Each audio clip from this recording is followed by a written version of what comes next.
Good morning, everyone. That's some great photography there that we just saw. So welcome, everyone. Thank you for joining us. My name is Alessandra Galloni. I'm editor-in-chief of Reuters. I'm thrilled to welcome all of you in the room and all of you everywhere. Reuters is our flagship series of live events. We explore issues that are crucial to our understanding of the world. We run this event in New York, in Singapore, in Abu Dhabi, and next year for the first time in London. And this is an opportunity for us to come together, all of us, to look beyond the daily news headlines, which of course we're on top of all the time, and to ask the big questions about our future.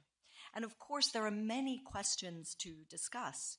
Wars in Ukraine, in Gaza, Sudan, Democratic Republic of the Congo, mounting tensions in Iran, Taiwan, Venezuela, and dramatic changes to global trade that were triggered by U.S. tariffs.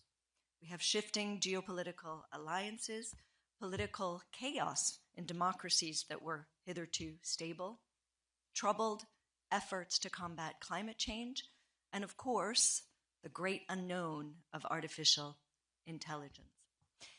There's also the issue of dialogue itself. More and more, even in democratic societies, dialogue has actually devolved into an endless and increasingly bitter shouting match. Many governments are targeting press freedoms in a bid to silence or to undermine that reporting that helps people understand the world around them and that we care deeply about. At Reuters, we are very concerned about the state of press freedoms. That said, we've been around for a long time, and we've been covering difficult and dangerous parts of the world for many years. That includes China and Russia, where we have a significant presence. We are not intimidated or swayed, and our brand of independent, reliable, unbiased reporting has served us well for more than 174 years. It is at the heart of what we do every day. Without fear or favor, we report the news, we investigate abuses around the world, while also seeking to encourage that dialogue that we deeply believe helps leaders, organizations, individuals make informed decisions. The discussions on the Reuters Next Stage today and tomorrow will address all of these issues and more with policymakers, with CEOs, with thought leaders. In a few minutes, I'm going to be sitting down with UN Secretary General Antonio Guterres to discuss Ukraine, the Middle East, changing power dynamics in global democracy, climate, and other crises. Also, we're going to hear this morning from Joseph Livornia, the counselor to the U.S. Secretary of Treasury, on the bright spots and the concerns about the U.S. economy. I'll be back this afternoon to sit down with Wikipedia founder Jimmy Wales and also with one of my favorite cultural icons, Sarah Jessica Parker of Sex and the City fame. And we're going to talk about her new documentary about librarians that are fighting book banning in the U.S. Might throw in a few questions about Sex and the City and dating, fashion. We'll see how it goes. The main stage is also going to feature many other great speakers, including Syrian Central Bank Governor Abdelkader al-Srouhi, prominent media executive Shari Redstone, NBC Universal Studios chairperson Perlena Igbokwe, as well as the CEO of Ferrovial, Ignacio Madridejos, and Estée Lauder CEO Stéphane de la Faverie. We have an amazing lineup of speakers on our finance and market stage today also, and on our tech stage tomorrow. And you're also going to see a live production of our Econ World podcast this morning when our podcast Carl Kremens is going to talk with Sally Busby, our editor for the US and Canada, and our Federal Reserve correspondent Howard Schneider. And they'll be talking about the US and the global economy. Every editorial session will be moderated by a Reuters journalist. These are professionals who work tirelessly every day to give people around the world access to reliable information. And I'm hoping they're going to ask some hard questions too. And so, to kick us off, I'd like to invite on the stage the UN, there he is, Secretary General Guterres.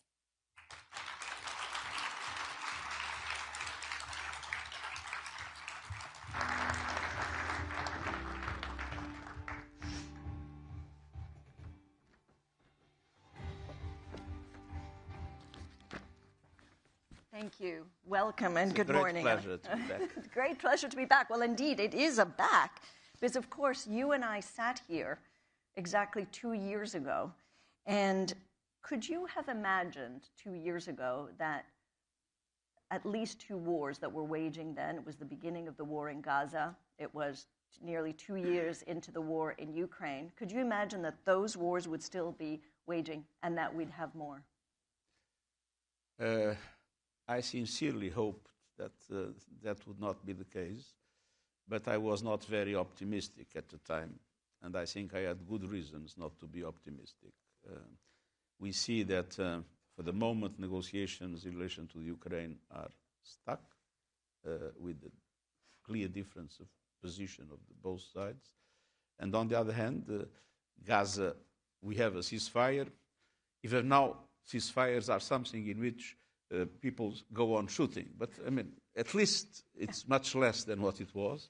But there are lots of question marks about the future.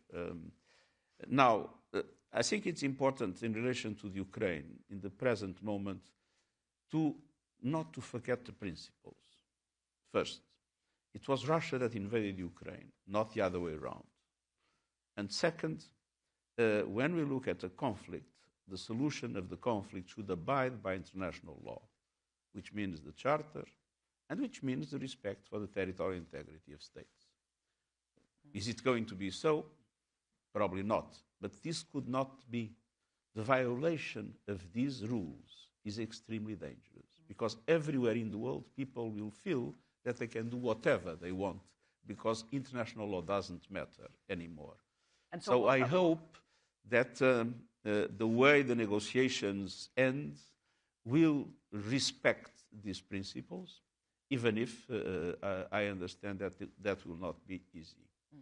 And in relation to Gaza, I think it's important to make the ceasefire work. I think it's important that the resolution that the General Assembly, that the Security Council approved, with the proposal of the United States, is implemented. There is the creation of the peace group and then the local, I would say, government of technocrats. And then there is something that is absolutely essential, in my opinion, is to keep a link between Gaza and the West Bank, between Gaza and the Palestinian Authority. and to allow this to be a first step for a two-state solution to become a reality. So people say, if I may just yes, of course. note, people say, well, the two-state solution is impossible, it will not happen. The question is, what is the alternative?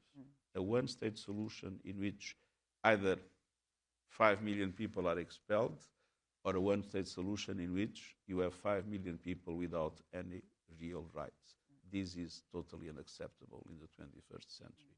So we need to make sure that we have a ceasefire that holds, that humanitarian distribution goes on improving, and it is improving at the present moment, and at the same time that we pave the way for a true peace in the Middle East.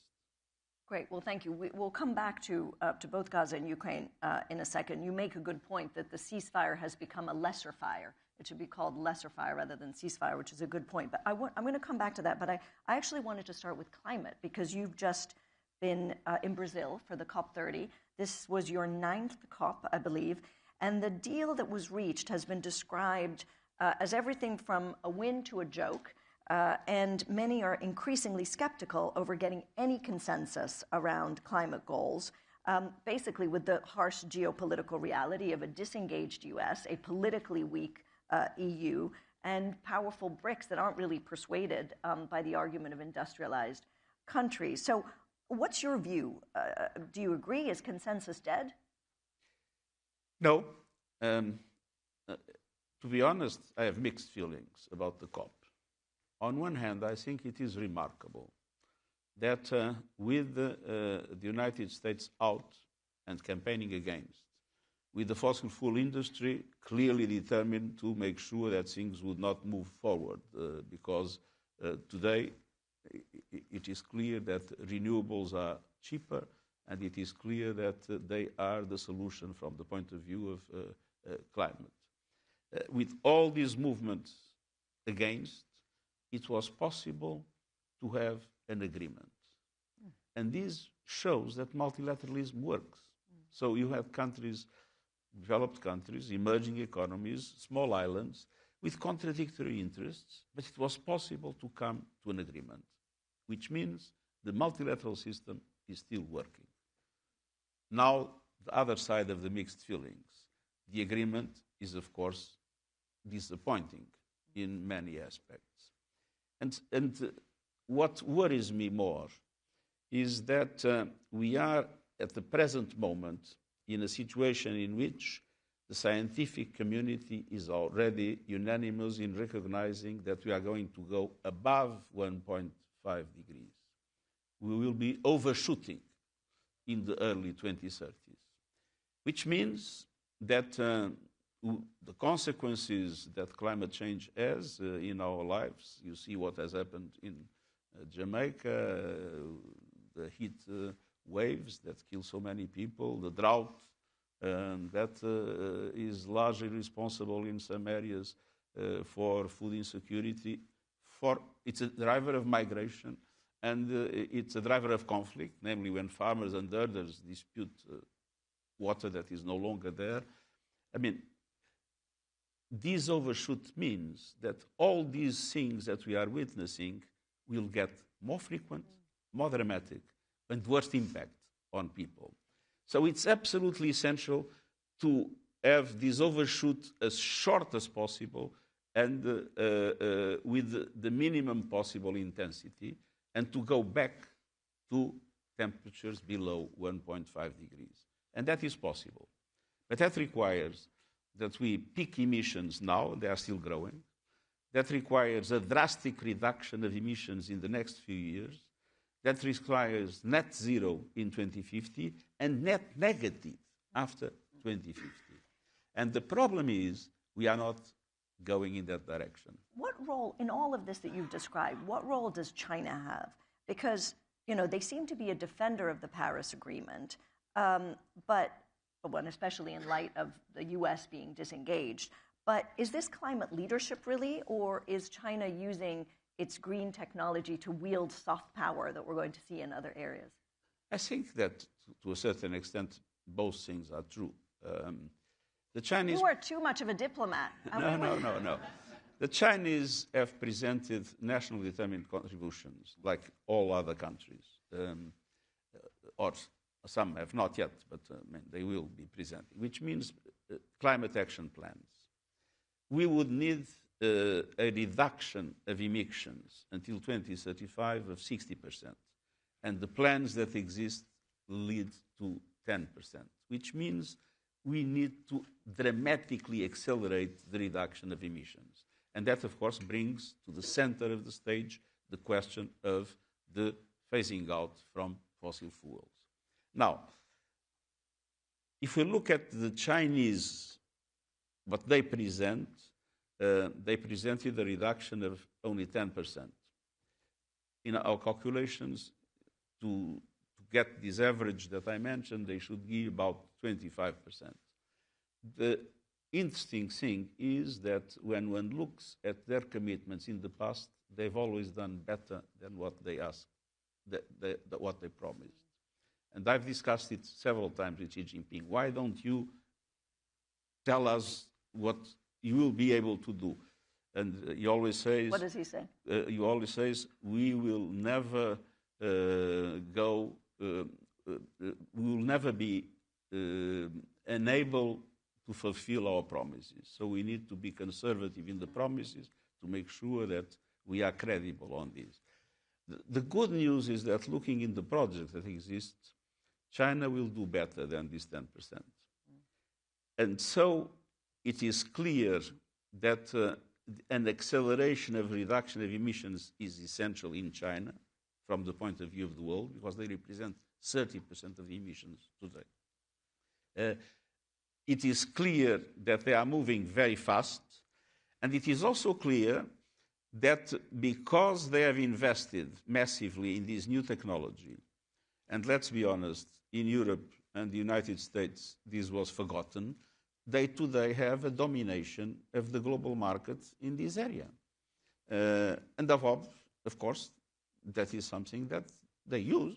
But the response to that is to do a strong investment, not only in this technology, but in the next generation of technologies, because they started many years ago. And hydrogen, green hydrogen, is probably a very important bet that Western countries should be doing to gain in relation to the next market dispute about energy. If for nothing else, to attempt to surpass China. But let's turn to the US and President Donald Trump. So you're ending your 10 years as UN Secretary General as you began with Donald Trump as president. During your meeting with him in September, during UNGA, the General Assembly, he said that he backs the UN 100%, but he also said that the UN is not living up to its potential. Can you describe your relationship with President Trump? Well, it is a very simple thing. It's a relation based, on one hand, being totally faithful in relation to the principles I defend and the values that the UN represents. And of course, we go on fighting for climate action, fighting for gender equality, fighting for the implementation of the Sustainable Development Goals, fighting for reforms in the Security Council, in international financial institutions. We don't move an inch on the principles that we stand for. But to do that, you don't need to enter into a permanent polemic or confrontation. So our system is be what we are, do not make any concession that puts into question the fidelity of the values we defend, but not to engage in polemics that serve no purpose. So that's what Donald Trump is doing? That's what you're saying Donald Trump is doing? That's what I said I'm doing. But that he is engaging in the polemics. Well, there is only one way to have a polemic, is if the two parts enter into the polemic. I'm not interested in having any polemic with the US administration. I'm interested in preserving the values of the UN and preserving the values in which I believe we can build a world that is more fair, in which international law is respected, and in which the huge inequalities that exist can be overcome. I mean, in more detail, of course, I suppose sort of what do you think is the permanent damage that is being done to the UN, but also to the mission that you just described of the UN by the U.S., the foreign aid cuts, and the significant U.S. arrears for the regular UN budget, for the peacekeeping budget? What permanent damage is being done? Well, there are three different things. One are the voluntary contributions, especially for development and humanitarian agencies. There was a dramatic cut with the end of USAID. The UN organizations were able to very effectively shrink, reduce their activity. A lot of staff had to leave. But the organizations are there, and they remain solid. But the problem is not with the UN organizations. The problem is with the people that we were supporting. And there the consequences are quite dramatic. A reduction of the levels of humanitarian aid that is provided, as we are witnessing now, makes many people die, makes many people suffer all kinds of negative impacts in health, in food security, in basic sanitation, and all other aspects that correspond to the basic services that people need. Is there one that strikes you on this, because it's an important point, is there one thing that you have seen over the past year that has really struck you as being as suffering as a result of the cuts? Or the reduction of vaccines, for instance. But it's not only the United States. I think it's important to say that many other developed countries are reducing in a significant way their humanitarian support. So we have, as you are aware, an enormous concern with defense, namely in Europe, a lot of increase of military expenditure, and that military expenditure to protect countries should be paid by the countries themselves. That's why tax systems exist. But they are partially being paid by reducing humanitarian aid, which, of course, makes the poor pay for the needs of the rich, which is unfair and morally difficult to justify. But there are other aspects. Peacekeeping is another dimension. In peacekeeping, the United States have provided half of the budget. And we are doing, because we had contingency plans for these different scenarios that were possible, we are doing at the present moment, all over the world, in all our peacekeeping missions, a reduction of 25% of the troops and police present there. Of course, it has a consequence. Protection of civilians will inevitably suffer. In relation to the regular budget, it's not yet clear what will be the position of the United States. Last year, there was a loss of about 400 million. So we have been very careful. We have a total control of our expenditure, and we will come to the end of the year, even without the U.S. contribution, but being able, with cuts that were made, to do our work. At the same time, we are doing a number of very important reforms within the system. Some people say that these reforms were a response to the U.S. presence, to U.S. positions. But the truth is that many of these reforms were prepared. Many of these reforms I wanted to implement, but there was a huge resistance. Resistance of the system, all bureaucracies resist change, and resistance of member states with their differences. So I took profit of the moment in which there was a dramatic cut in the humanitarian aid that created a sense of panic in both member states and in the agencies. And I thought this is the moment to move ahead with a huge package of reforms to make the UN Secretariat and the UN as a whole much more effective, more cost-effective, avoid duplications, make some mergers, make back offices common, supply chains common. I mean, a way to completely transform the way we do business, doing business together instead with the constellation that we presently have with different UN organizations. So in a way, the U.S., this administration prompted you to do something that should have been done anyway. That I wouldn't say prompted, created an opportunity. For resistances that existed to be removed. Got it. Inshallah. Inshallah, exactly. It's not yet finished. And, let's move to Ukraine. We've obviously seen a flurry of talks, of proposals, and counter-proposals. What is the compromise that can bring peace to Ukraine? In very clear and specific detail.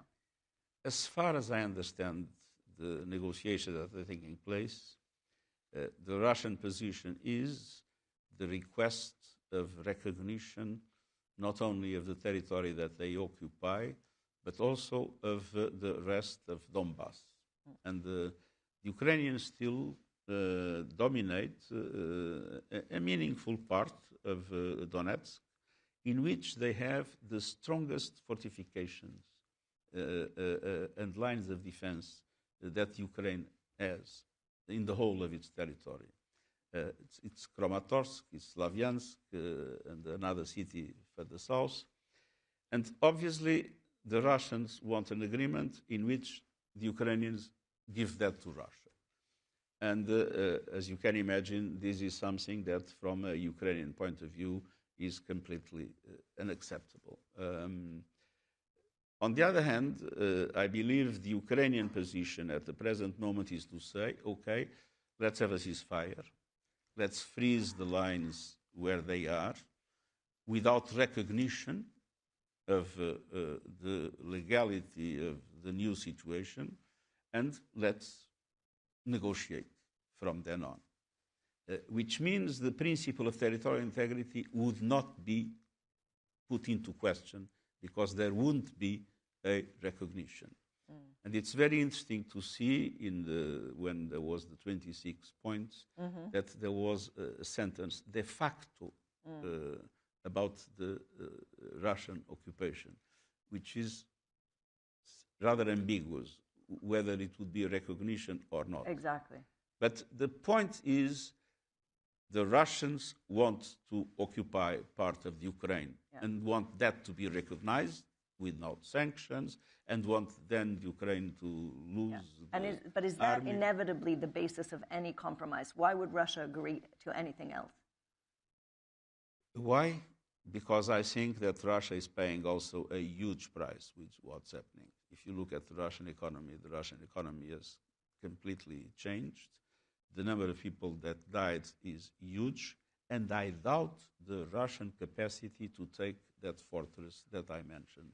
But we were saying this 4 years ago when everybody thought it was going to be short-lived. We were saying this 3 years ago, 2 years ago, that the Russian economy was suffering and the Russian position would change. And do you think that the U.S. is now listening or bending even to the Russian demands too easily? No, I think that when I see what's happening, there is one agreement made with Russia, then there is one agreement made with Ukraine. The two are not compatible, then they go again to Russia, and then sincerely, I believe we are still far from a solution. Okay. Gaza, we talked about this a little bit. When we met in 2023, this was 1 month into the war, you told us that the number of civilians that were killed at the time showed that there was something clearly wrong with Israel's military operations. What is your assessment of the way that the war has been conducted?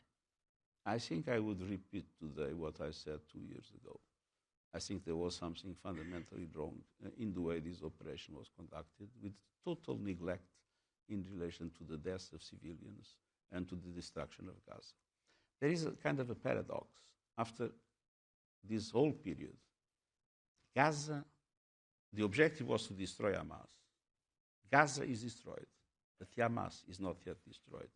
So there is something fundamentally wrong in the way this is conducted. Have war crimes been committed? There are strong reasons to believe that that possibility might be a reality. What is the right avenue for accountability?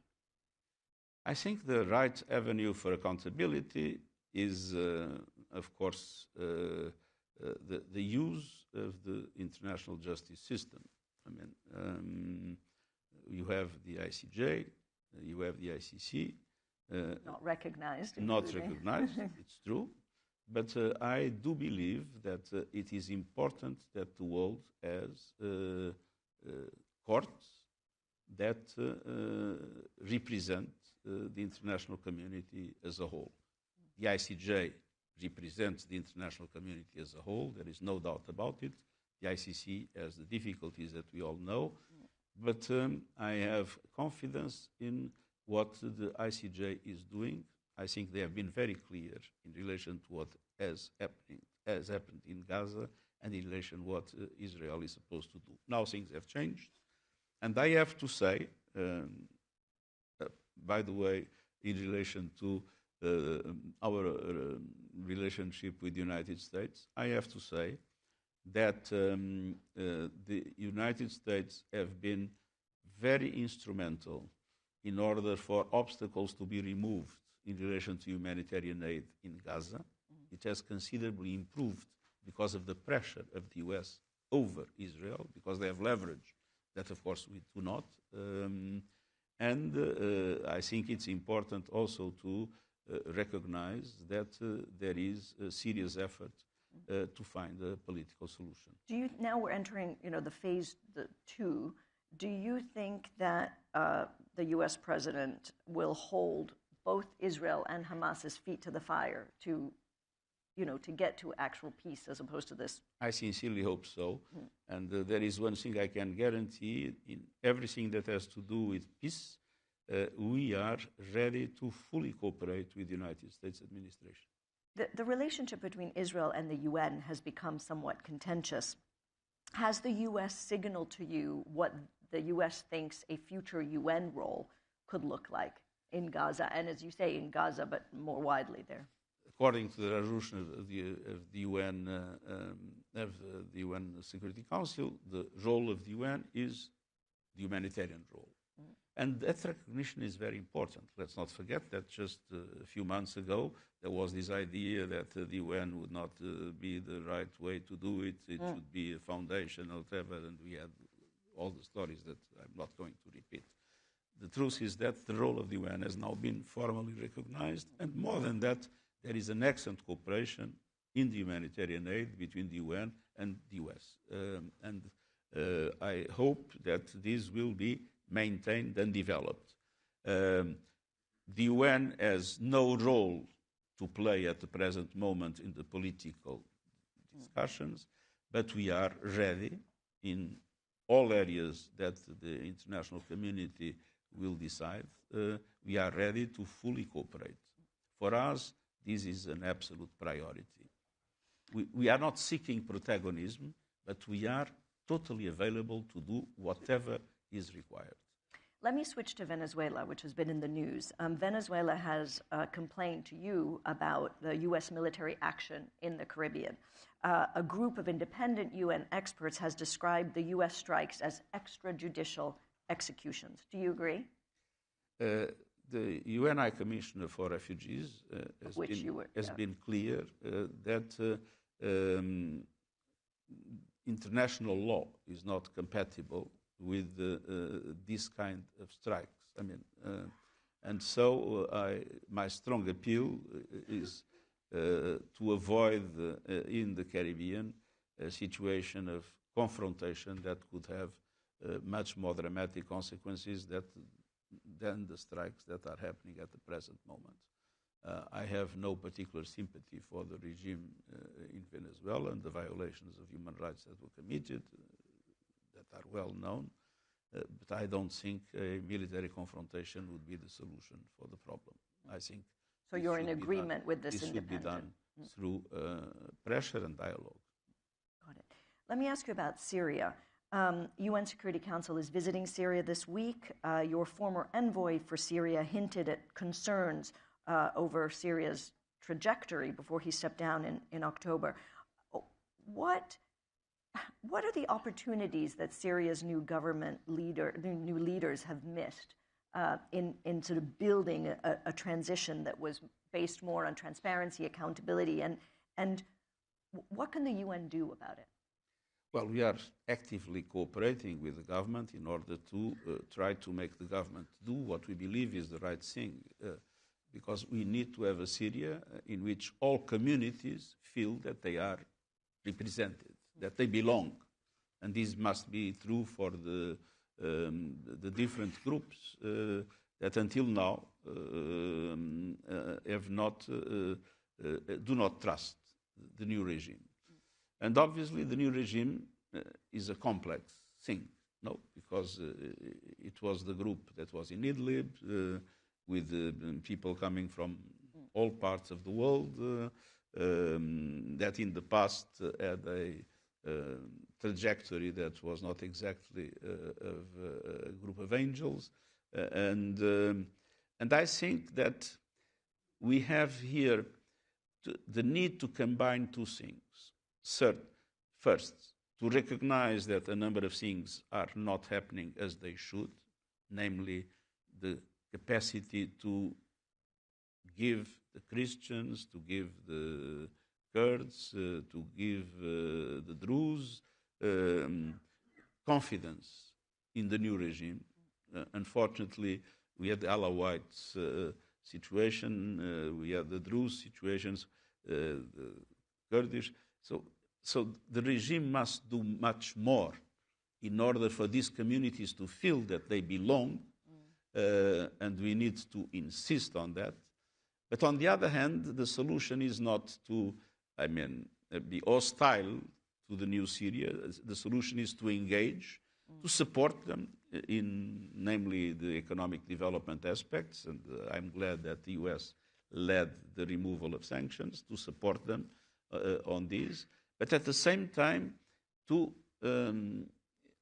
use our influence, ours, UN, less important than the influence that some countries can have, both in the region and further afield, use our influence to make the new authorities understand that the fragmentation of Syria is still a possibility, and it is absolutely essential to avoid it by accepting to recognize all communities as part of the nation. We have to wrap up, but I just have, you mentioned UNHCR, and so I cannot not ask you about comments that were made by President Trump yesterday, I believe. This was in regard to Somali immigrants in this country. And you said, Trump says, we will go the wrong way if we keep taking garbage into our country. What do you say to that? Well, those words stay with who pronounced them. What I think is important is to recognize that countries have the right to manage their borders, but countries have the obligation to respect international law in relation to refugees and to respect the rights of migrant people. Very clear.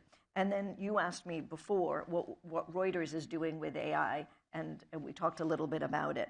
And so my question to you is, how should artificial intelligence be regulated globally? It's difficult to give you an answer. I can tell you what we have done in the UN. Very pithily, because we have to close. We managed to get consensus, to create, and we are doing it as we speak, an international independent scientific panel on AI, able to report periodically about what's happening, because we don't know what's happening, and to inform all governments of what's happening and what are the problems that exist. Second, we created a mechanism of dialogue of all stakeholders. Now, the problem of regulation is a problem where we have no competence, and we understand that there are different views about regulation of AI. For me, the most important principle is to preserve human agency. We cannot make artificial intelligence act in a way that human agency disappears, that the humans have not the final control, especially about the most potential dramatic impacts of artificial intelligence. For instance, in wars. In wars, exactly. Well, we'll have to invite you back, every year to see where we're proceeding on that. Last question. This is your 10th final year as Secretary General. What is your biggest regret? My biggest regret.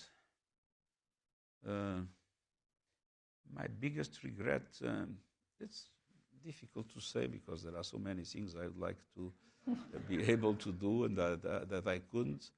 But my biggest regret is to see that there is not a global consensus about the reforms that the international system requires in order to adapt to the new realities of the world.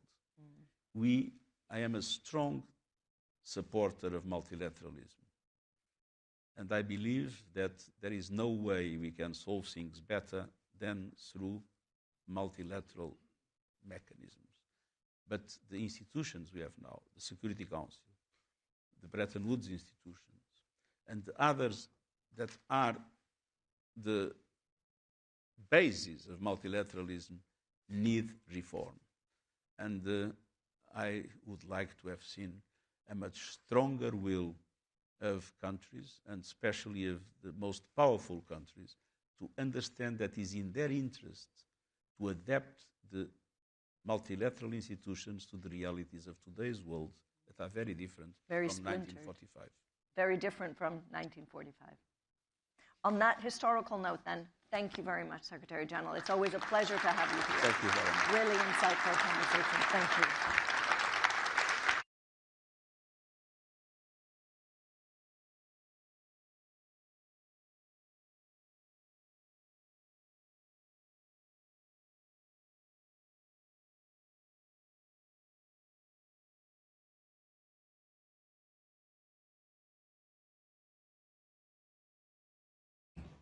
There, if you will. Thank you very much, Secretary General Antonio Guterres, with Alessandro Galloni. Now, the finance and market stage is starting now at 9:30, so if you are interested in that, please head over. It's about to begin. The first session is an interview with Mizuho America's Head of Investment and Corporate Banking, Michael Katz. Sure to be an interesting discussion. But up next, it is my absolute pleasure to introduce my colleague, the nicest woman at Reuters, Carmel Crimmins, who is also the host of Reuters Econ World. This is a special moment in Reuters history because we have our first ever live podcast recording. Now, what that means is anything could go wrong. And we hope it does for the numbers of listeners that would attract.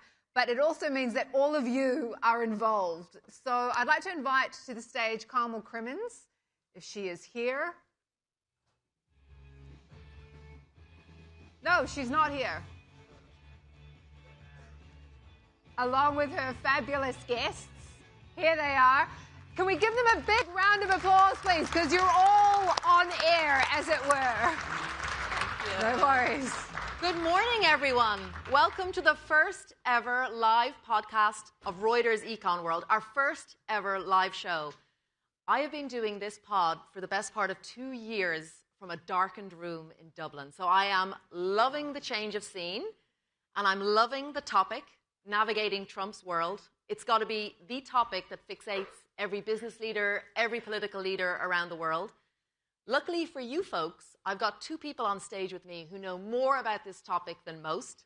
We have Sally Busby, who's our US and Canada editor, and Howard Schneider, who's our Federal Reserve correspondent. That means he covers all the toing and froing at the Federal Reserve, and we're expecting quite a bit of toing and froing over the next few months, which we will get into shortly. Before we get into that, a word of warning to the wise. That's all, you guys. I'm going to require some audience participation. You see, every week on the show, we do a quiz.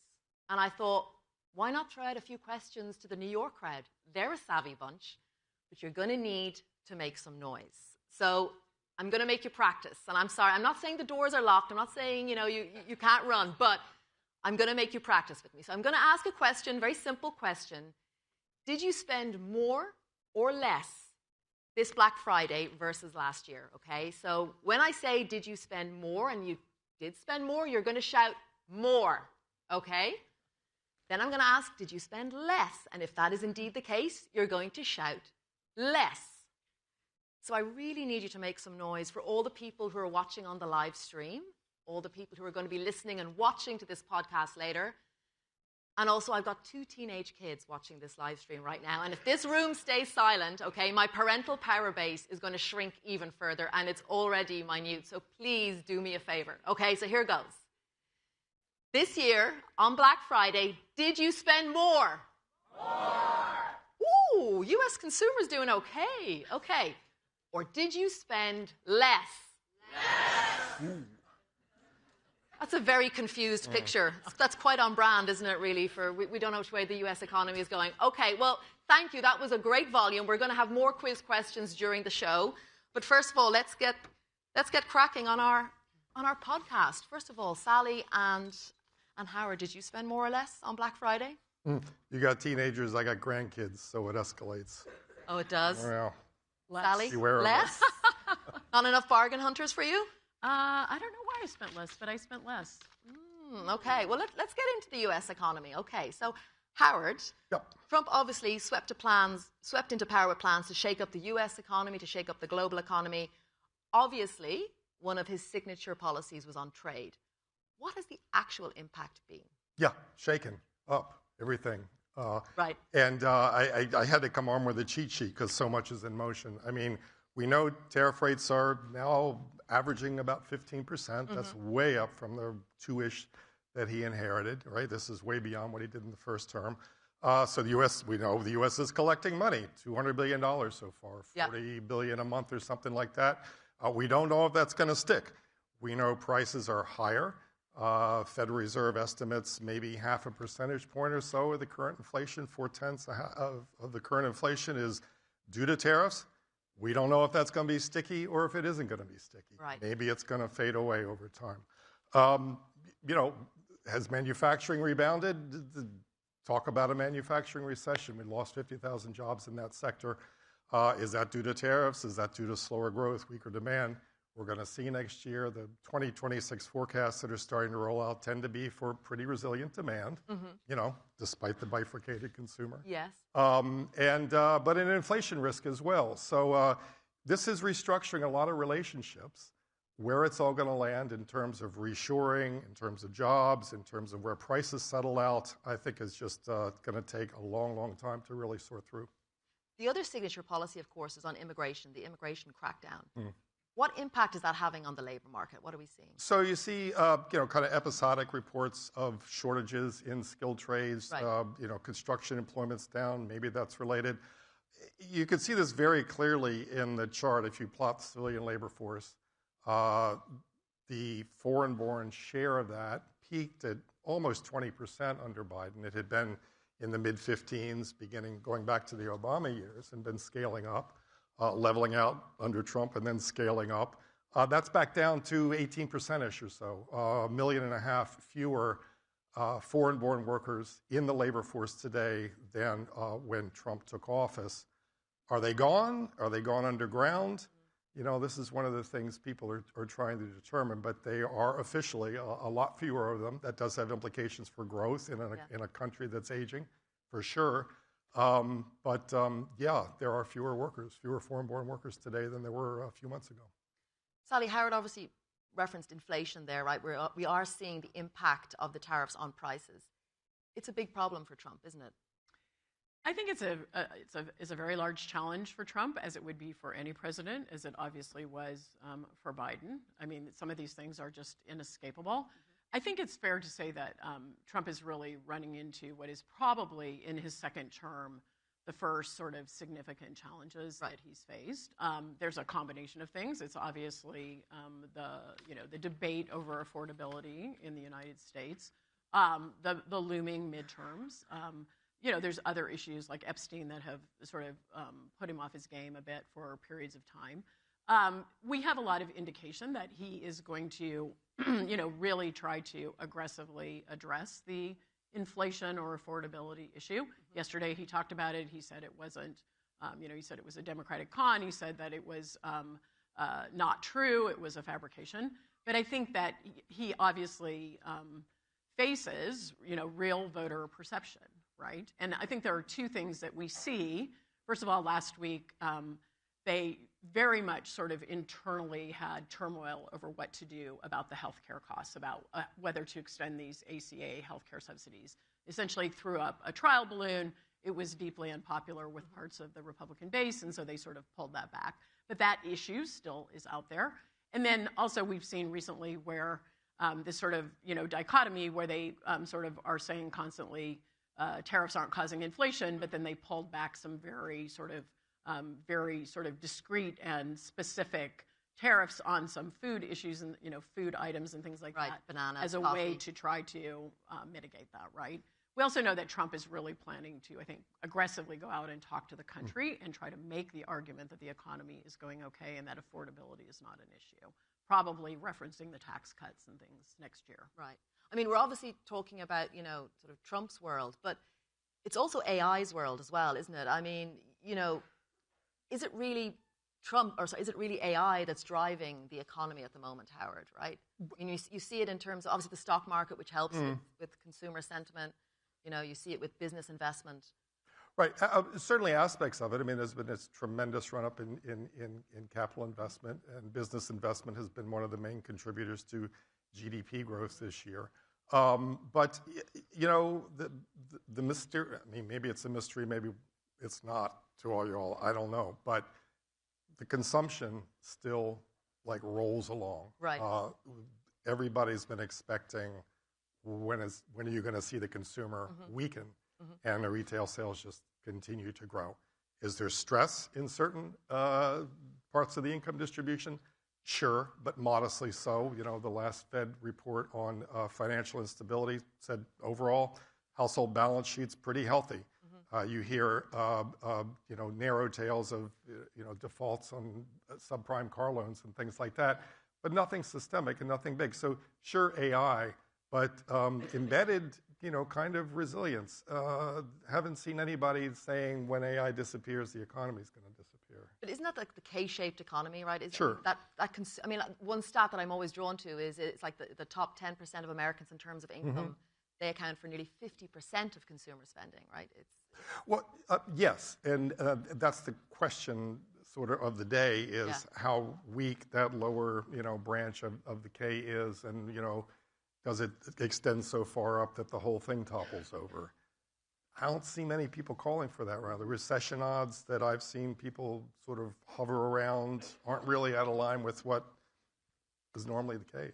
But I do think there are political implications of that, even if there aren't economic implications. Right. Because I think one of the things that is very important to remember is that when Trump won the presidency the second time, he went well beyond his base, right? I mean, he actually went well beyond his base, and he did attract what we might call, lower middle income voters and things like that. And a lot of the improvement in certain demographic groups in the United States was very much driven by people having, or at least telling, they said they explained their vote by, we trust Trump on the economy. And so I think there is some vulnerability, even if the vast majority of the economy sails along, as Howard is saying. I think that affordability issue, that is clearly why they're nervous about it. And I think that's an issue for Republicans going forward, once you have sort of the intrinsic trust among some people that Trump is good with the economy. For future Republicans, that is a bit of a challenge, I think, in some ways. Right. And you do have, just to close the AI question off, Yeah. the labor market implications of that potentially.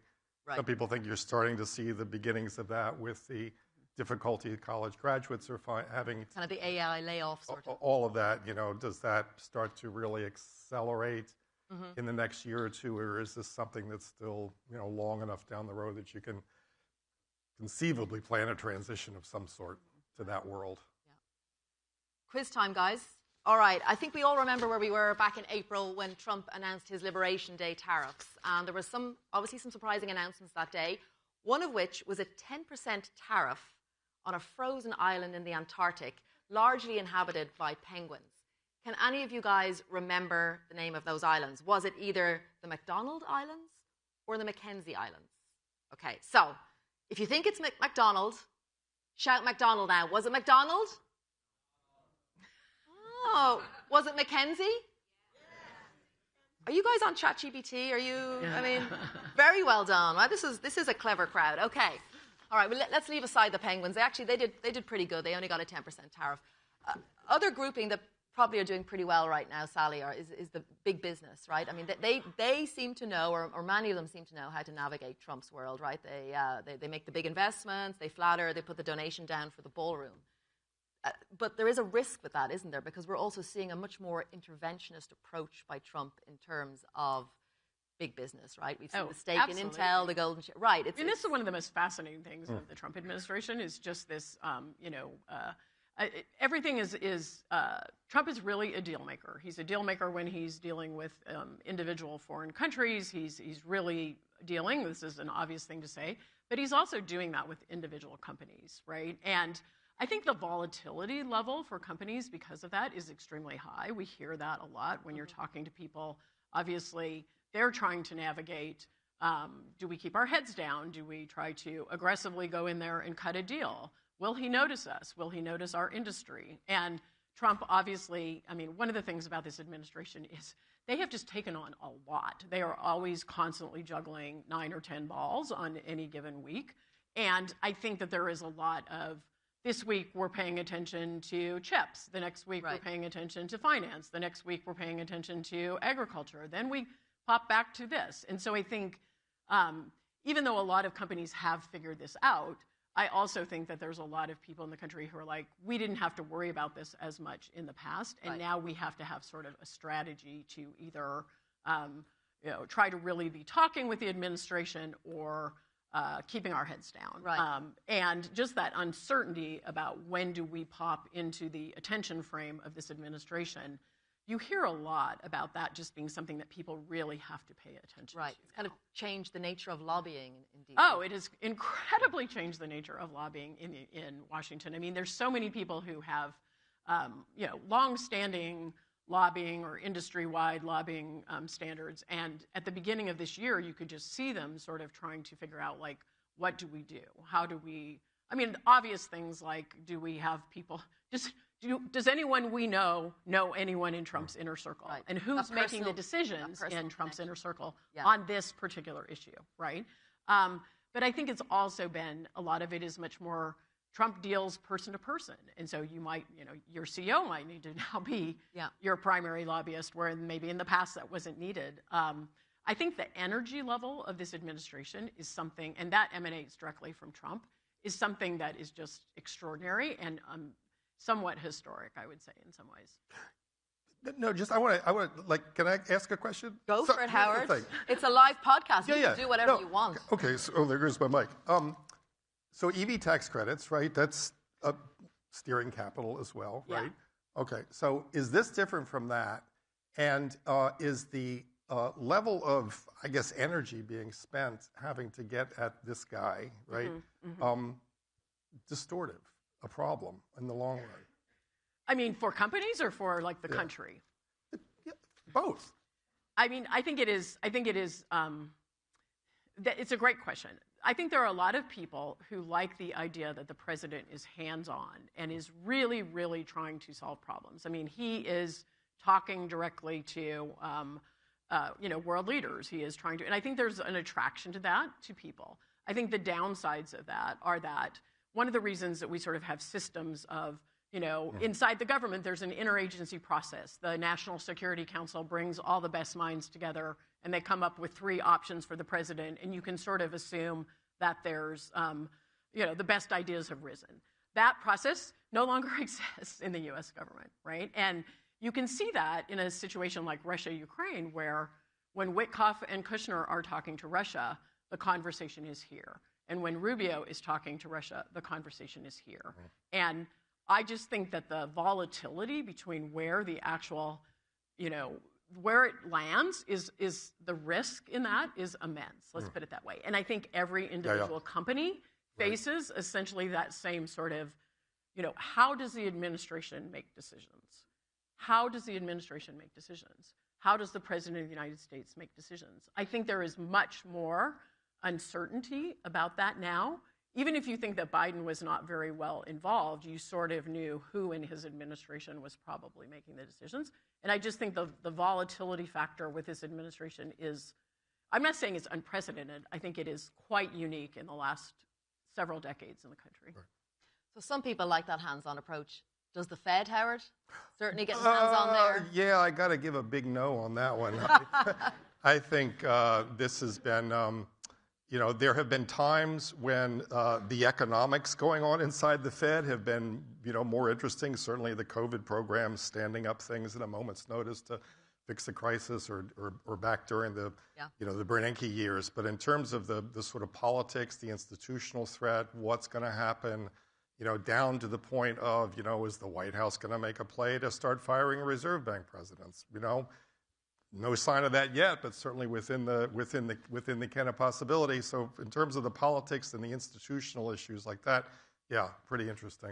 It's like Succession with Excel spreadsheets, right? Well, and not, and there aren't as many potential successors, but thank goodness. Let's talk about the successors, because obviously Kevin Hassett is considered to be the guy. Right. Maybe we'll get an announcement on it, I don't know, in the new year. If he is the guy, what does that mean for rates? What does that mean for markets? Sure. The working assumption is that the Trump chair will bias, the curve lower, right? Right. The question is how far and how fast. And got to keep in mind, this is 12 people voting, right. 19 people sitting around the table. You have to get a consensus. There may be some leeway. There may be some grace given to a new chair to make those first couple of rate calls. But at some point, if the policy gets too far out of line with economy, inflation, prices, et cetera, there's going to be a market reaction. And as we all know, when things start to react, they can escalate and move really quickly. So I think you still have, there's been no sign of market discipline yet around this decision. Mm-hmm. But I think the world seems to be saying, let's wait, If there's a policy mistake, that's when the reaction comes. So I think there are limits. So what you're saying effectively is the markets will put manners on you when you're in the Fed, right? He keeps you. The Fed chair does not have carte blanche to go in and declare the zero lower bound when there isn't a crisis. Right. But we are staring into the prospect of a divided Fed, though, right? Which we haven't had in a long time. I mean, that's going to create volatility, right? That's volatile. That's the discipline itself. There is nothing to say that the 5 Reserve Bank presidents, including the vice chair, who is the president of the New York Fed, can't say, you know what, this is the wrong. It's happened before. It happened under Volcker. A group of them pushed back and, basically overturned the chair's wishes in a meeting. We'll see where that heads. And you've got 3 Biden appointees on there right now who will remain, presumably, depending on the outcome of Lisa Cook's case in the Supreme Court. But legal minds seem to think that's more likely going to break in her direction than not. So are they going to go along with, overly aggressive cutting program? I don't think so. What's your take on, though? Do you think if it is Kevin Hassett, will Jay Powell leave? Will he? There is a question mark over that, whether he might actually stay on as a Sure. governor, He has his option, just to be clear. His term as chair expires in May. He has another year or so left on his term as governor, so he could stay around. Only one other person did this, Mariner Eccles, back in the day. Would he stay on? Listen, he's an institutionalist. He's one of sort of last man standing in terms of the old Washington, right? The way it used to work. He's a bipartisan figure. He's been appointed by both Democrats and Republicans. So I don't think he's going to walk out the door if he thinks there's a real serious threat to the institution. Right. What would that look like? That would look like him being skeptical that there would not be an effort to start firing Reserve Bank presidents if his seat was filled with somebody else. That would be skepticism over how internal communications, internal staffing levels, the research freedoms of that the reserve banks now enjoy, the budgets that the reserve banks now have set centrally if he thought they were going to get starved out of their ability to, conduct the research they felt they needed to. I could fully see him sticking around if he wasn't assured that the institution, as he knows it today, was going to, sustain itself. That's a signal for us all to watch out for then. Sure. Beginning next year. Yeah. Okay, quick quiz time. We're making it rapidly through. So, back in August, a US tech boss gifted Trump a plaque with a 24-karat gold base. Do you know who it was? Was it Mark Zuckerberg of Facebook, or was it Tim Cook of Apple? Okay, so I'm going to roar out Mark Zuckerberg's name. Was it Mark Zuckerberg? Was it Tim Cook? Yeah. You guys read the news. This is super impressive. Follow the news. Thank you. All right, we're in the final part of our show. Let's scoot back to the global economy. So, in theory, Howard, right, America's trading partners were meant to be big losers from this trade war. And obviously China was a big driving force, I think, of what President Trump was doing. Here we are now in December. Who's winning in that US-China tensions? Can we say, or is it just too early? I mean, I know we're kind of in year zero of this. I know. It feels like we're just seriously in year zero because here's what I wonder. I wonder if we're going to look back 20 years from now and really see this as the moment when, the U.S. kind of lost the plot in a sense of innovation, science, research. I had friends over for dinner on Thanksgiving, an Indian couple. They're research physicians. We came here, they say, because this was the place in the world where you could follow the evidence and conduct your line of research and see where it ended and hopefully end up and, contribute to knowledge, to human knowledge. They don't feel that's happening, to the same degree or that it's at risk, right? So down the road, maybe AI tools become, with protein folding and all the things that can do, that becomes the engine of productivity and we don't need doctors, people from all the world to come and do their research here anymore. I don't know. But you do wonder if we haven't hit kind of a turning point, if this continues on the current path where this sort of raw inquisitiveness and knowledge is as valued as it has been. What's your take on that, Sally? I think that there is a short-term, a medium-term, and a long-term question of the impact of the Trump administration. And I do think that I agree with Howard that some of the, pullbacks on research, some of the issues in terms of rule of law, executive power, those things have potential to impact the country, obviously, for years and years to come. And I think that is not also protectionism, trade, obviously, is a massive thing. I mean, you hear a lot of people, specifically in Europe, but also I think all across the globe, private companies and also other sorts of people saying we're sitting here and just watching to see what will happen, right? And many private companies obviously are sort of hedging their bets. They're certainly not leaving the U.S. market because it remains incredibly the most, safe economy still is. And growth. But they are hedging a little bit, right? And so I think the question for the U.S. is whether this enormous sort of, breaking of precedent, breaking of norms, which is across we could talk about, 9 different areas where that has happened. Whether that has any unintended long-term consequences. I think it's also a question of whether it lasts. I mean, the volatility in U.S. politics is real. That is one of the things to just kind of keep in mind. Right now, the Democrats are obviously, very much at a low point in their fortunes, but that doesn't mean that there isn't this continual swing back and forth between, between the politics of this country. And so I think long-term uncertainty, I think, is quite high, in my view, right now in the United States. As we head into, and this is a question for both of you, maybe and the final question, as we head into 2026, what are the key things that you were looking out for to sort of signpost how this evolves? Yeah, I think there's a couple. There's obviously, Howard referenced the Supreme Court ruling on, Lisa Cook and the Fed. I think that's a critically important one.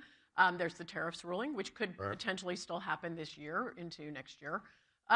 Epstein and what happens with that, whether it continues to be an issue, maybe not as big of a deal, but still has some real staying power to it.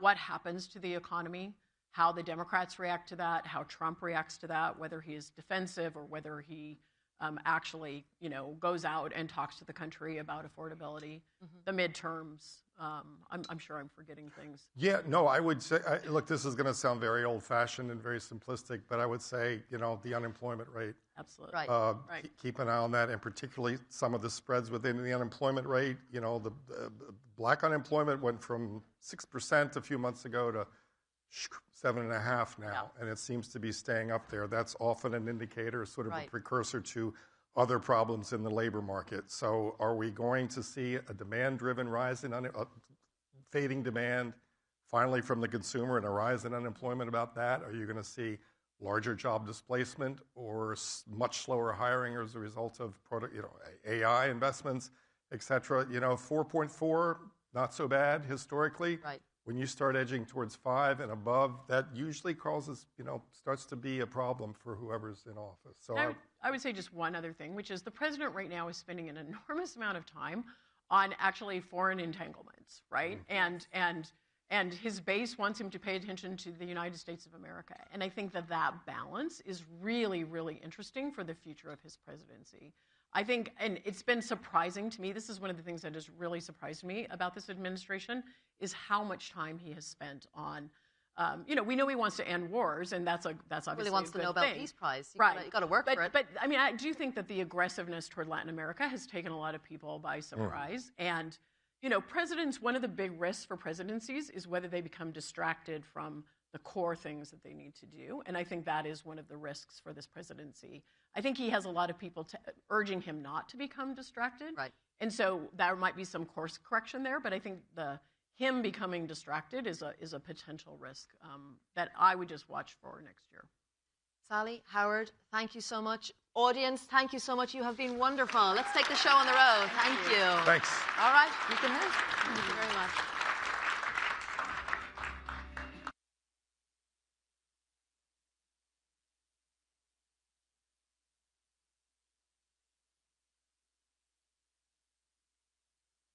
Stuff. Well done to all of you. That was wonderful. That podcast will actually be out later today. That's how speedy we can do things around here. So you can hear yourselves in the background if you listen to Reuters Econ World. I now want to let you know that we have a workshop coming up at 11 on a topic that is already changing the way we work, agentic AI. All about using low or no code AI to do the grunt work so you can focus on the big ideas. That is being presented by the CFA Institute at 11. But up next, and in the same vein, our next session is with the LSEG Group Head of Analytics and AI, Emily Prince, all looking at how trusted financial data empowers safe and accurate AI. So this is going to be moderated by Melissa Martani. So let's invite Melissa onto the stage alongside Emily Prince.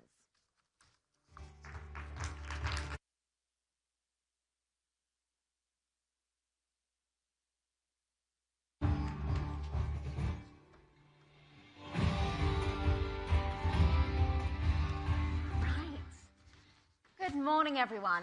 Well, I'm delighted to be joined by Emily, whose job is literally at the intersection of finance and AI. Emily, LSEG provides over 200 billion daily data updates, and essentially it's your job to make sure that this data is AI ready. What does this actually mean? What is AI ready data? How is it different to the traditional market feeds? So it's a hugely, hugely important question. So we often think about AI, and sometimes we think about the words like trust come up quite quickly in terms of, but to what extent can you really have confidence in AI? For me, and certainly the role that I play and LSEG plays, a lot of that is to do with making sure that our customers can access what we regard as trusted data. And there's a few tenets of what we regard as trusted. Firstly, we have to make sure that we can really understand what the origination of that data is and attest to the quality of it. Quality absolutely is a hallmark of that trust. The second thing is there's actually a really interesting science around how you present data together in a way that actually brings broader context into the question that someone was asking as part of something like a chat experience. And we'll talk about things like semantics and ontology and those type of things in that context. But what it gives is the ability for you to ask multi-layered questions and still retain the robustness and quality of that answer. Alongside that also sits things like citations, which I mentioned part of that quality piece. The third piece, and I think we'll talk about this a little bit later, is it doesn't mean just because something exists that it's accessible. And so there's things like Model Context Protocol, or MCP, which you might have heard about. For those who haven't, really think about this as a way for the model to be able to discover and use, with the right controls in place, underlying data in the context of that AI experience. Hugely, hugely important. There are many people who maybe don't feel particularly comfortable with random data being used and surfaced to make critical decisions. Not many people are, certainly in financial services. So making sure that you have the right controls, but accessibility into that data is what we regard as truly AI ready, but also hallmark trusted as well. So for people in this room who aren't very tech savvy, so in its simplest form, this MCP is like a model context protocol that essentially is allowing AI assistants to connect with LSEG's verified data. Yeah.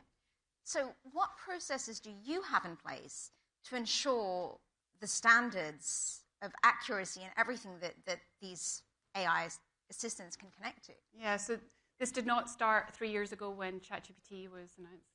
It started more than 3 decades ago.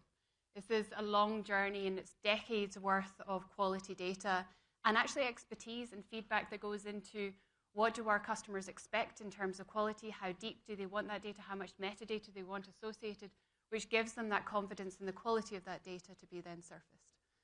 Okay, so this is what LSEG's doing. But just so I can understand, explain to me from a customer perspective, what does this mean like for their workflows? So I know you've had recent partnerships with Microsoft, you've had recent partnerships with Databricks. What does this mean for your customers? So I actually see this as a real step change. This is the point where you see this democratization, where anyone with a question, you don't need to be able to code, you don't need to be able to speak English, but anyone has the access and the ability to curate ideas, and now with that trusted data. So that data is now available with MCP, and actually what we've been doing over the last few weeks is actually establishing connection with multiple different agentic platforms. So Databricks Genie, Snowflake Cortex, Microsoft Copilot Studio, Anthropic Claude, and today, OpenAI. That is a massive step change in making sure that anyone within these environments are using the tools from these providers is not only able to get the incredible power of AI, but also with the trust of the underlying data. So it is a true step change, and the fact that you can, as an end individual, build these agents without having to have a degree in engineering is incredible liberation in terms of ideas. So in practical terms, so this partnership today with OpenAI, this means that anybody here sitting in the audience can go to ChatGPT and connect to LSEG's data. Okay, so this is fascinating because the ease and efficiency is clear, but, I mean, it's also very scary because there's huge risks associated, right? Trust, compliance, IP. I just want to run through those. So first of all, with trust, where does LSEG draw the line with human oversight and automation when you're getting this data ready? Because it only takes one tiny little thing to be wrong for there to be huge ramifications. So it's an incredibly important question. So when I think about AI, and I spend a lot of time also working with clients around the world thinking about what are the really good use cases for AI, and it starts there. AI, I'll be the first to say it, I'm responsible for AI at LSEG, is not the answer to all problems. And I think as soon as we accept that and say, actually, there are a lot of deterministic processes where we're actually very comfortable with the way that we solve that problem today, and actually AI introduces a level of risk that isn't commensurate with the benefits, then we can actually start to navigate and say, well, this is where we can get the best uplift and benefit from AI. Now, there are many good kind of examples across the industry in terms of where people are really effectively getting the benefit of AI, but they're also protecting the way that they solve for some of those deterministic processes that they need to be able to fully repeat and explain. And I see this more and more becoming a pattern across the industry. Now, alongside that clear understanding in terms of where to apply AI, which problem to solve, to put it differently, it also comes with two other things. One is LSEG has spent a lot of time on what we call RAY, or Responsible AI Principles. And this really looks at how do we put those underlying safeguards in place. And it's not necessarily completely reinventing the wheel, because we already had a lot of pre-existing standards from an industry standpoint which we were able to evolve, and other elements that are new and really recognize some of the nuances of AI itself. The third thing that we're very focused on is how do we make sure that our end users have the right training? So as an end user, how do you really understand how to interact with AI, what to expect from it, how to challenge it, and how to critique it? And this is where the education has to go hand in hand. We can think about enablement, but it has to be hand in hand with that level of education and understanding on how to apply it as well. So, again, this sounds amazing, but from a compliance point of view, if one of your clients, customers, or somebody in this room is using OpenAI to access your data and making a financial decision off the back of it, if something goes wrong, is that person to blame? Is OpenAI to blame? Or is it fundamentally you with the data set that you're providing? So another great question. So there's a little bit of nuance to this, and this actually speaks very much to what problem someone is actually trying to solve for. So there are what you'll call closed experiences, where actually it's a complete experience that someone is providing, and then there's other instances where a customer is going to be orchestrating, and we will connect our data directly into those experiences. Now, that isn't actually, you can strip away AI at this point and say that's actually how the industry has always worked, and that's true.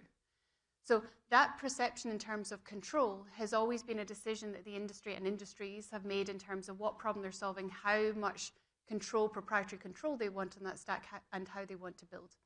Then we can layer in AI and say the only thing that really changed there was arguably that it's so new. We're learning how it works, and we need to put in the safeguards in terms of the operation and controls that go with it. What I've personally been so impressed with so many of the clients that I've been working with is they've been so swift in terms of establishing that governance framework, really understanding which parts of their business they're comfortable using AI, which parts they're frankly not yet, which data sets they're comfortable using, which they're not, and actually things like the work we're doing at LSEG around making our data available with those governance standards actually gives them much more confidence in being able to safely use AI. So it's a balance, it's an evolution, it's a training. I think there's many kind of cycles to go in terms of people really understanding how to play it. And what I see at the moment is, frankly, a lot of people that are putting AI into existing workflows rather than actually recognizing that they could have re-established how the workflow worked in the first place. It's that old adage of, what was the first thing you did when you got Google Maps? You looked up your own house. And we see the same phenomenon happening with AI, where the first thing that people are doing is automating the thing they were already doing, rather than actually exploring another way to solve the problem entirely. Well, I do want to take some audience questions. I can see them coming in. And if you have questions, please do send them. So how do you get bad data out once it's in a database that Gen AI can access? Yeah, so this is a really important question. There's two places that data is really relevant from an AI perspective. One is at the point of training, which is where you hear a lot of news in the industry. And the other is at the point that you're asking your questions, so prompt. Those are two different places that we're using data. Now, in the first instance, that training is where you'll hear a lot of what the foundational model providers talking about their training data sets. LSEG does not do that training, and the data is not used in that context. The second piece is much more akin to how we interact with data today, which is how accurate is the underlying data. It's what we just talked about. How accurate is the underlying data? If there's an issue with the data, how do we then have the right governance and controls in terms of running a correction? But that is truly no different to how it works in a standard ETL today. You know, the analogy you gave about Google Maps is really interesting, because to me, one of the first things I think about people like me doing is using ChatGPT, now that we can, to access financial data, but also to see how I could benefit from it, right? But that is a big danger, because then you end up putting your own financial data. What do you say to people's concerns about IP and privacy? So it's absolutely something to be very aware of. So really understanding what data you're using, and there isn't a standard to this, so you really have to understand the context in which you're exposing information and how that information can get used. One thing I will say is the whole community has become much more sensitive, much more supportive in terms of the protection around IP, but you still really have to understand the context and the tools that you're using, and then how that data is going to be protected. What is nice is you have a much stronger draw. So one of the things that we all have is, as humans, we have limitations in terms of just how much information we can consume in any one period. We have limited attention spans. And arguably, when you get AI right, you get much more expansive planes of access to data, which can actually inform much better decision-making. Now, that is, of course, predicated on having the underlying trusted data and having that orchestration and knowing that the data you're presenting as part of that is being safely applied. You know, one of the interesting things about AI at the moment is it's developing much faster than regulation. And LSEG and what you're doing, you are really betting big on building this data infrastructure, if you like, before the industry has regulated it. What do you say to people who say this is putting the cart before the horse? Is that true? Or is it more of a case of if we build it, they will come? Not at all. So we were on this path in terms of how do we have that gold standard in data before some of the energy in AI over the past 2 years. Data has always been really important to us as a whole industry, as a community, in terms of having the most informed decision-making. Arguably, with AI, it became even more important. So it's less of a change of strategy to us and more a question of how do we make sure we're doing it in the most powerful way from an AI perspective, because that last point I introduced earlier, where I mentioned about accessibility, is extremely important. We want to encourage this really easy, democratized, safe use of AI, but what we don't want you to have to do is build a lot of ETL associated with that, a lot of processes to be able to use that data first. So it's trying to strike that balance between ease and safety at the same time. And so I've asked you about a lot of the risks, trust, compliance, all the rest of it. But tell me about some of the best use cases you're seeing of how your customers, clients are actually using this. I have the privilege of seeing some extraordinary things actually at the moment. And yes, you get what you will expect me to say in terms of some of those kind of operational pieces around.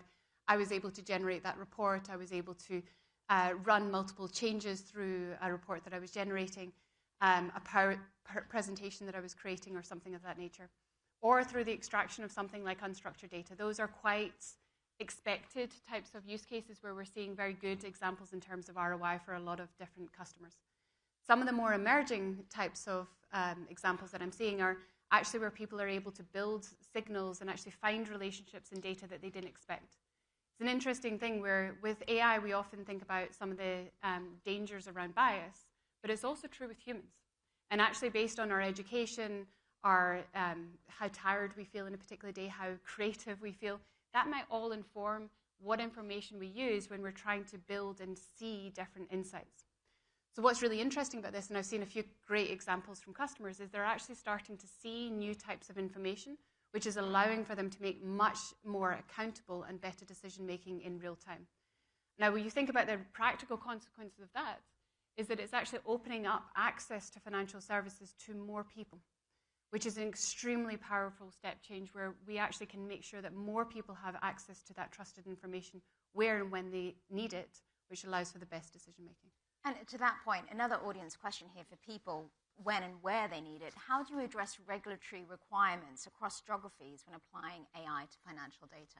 So I'll speak more from person. I spend a lot of time with the regulators. The regulators have been actually extraordinary in terms of really trying to encourage the kind of safe, scaled use of AI. So it is very much a partnership in terms of how we think about that. One of the things that I think about, and I serve a lot of global customers and I work with global policymakers, is how do we think about making sure we've got the right sensitivities from a global perspective across different countries, the right openness as well in terms of use of different types of foundational models as part of these stacks, but then also the right accountability for end users. So I see it in multiple layers, geography, one, but I actually see another layer in terms of the types of roles that we have in any given organization. One of the things that I see very commonly is, particularly with larger organizations, they tend to be quite siloed in terms of how they operate. And one of the things what you're seeing with AI is it's starting to bring together communities that aren't used to actually working so closely together because they're actually starting to become dependent on similar components, which is allowing a new form of collaboration and synergies to actually emerge across community. And that's actually one of the more interesting things that is starting to emerge. You see the same trend across industry. If I take financial services has been very focused on optimization within financial services. Arguably now, we're actually starting to see a lot of very interesting innovations that we can learn from other fields, like science, that are actually very relevant into the likes of financial services and beyond. And we have never really explored that in the same magnitude that's happening today. Final question for you. Sure. What is on LSEG's agenda for next year? What are you hoping that we'll be sitting here talking about at Reuters Next 2026? So my goal for this group is that we have truly fulfilled that ambition, first of all, making sure we've got trusted data in your hands. And you're able to apply that trusted data in the context of your AI ambitions. And different people's AI ambitions looks like different things. For some people, it's a chat interface, and there's variations on that. The thing that I'm really hoping we've really solved for is we've got that fantastic framework around scaled use of agents in a way that actually people can safely adopt and use to be able to do task execution alongside individuals. And I think that can actually be extraordinarily powerful in terms of scaling knowledge and actually access to information for global society, I'd say. Well, it's going to be really interesting to see how this plays out in the next year. It'll be a busy year. Definitely. Well, thank you very much, Emily. I know that there were some questions that we didn't get to, but Emily will be around. So find her in the break, and I'm sure she can answer all of them. Thank you very much. Thank you so much.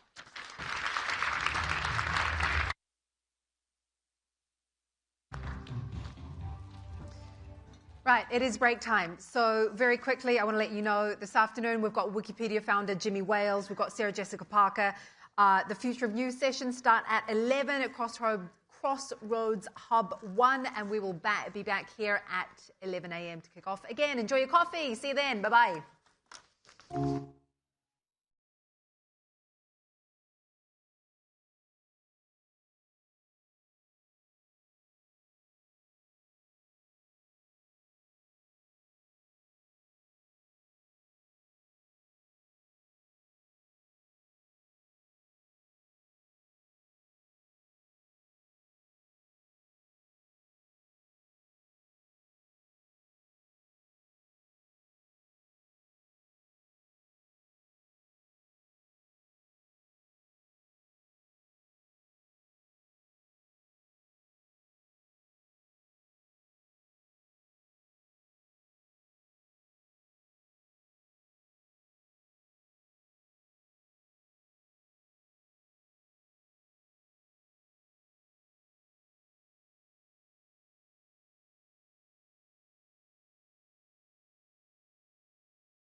counselor to the US Treasury Secretary.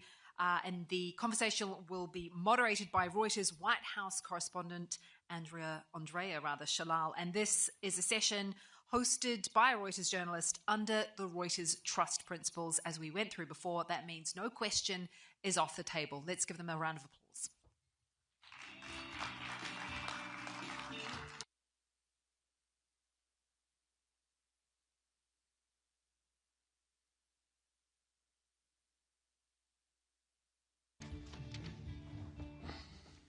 Well, hello. Thank you so much for joining us. Thank you. Thank you. Hey, big news yesterday on the Trump accounts. The Dells are going to give a ton of money into these accounts. It'll get people started with the $250 out of the $1,000 accounts, the Trump accounts. Can you tell us a little bit more about how you're going to get the rest of the $750? So we're very thankful for Michael and Susan Dell. Very extraordinary, generous contribution. $6.25 billion. That'll be covering 25 million boys and girls, and it's $250, as you said. But this is in addition to what the government is going to do. In the Working Families Tax Act that the president signed in July, also the one big, as is also known formally as the One Big Beautiful Bill, the Trump accounts and the form 4547. You'll be able to fill out next year when you start to file your taxes, but it's $1,000 for any child born between 25 and 28. Michael and Susan added $250 to that $1,000, which can go up in total to $6,000. So you have $1,000 that the Treasury is going to put in people's accounts who've signed up for it, and then 5,000 additional monies could be put in either by the parent, the guardian, an employer, another entity. So you could get upwards of 6,000 in year one and then give 5,000 per year thereafter. So Michael and Susan Dell's contribution is $250 in addition to the $1,000 that the Treasury will provide. So, Secretary Bessent this morning said that you're going to be looking for other volunteers to put, their large donors to put money in there. Have you identified a few already? I think there are some, I think they're probably figuring out how much to give and when to do it. But, yes, I'm hopeful that there will be many others that will come forward because it's a pretty novel idea. And it does make young families or old families that have kids, I've old family had a kid, it does make them, put money away. It's an investment in the future. They take ownership in the American economy, which has thrived unlike any economy in history. And it's a great investment tool. It also will be an excellent financial literacy tool as Treasury itself tries to increase financial literacy. But people, from a practical perspective, will see how compound interest works, how it grows. Oh, if I put a little bit of money in year one, oh my gosh, by year 4 or 5 or 6, it's actually really worth something. So how soon do you think we'll see some more announcements? Could that come before the end of the year? I would now hope that so. the Dells have paved the way? Yeah, I don't want the old economist adage, don't give a date or a number. So I can't give a date or a number, but I'd be pretty confident there are going to be others that are going to contribute. And again, this is in addition to the Trump accounts, which, as I said, are $1,000. So anything anybody else contributes above the Dells' generous contribution is extra. Okay. So if you're not going to give it dates or numbers, and I'm sure the president will be calling people and say, listen, you said you're going to give, you better give. So exactly. I think it's going to happen. Oh, well, that's great. So the holiday season is in full swing. As you know, we're here in New York, big epicenter of shopping. And shoppers spent $44.2 billion over the Thanksgiving weekend, and including Cyber Monday. That's up from last year, not up as much from 23 to 24.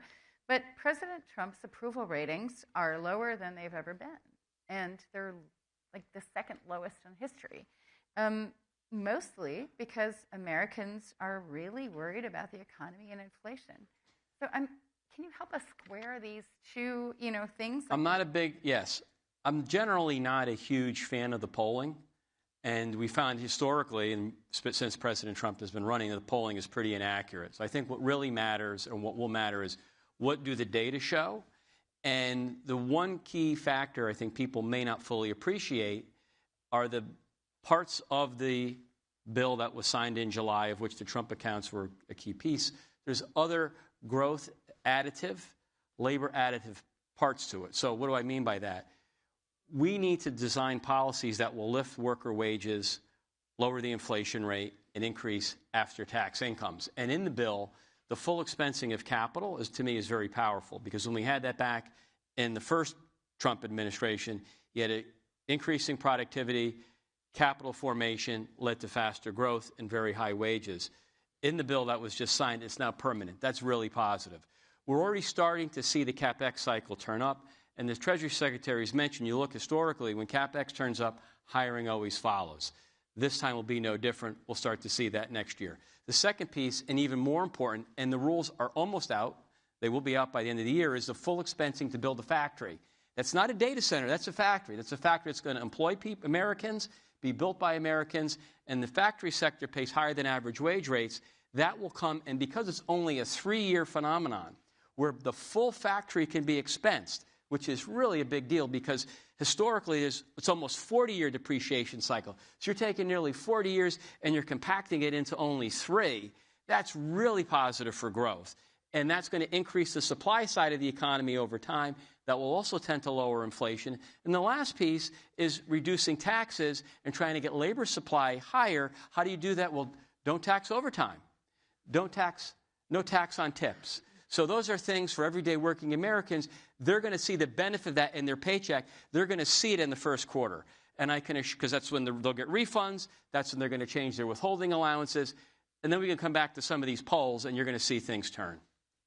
So that sounds very familiar to what I heard during the Biden administration. It's not that bad. Things will get better. We're going to have all these bills, and then there'll be all this investment. I mean, what's different this time from your point of view? So the key thing, well, I would say I guess I'd say I'm an anti-Keynesian, but as a more supply side, focusing on the supply side, I say President Trump's policies are very, very different than the Biden administration policies, which were focused much more on the demand side, giving stimulus to people that they could use and spend. And the Trump's approach is, no, we need to have a bigger pie that creates more depth and growth at the middle and lower income levels, as we've had on the first side. How do you do that? You've got to encourage the private sector to create and build. Because when they create and build, they're using American workers to do that. So I'd say that the focus really is on the supply side, not the demand side. And I'd also say, one of the things that's hard to quantify, but certainly is very positive, is the deregulation side of business. And I think it's very clear, whatever one's politics in the room are, the Trump administration has a much different view on business regulation, which we believe has meaningfully hurt, than the prior administration, which really was, we'd say, regulatory overkill, onslaught of regulation. Sure. I think I'm very concerned, though, about an issue, which is that the president now is saying that affordability is a con job invented by the Democrats. Americans, when I go out in the field and I talk to people out in the middle of the country, they're telling me that affordability is a critical issue, and you saw a little bit of that reflected in the elections in New Jersey and Virginia, here in New York City. You're a New Yorker. I mean, how do you get Americans to understand that the future is better when they're obviously viscerally concerned? Absolutely, and the president takes it very seriously. And I guess what I would say to you, as we were talking before we walked out, is that we've got this bill in place, and the president knew, I've got to get this done early, because I don't think what I realized, and I was in the first administration, you have to write all this tax law. And companies want to wait to see what the law looks like before they start to invest. And you had to do it early, because if you do it in July, you can get all the Office of Tax Policy and IRS can write it by the end of the year, so you get the benefit of it. So if I'm correct, and I'm confident that I am, as a professional private sector forecaster, I'd have to make bets, and I'd be predicting 3% growth next year with low and falling inflation, in part because of lower rents, lower energy costs, especially for gas and things of that sort, that we're going to have a boom. So let's talk a year and see what happens. So we're going to get there. It just might take us a little bit longer. The president has a couple of ideas. He's floated the idea of a 50-year mortgage. Is that officially off the table? I don't know if it's officially off the table. That was an FHFA. I'm old. I used to know it was OFAO. when it was called a fail. But anyway, I can't say it's officially off the table. I think the president just really was going to look everywhere he possibly can as tools to raise affordability, to raise living standards. The 50-year mortgage, they're good. I don't want to say much more on it, but what I can say is that interest rates are high. This is why the president, in his unique way, has been very critical of the Fed. From an academic, intellectual perspective, I think he's exactly right. Monetary policy has been too tight. There are sectors of the economy that have suffered because rates are high. We know rates are high because we know inflation expectations are low and falling, which is why I would say just let our policies get into place, and you're going to see different results from the prior administration. The yield curve is very flat. The real broad trade weighted dollar is very high. I mean, these are all factors that would suggest monetary policy is tight, and the Fed itself has admitted. So if the Fed can actually lower rates and get rates to neutral, if not somewhat stimulative, as my former colleague Stephen Myron had said, then you're going to get mortgage rates down. And mortgage rates fall, you're going to help lift affordability. We won't need a 50-year mortgage if the Fed was lowering its rates, which I think it will, but it's been, I think, very slow and uneven on that score. So another idea that he's raised is giving Americans a $2,000 rebate. That would require congressional approval. That would require congressional approval, and I think the president really wants to try to help the working class. So for that to happen, you need congressional approval, and I'm not sure where that sits at the moment. Depending on who you talk to in the Congress, there would be a reconciliation bill, there won't. We'll see what happens, but I think as the year unfolds, as the year concludes and we go into 2026, I don't necessarily think we'll need that if the growth backdrop is as strong and robust as I believe it will be. I mean, the president has also talked about the revenues from tariffs coming in, trillions coming in, which is a lot more than you've reported. But and he's saying that we could eventually do away with the income tax. Is that another idea that is maybe a little ahead of its time? I would say it's innovative. On the trillions, he's correct in that if you look, even CBO had scored the tariffs as lowering the deficit roughly $4 trillion over a 10-year period. And by the way, I'm not a huge CBO fan, but the numbers actually so far have been a little bit better than what CBO's numbers would imply. About a $300 billion tariff jolt this year, $400 billion next year. Then if you have lower debt, you lower interest costs. I mean, it would be nice, again, focusing on the supply side, reducing taxes on capital and labor, removing anti-growth business regulations, having cheap and abundant energy. These are all things to galvanize and rejuvenate the private sector, to hire people, to create value, and to pay them high-paying jobs, which is why the U.S. economy post-COVID has thrived. And it was thriving prior to the pandemic. I believe you look at the GDP numbers. This is why I'm saying just be a little bit patient here. GDP numbers look really good. What are the numbers that you're looking at? So GDP in the second quarter grew 3.8%. If you take out the federal side, which fell over 5%, we grew at 4.5%. It appears that we grew close to 4% in the third quarter. Again, private sector led. So that's a combination of consumption, which you were mentioning. And that's just goods. If you look at services, which is the bulk of consumption, that's been strong. But also on the CapEx side, we're seeing really good growth in capital spending. And that, to me, makes me very positive in the outlook. And we're seeing that in the stock market with very strong earnings growth in the last quarter. So, a lot of economists, and we're looking for some audience questions. I'm not seeing them here, but maybe our staff can get some audience questions up. You may be seeing them behind us. Most economists say the tariffs are clearly inflationary. The president says they're not. So, I'm confused about this. Okay, so here's the thing. So this is, okay. It's like a no-brainer. Can we just say that? This is not, okay, I'm going to get on my soapbox here a little bit. Because tariffs are not, inflation is always and everywhere a monetary phenomenon. It's one of the few things economists agree on. If you want to add credit, money, and credit phenomenon, fine. The inflation rate. Tariffs, if there was an effect, it's a one-off price level effect. If you look at goods prices and the personal consumption expenditures deflator, they've not gone up. They've been flat. Where the inflation is in services. Now, does this not mean maybe at some point we could have a tariff impact?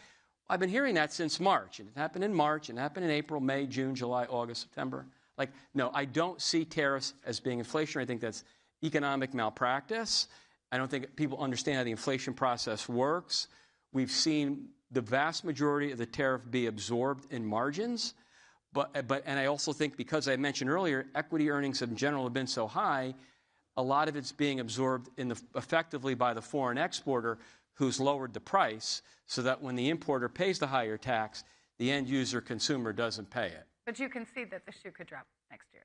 What's that? You concede that there could be some further impact next year. Well, there could be, but again, the effects would be very de minimis. The fact that I think most people are still arguing about, well, how much of the tariff effect is there? Already, the argument for me is over, because you were telling me back in March, and it was like some crazy cockamamie argument about inventory building, what's going to happen. I'm like, okay, we're waiting for Godot here. We do have a question here from the audience. What's the single clearest piece of evidence that you'd point to that modern supply-side economics is actually causing the economies, is actually raising the economies? Sure, speed limit. So if you go back to the first Trump administration, you look at the change in productivity growth, it went up every year incrementally. And, if you remember, in 2019, we were talking about AI, we were talking about robotics, we were talking about how innovative the economy was, and they had all this disinflationary pressure. We will repeat that again with the policies in place, where you'll see higher productivity growth. Okay. And you'll get economy growing at 3%. I mean, in the first 3 years of the Trump administration, we grew almost 3%. In the third year, we were almost 3.5%. Inflation was low and stable. So if my thesis is correct, we will see growth at 3%, and we'll see inflation move lower. And by the way, when you get 3% growth and it's driven by capital spending, your deflators are not high there. Your deflators are low. So, you even go back to the 90s. You'd see another scenario where, in the 90s, we had reduction in capital gains rates, reduction in capital broadly speaking, more friendly business environment relative to what it had been. So I would go back to the late 90s, and more importantly, where we were in the first Trump administration as evidence to that question. Well, let's get to one more, which is really good, is, all these rebates that you're talking about, if it comes to pass that there is a direct rebate, wouldn't that be inflationary in the way that you've said that the Biden administration policies were? It depends where the supply side of the economy is. Mm-hmm. If the supply side of the economy doesn't grow, then yes, that would be inflationary. But if the issue is the potential of the economy is growing, mm-hmm. because we've increased productive capacity, basically we have the capital and resources to produce more goods and services that people want, then no, it's not inflationary. Okay, and then one final question on AI. We're asking all of our guests during this conference. What do you expect the impact to be on jobs? How many job losses do you expect, and what parts of the economy will be hit? So to me, AI is an incredible tool that I think is complementary to the existing workforce. And so I don't look at this as, I'm not a Luddite. I believe AI is very helpful. But, we need plumbers and electricians and carpenters and skilled trade. We're building. The factory sector, we're going to build. We can't have AI build something. You need a worker to do it. So I think, we get, fear sells. Fear is a motivator. And I think too much of what people read about this job losses and everything. By the way, I'll argue with my Democrat friends. Let's talk, we gave you a great economy. No, you really didn't give us a great economy, because we had 2 million job downward revisions in 23 and 24. Labor market's been slowing. That's not because of AI. We need policies that are going to encourage business to invest. And again, AI is a complement to it. And you look back historically, the U.S. has always innovated with all these technologies, whether it was moving from to the steam engine, to a motor vehicle, to telecommunications. I'm an optimist, as is the president and the secretary. So I think the economy should turn. We need the Fed to help, but the economy will turn. Sounds great. Sounds like we're going to get an announcement soon on a new Fed chair. Have any? Well, the president is keeping us in suspense. It was going to be maybe before Christmas. The other day he said it might be after Christmas. So we'll see. It'll happen soon enough. You think there's still a chance that your boss, Secretary Bessent, could be persuaded? Look, the secretary would be a wonderful Fed chair, but he doesn't want it. He loves the job he's got. I think the president respects that. But as they say, those decisions ultimately are made above my pay grade. And we're going to have to leave it there. Thank you. Thank you so much for joining us. Thank you, Andrea. Thank you so much. Great job.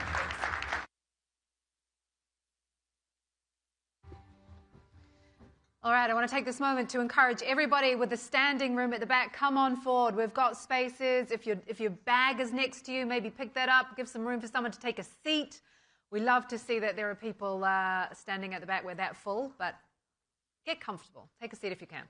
Okay, we are going back now to AI, but very much looking ahead, talking about 5 trends to watch in 2026, everything from agentic enterprises to physical AI. So next, we have a session in partnership with EY. We have EY Global Chief Innovation Officer Joe Depper with an illustrious moderator who also happens to be my boss, Thomson Reuters President and Chief Executive Officer Steve Hasker. Give him a round of applause.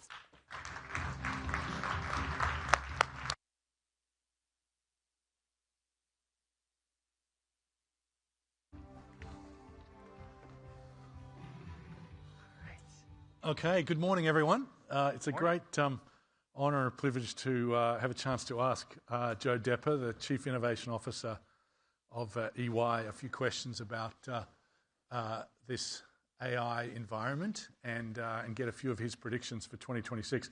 Just as a reminder, EY is one of the most important cogs in the sort of global economy. Over $50 billion in revenue and almost 400,000 people. And I think it's worth sort of reminding everyone as just what a behemoth the organisation is, obviously one of the biggest of the big four. But before we jump into the questions, Joe, Chief Innovation Officer, what does that mean, day to day, year to year at EY? Well, first of all, thanks for having us, Steve, and thanks to the Reuters team. For Chief Innovation Officer, I've got 3 main components of my role. First is I've got the data office. So at EY, people sometimes don't realize we process over 50% of the Fortune 500 companies' data sets. So that's a massive amount of data. One of the largest data producers, data consumption in the world sits within our EY databases. The second is around AI. So I run our AI program globally, and that's 400,000 people, 150 countries. And so when you think about AI, what we're seeing now, and we'll talk about this a little bit later, is sovereign AI and how that's going to impact the way that we run our business. Right. And we'll talk about that. And the third is what we call next frontier. This is the fun stuff. This is physical AI, quantum, blockchain. We just announced today that we launched a new physical AI lab, and we're going to go invest in physical AI because we think that's the next big trend to come. And does that lab have a particular location? It's actually in Alpharetta, Georgia. Is it? And, okay. It's actually where I'm from.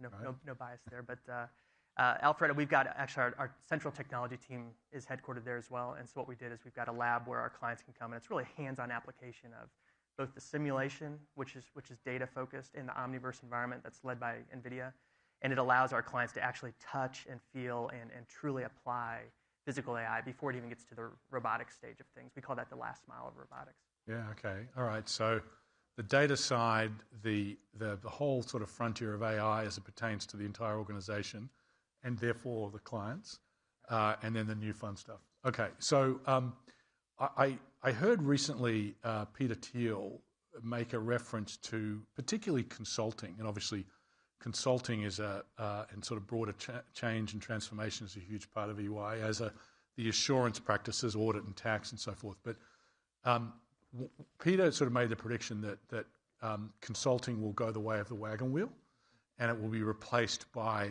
the sort of Palantir type data and analytics offerings.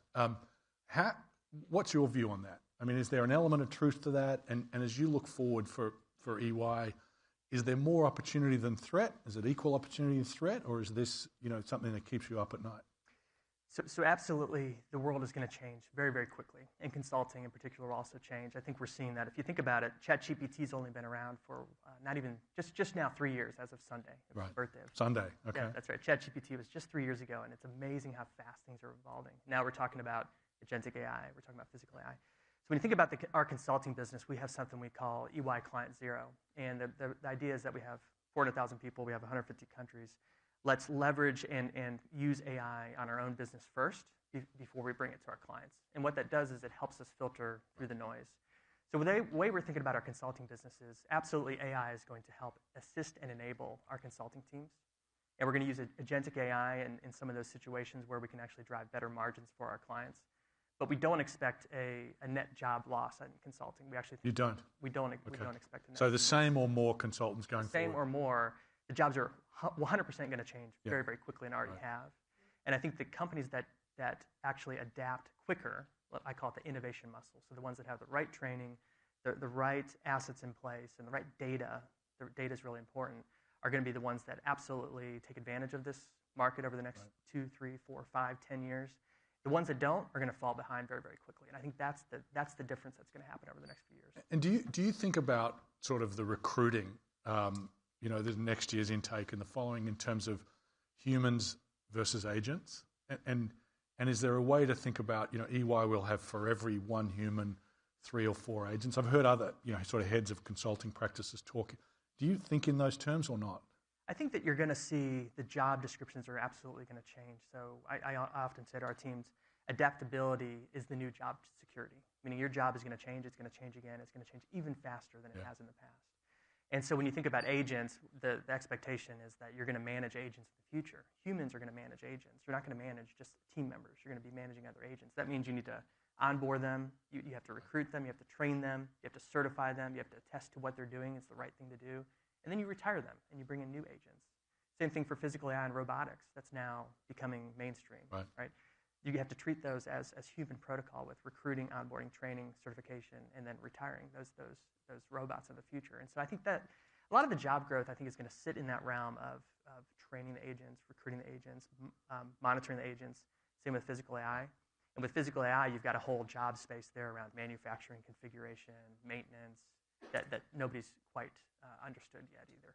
Yeah, it's interesting. I mean, your sort of sense of optimism and projection of growth, I think, is a compelling one. I'm a big believer in the sort of history of these disruptive technologies, whether it's go back to the steam engine, the combustion engine, the railroad, the internet, in that ultimately it creates tremendous upticks in economic activity and therefore wealth creation and standards of living. The intermediate disruption can be, is the sort of hard part, right? And so with that in mind, Joe, based on what you've been doing over the last 12 months or so, or since the advent of ChatGPT, what's working at EY and what's not working? Yeah, and I agree with you. So if you think about the history of technology evolution, I think it's a great, great point. There's always been job growth out of every industrial evolution that we've had in technology, whether it was manufacturing or to the internet, to iPhone, to ChatGPT. Now we're in that point where we're like, maybe not this time, but again, every time we've been proven wrong.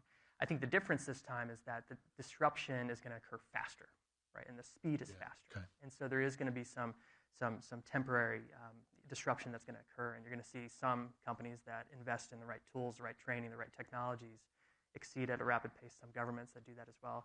Some that don't will continue to fall behind. I think that's what we have to watch when we think about the future. In terms of what we've learned over the years, in terms of AI, I think there's a lot of hype out there. We've all seen that. Is there a bubble? So the question around the bubble is, I think AI is here to stay, and I think it's going to massively, hopefully, positive impact on society. That's my belief, that it's going to help. It's going to help society when it comes to job growth, I think, in the future. It may be a little painful now, but it's going to help in the future. When it comes to medical outcomes and precision medicine in particular, robotic surgery is already seeing great success in certain geographies.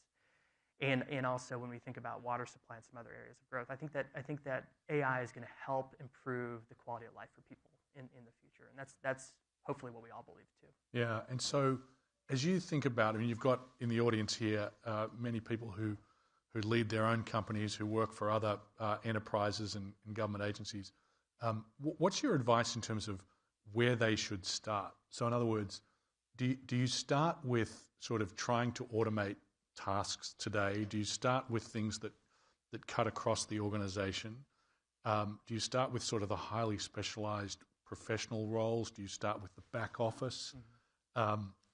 Where should people get started?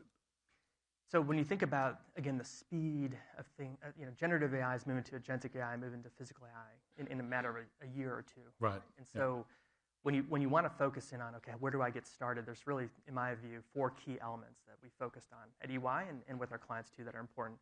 First is you've got to get your data right. Yep. Whether it's generative AI or it's agentic AI or it's physical AI, it's even more important to have that strong, high-quality data. Right. A study we did at EY this last year shows that 83% of clients say they still don't have the right data infrastructure. So therefore, they can't leverage all the latest and greatest AI. So that's going to be really, really critical. The second key that we believe is important is you have to embed responsible AI into everything you do now.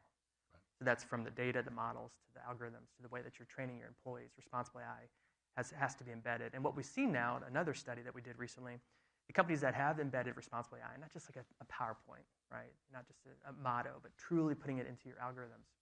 They've seen less compliance risk from a penalty perspective, but also better job growth and better revenue. And the reason for that is when you talk to these companies that are truly taking responsible AI and embedding it into their organization, people, the processes, is that it gives people guardrails to experiment. Right? So instead of saying, I don't know what to do with AI, they say, okay, as long as I play in this sandbox with this technology and I don't do these certain things, I can experiment with AI. And so you're seeing that showing up in revenue growth. So that's important when we talk about trust. The third is value. There's a lot of innovation theater that's occurred. Yeah. So anybody that's seen this in the last few years, some of that's okay. You're learning, we're growing, we're learning about new tools, but you really want to attach to use cases and values. So to your point on back office, that's a big opportunity for value there. Finance, procurement, back office. We are seeing true productivity savings, for example, there, but also in software development. That's an area that's absolutely been impacted by AI very quickly.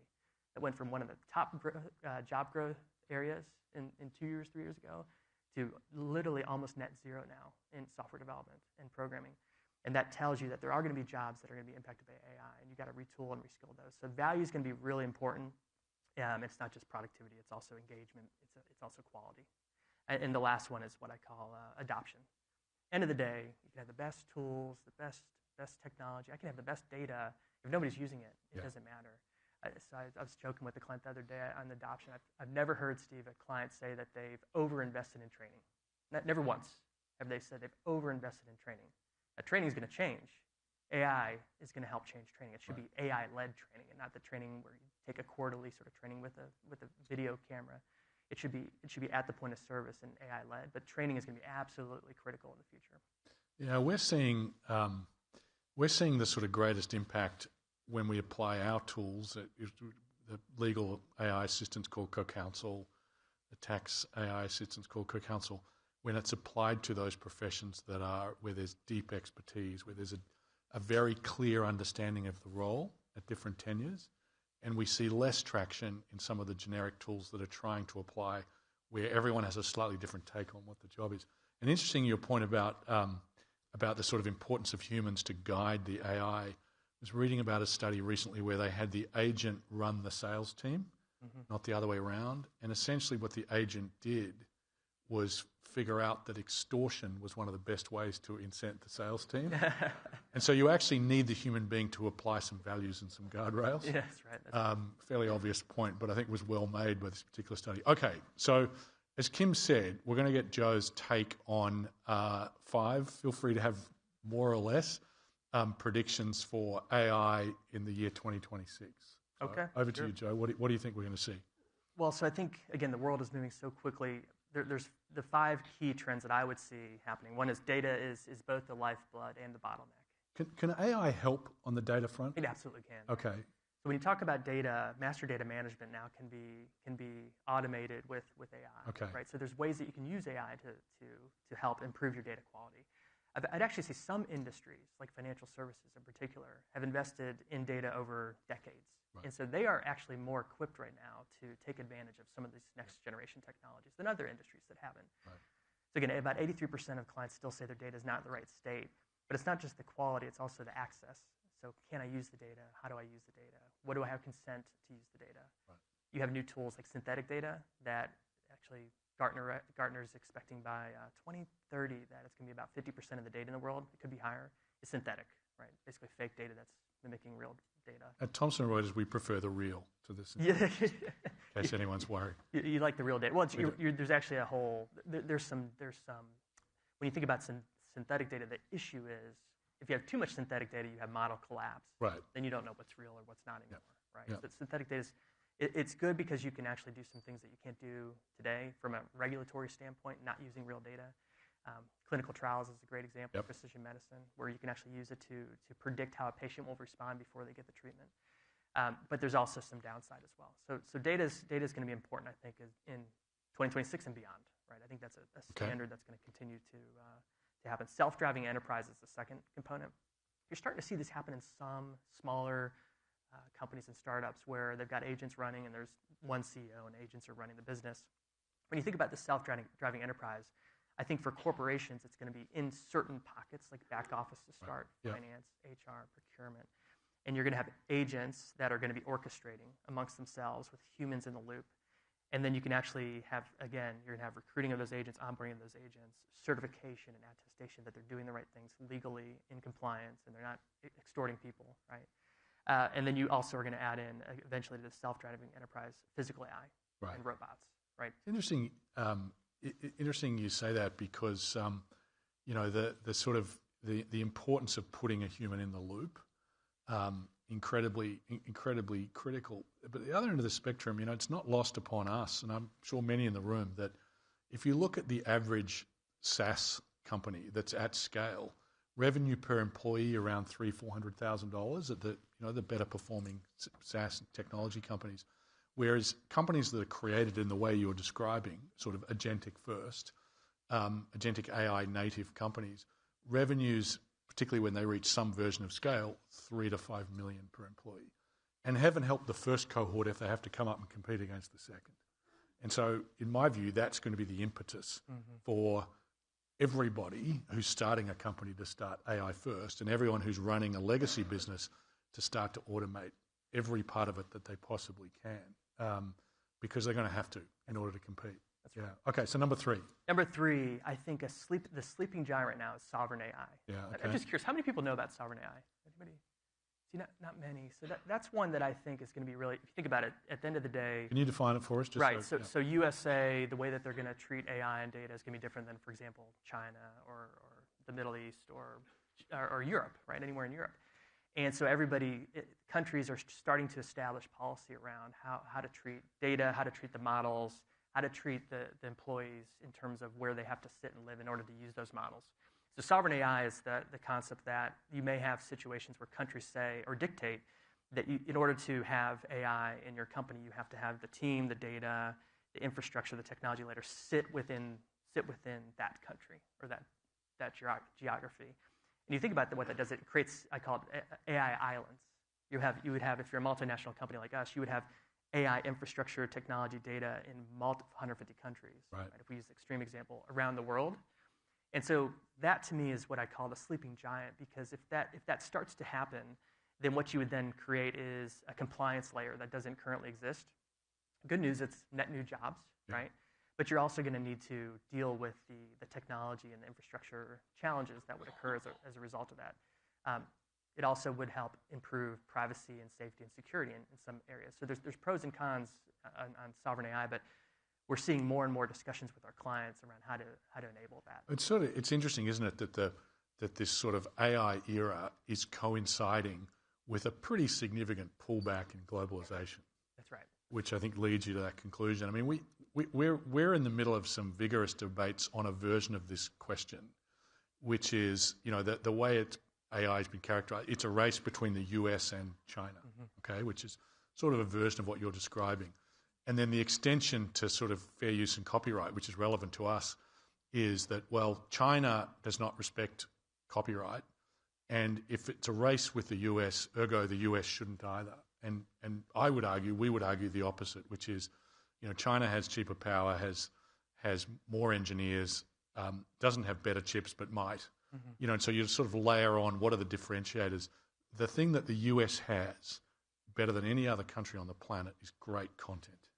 Great filmmakers and musicians and recorded music artists and, in our case, journalists and lawyers who are capturing, IP. And if you erode the incentives to those creators, then the world will be flat. And in fact, it will be a race with China. Anyway, enough of that rant. Number 4. Number 4, work reimagined, right? So the whole discussion we had earlier around jobs, I think that's going to be a continued discussion. You starting to see, what I would say is that, again, adaptability is the new job security, right? So the ability to adapt is going to make the difference in your job growth You're going to see some people that really adapt well, and they're going to continue to grow in their careers. They're going to adopt AI, and they're going to continue to see success, and others that don't. Some of that is the middle management layer. We're seeing some crisis, I call it, because the middle management layer, if you're in finance, procurement, if you've done governance and PMO operations, what can often happen is AI can do that better now. Yeah. So those jobs are starting to see displacement in some areas. Entry level is also seeing, I would consider, some displacement. But entry level, what's happening is most of the graduates that are coming in are well equipped with the tools in AI, and so I feel like they're a little bit better equipped to handle some of the challenges. I am more worried about that middle management layer and how fast they can evolve and be adopted into. Yeah, it's sort of the adage that I think we've all started to hear or use. You won't be replaced by AI, but you might be replaced by someone who uses AI. And the wrinkle could be middle management, which is use it all you like, but if ultimately fewer middle managers are required, we may move to a bit of an hourglass type model. Yeah. Okay. Last and final. Last and final. Just trust is the new currency. Okay. Right. So if you think about, and everybody can look online now and see there's deep fakes and there's issues with trust, and consumers are starting to recognize. You mentioned the events in the U.S. I saw a stat the other day that concerts and live sporting events are actually the attendance is up. Right. And I think part of me is believing that people are getting somewhat tired of the AI and the fake AI and the deep fakes, and they're saying, I just want to talk to a human. I want to see humans. I want to interact with humans. So trust is the new currency, and I think the organizations that embed responsible AI into everything they do, that are trusted brands, trusted with consumers, trusted with their employers, are going to see much greater success. The ones that don't or make mistakes along the way, I think, are going to see rapid decline. Thank you, Joe. That's I hope everyone agrees with me. I think that is in 15 or so minutes as clear and coherent a view on the state of AI and the immediate future of AI as I've ever heard. And I've listened to a lot of these kinds of conversations. So thank you, Joe. Appreciate it, Steve. Cheers. Thank you. Thanks, everyone. Thank you.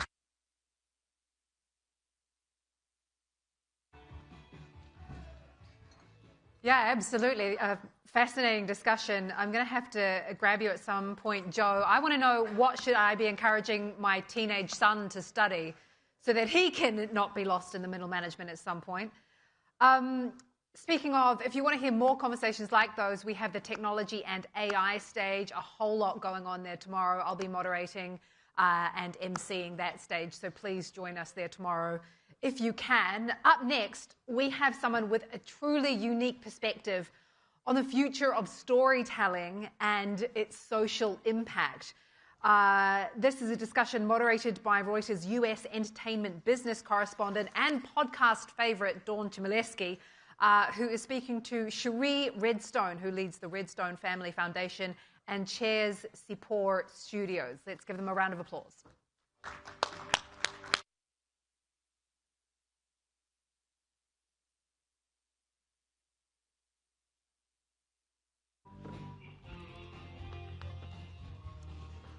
We ready for this? We are always ready. Thanks for joining us.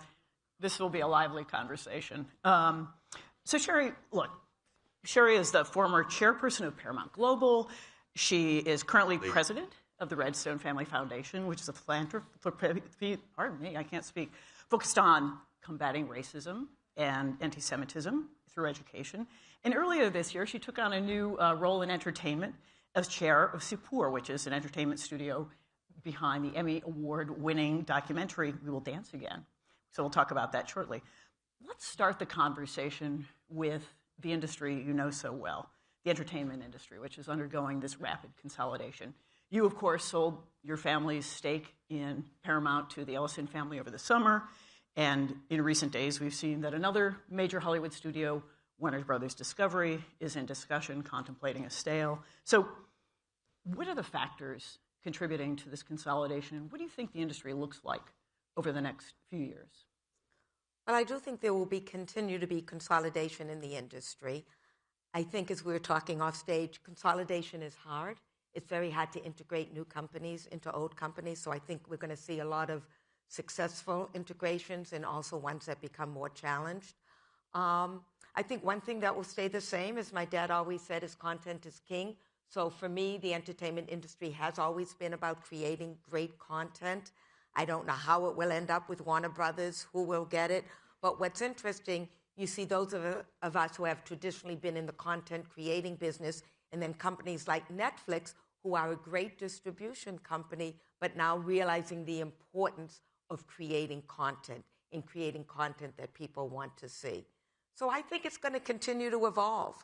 I think you'll see more AI, which will be opportunities for the industry, as well as challenges that we need to think very seriously about. And change. Change is the one constant, I guess, other than death and taxes. Well, let's dig into the AI question, because you know, because you've seen the sort of existential moment that the industry has had. There are moments more recently in time where we've had the introduction of an AI-generated actress, that caused all of Hollywood to have a breakdown. Where do you see the applications of that technology, and who will be displaced in this process? Well, if we're not careful, I think everybody will be displaced. I don't want to be the voice of doom, because I do think there's an opportunity to manage this. The problem is that it happens so quickly, it doesn't give you enough time to plan. So in real time, we're going to have to sort this out. But I think there are a lot of opportunities using AI that are going to make our business more efficient, more cost-effective, and that we're going to have to be able to find a way to take advantage of that. And some of those people who have been involved in those positions will be displaced. I think when it comes to talent, there was a lot of controversy, whether it's acting, whether it's music, et cetera. And that's where I think we really need to be very aggressive in protecting the creative talent and making sure that they are not replaced. There's nothing like the real person. There's nothing like the real thing. I think that was Coke. But the reality is, I think it's going to continue to evolve. I don't have an easy answer for you. I think there are going to be places for it in every aspect of it. I mean, you look at the legal field now and all of these, law associates who are coming in, and you look at how discovery is done. All of these people are going to be displaced. We're going to have to find other opportunities within the fields to create jobs, and not enough jobs are going to be created. So I think it's a challenge. Yeah, totally. So talk with me, a related challenge, as we're talking about sort of the disruption of the entertainment industry, is another part of the business that you know really well, theatrical. I mean, the theatrical business has been in decline since COVID. We're at something like close to $8 billion in domestic box office gross this year, which is well off of the $11 billion it was in 2019. Are we going through a structural change? Is there any coming back from this? And how might eliminating one of the major Hollywood studios from the equation impact theatrical? Talk to me about that. This is something you know so well. Well, first of all, I think there's nothing like the movie-going experience. But you have to create the experience around the movie if you want to get people out of their homes going to the movie theaters. So we used to do cocktails. We used to have concierge. We used to have pre-show performances. We used to really make it about a night out. And I still think that nothing will replace that. But that being said, I think it's not so much the consolidation that is going to have an impact on the industry going forward. It's more about streaming. It's more about the quality of home theaters, about changing consumer habits. And I think even with consolidation, if you have more limited content being created, at the end of the day, right now in movie theaters, people only go to see the hits. It's much harder. You used to get them to go see a C movie. And I said, if we give them a drink, we can get them to see a C movie. Instead of now, you're lucky if you can get them to see an A movie with a cocktail. So I think that those hits will continue to be created. And even if there's consolidation, and we'll get to this in a different way, there's still a lot of independent and foreign film and foreign content that people want to see now, which is much more much more approachable than it used to be, and people really are very comfortable going to those. So I don't think that the consolidation is going to be the biggest impact. I think it's just going to continue to be the success of streaming, and that puts the onus on exhibitors to create that experience that makes people want to get out of the home. Interesting. I think this is a logical segue to your work with Sipur, which, you just assumed the role as chair of this Israeli entertainment company. And we've talked a bit about how production in Israel might well address the rising cost of production that you've referenced earlier in our conversation. So talk to me about why you joined this company after just exiting a global media operation. What attracted you, and how does it shake up the industry's economics? Well, the way I got involved is, as you mentioned before, they did the movie We Will Dance Again. And they came to me with that film, and we were able to get it streamed on Paramount+. Tell people what that was about. And that movie was about what happened at the Nova Music Festival on October 7th. So it was a really tough movie, and as many of you know, it's been very hard to get Israeli content both funded and distributed. So they came to me, I don't want to say as a last stop, but I think and we ended up putting it on Paramount+, and it was an incredibly successful movie. It won an Emmy. We partnered also with BBC. It just won an award last week in London, the Rose d'Or Award, as the best documentary. And through that, I got to know the team at Sipur. And I felt consistent with a lot of the work I was doing in my foundation around fighting anti-Semitism and racism and addressing those issues. It was also about getting people to see Israel a different way. So it kind of very much fit in with my vision of how can people see Israel for the Israel that it is, not the Israel that people portray it as, unfortunately, so frequently. Not that it doesn't have its challenges, it does, but there is a side of Israel people don't know. And I've always felt that we can create change through content. My dad always said content is king. I always say content creates conversation that leads to change. And so that was my initial, meetup with Sipur. And then I got to learn more about their business. And to be honest, they had an offer to be purchased. And I started talking to Emilio, who was the CEO, and I said, it's way too soon to sell this company. You have such a vision. If you can find a way to raise the money and bring in the right people, I think you should hold on for it for longer. Not realizing at the time that I would be some of the funding and I would be the person who we brought in because their previous investors had no media experience. And what I like about Sipur is it is a very different model than what we have in Hollywood. So basically, what happened in Israel years ago is the broadcasters and the cable networks realized that they did not have the ability to fully fund all of their shows. At the same time, Israeli content was traveling so successfully around the world. We had Fauda, we had Homeland, we had In Treatment, we had so many shows. So Emilio came up with the idea of doing deficit financing for 40 to 60% of these shows in order to own all of the international rights. And then he brought in a partner to share in those costs and to share in the revenue generated by, the international success of these projects. And what was incredible about Israel is they did have a strong creative community. They were successful. And the first show we did was actually a show we did called Bad Boy. And that we did in conjunction with Peter Chernan's North Road Studios. And it became a tremendous success in Israel. It won all of the Academy Awards. It became top 10 in almost 50 markets on Netflix. It was the only Netflix international drama to receive any Emmy nominations. It won an award in Germany. And recently, we're now doing the second season and also working with Netflix on an English remake. And that's our model, to find communities with great creative talent. We recently did a show in Argentina that I'm going to be introducing at the Miami Content Festival in January. And it's about an Israeli actress who wanted to kind of become more international.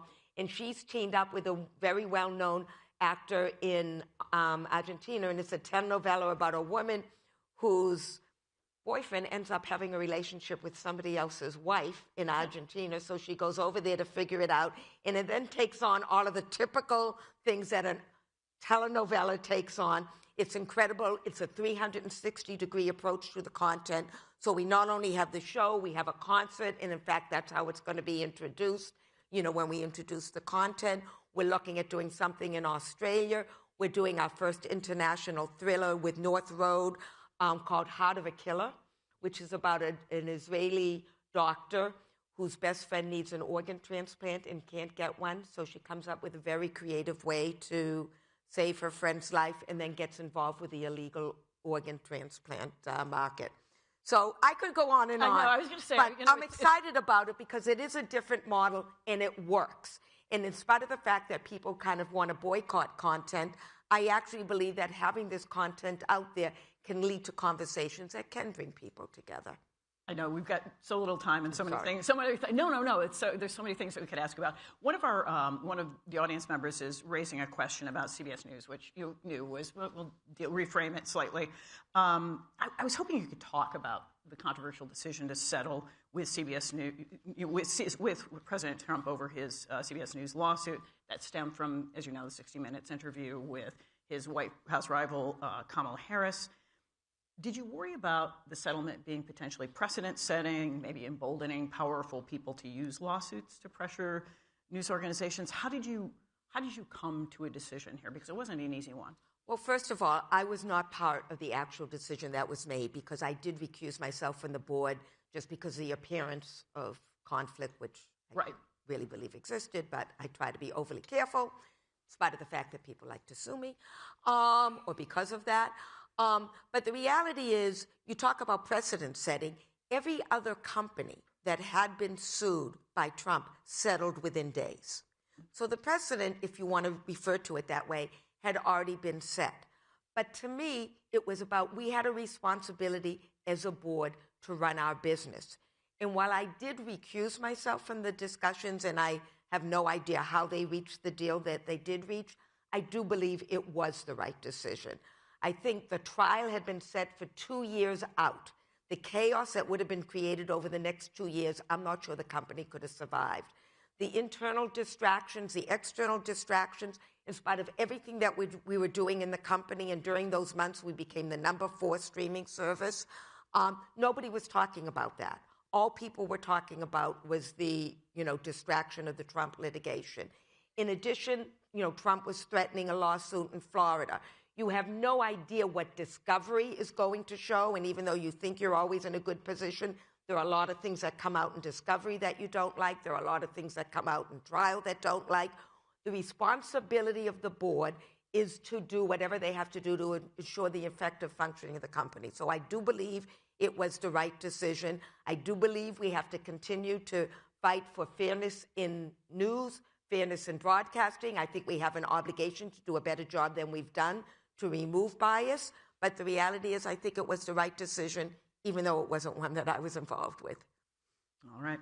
We have 2 minutes remaining. There's so many questions that, forgive me, we can't get through all of them.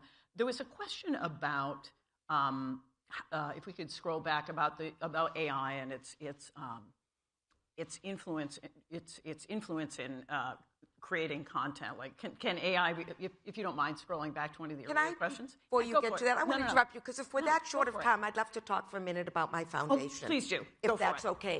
Yeah, of course. Because that's actually the most important thing that I feel as though I'm doing right now. Forgive me, Shari. Now, that's okay. And what we're trying to do is address the issues of anti-Semitism and racism by building bridges across communities.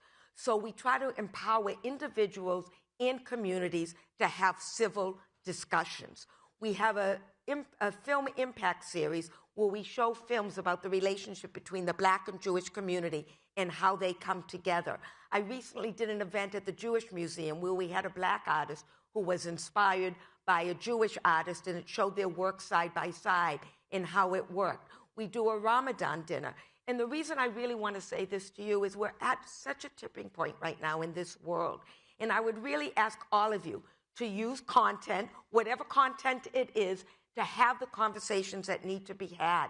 I have a program with preschool children, 4 years old, teaching them about different cultures. And they learn about different cultures. And it has family and food and fun. They go apple picking around Rosh Hashanah. They have apples and honey. They read books about Rosh Hashanah. They do arts and crafts projects. Letters go home to the parents. It starts conversations. And we all have such a responsibility and an opportunity to use our voices, and our voices are content. So I don't think there's any more important work that all of us could be doing right now with our families and with our colleagues. So however creative you want to be or however non-creative you want to be, I just ask all of you to think about this and to have these conversations We have to make a difference. We have to create that world we want for our kids and for generations to come. This is the work I love. It's connected with what I do at Sipur, and I had to leave you with that message, so I'm sorry to interrupt absolutely. you. Thank you so much, Shari, for your time. Thank you very much, everybody. We'll go this way.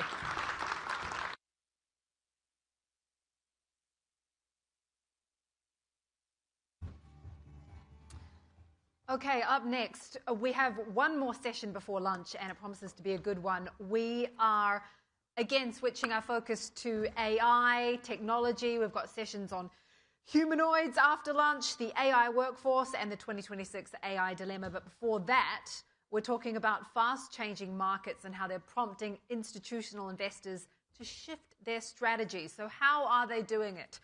We have a panel up next, moderated by Pavni Mittal, who I will invite to the stage to introduce her guests.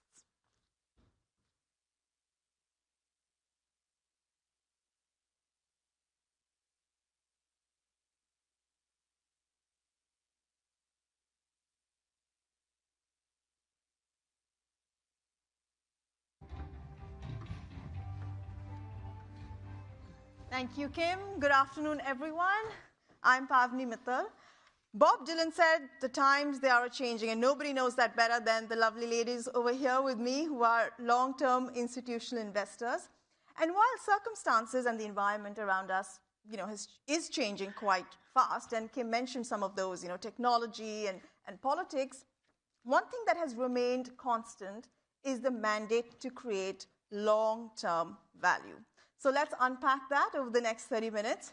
Please welcome my panelists.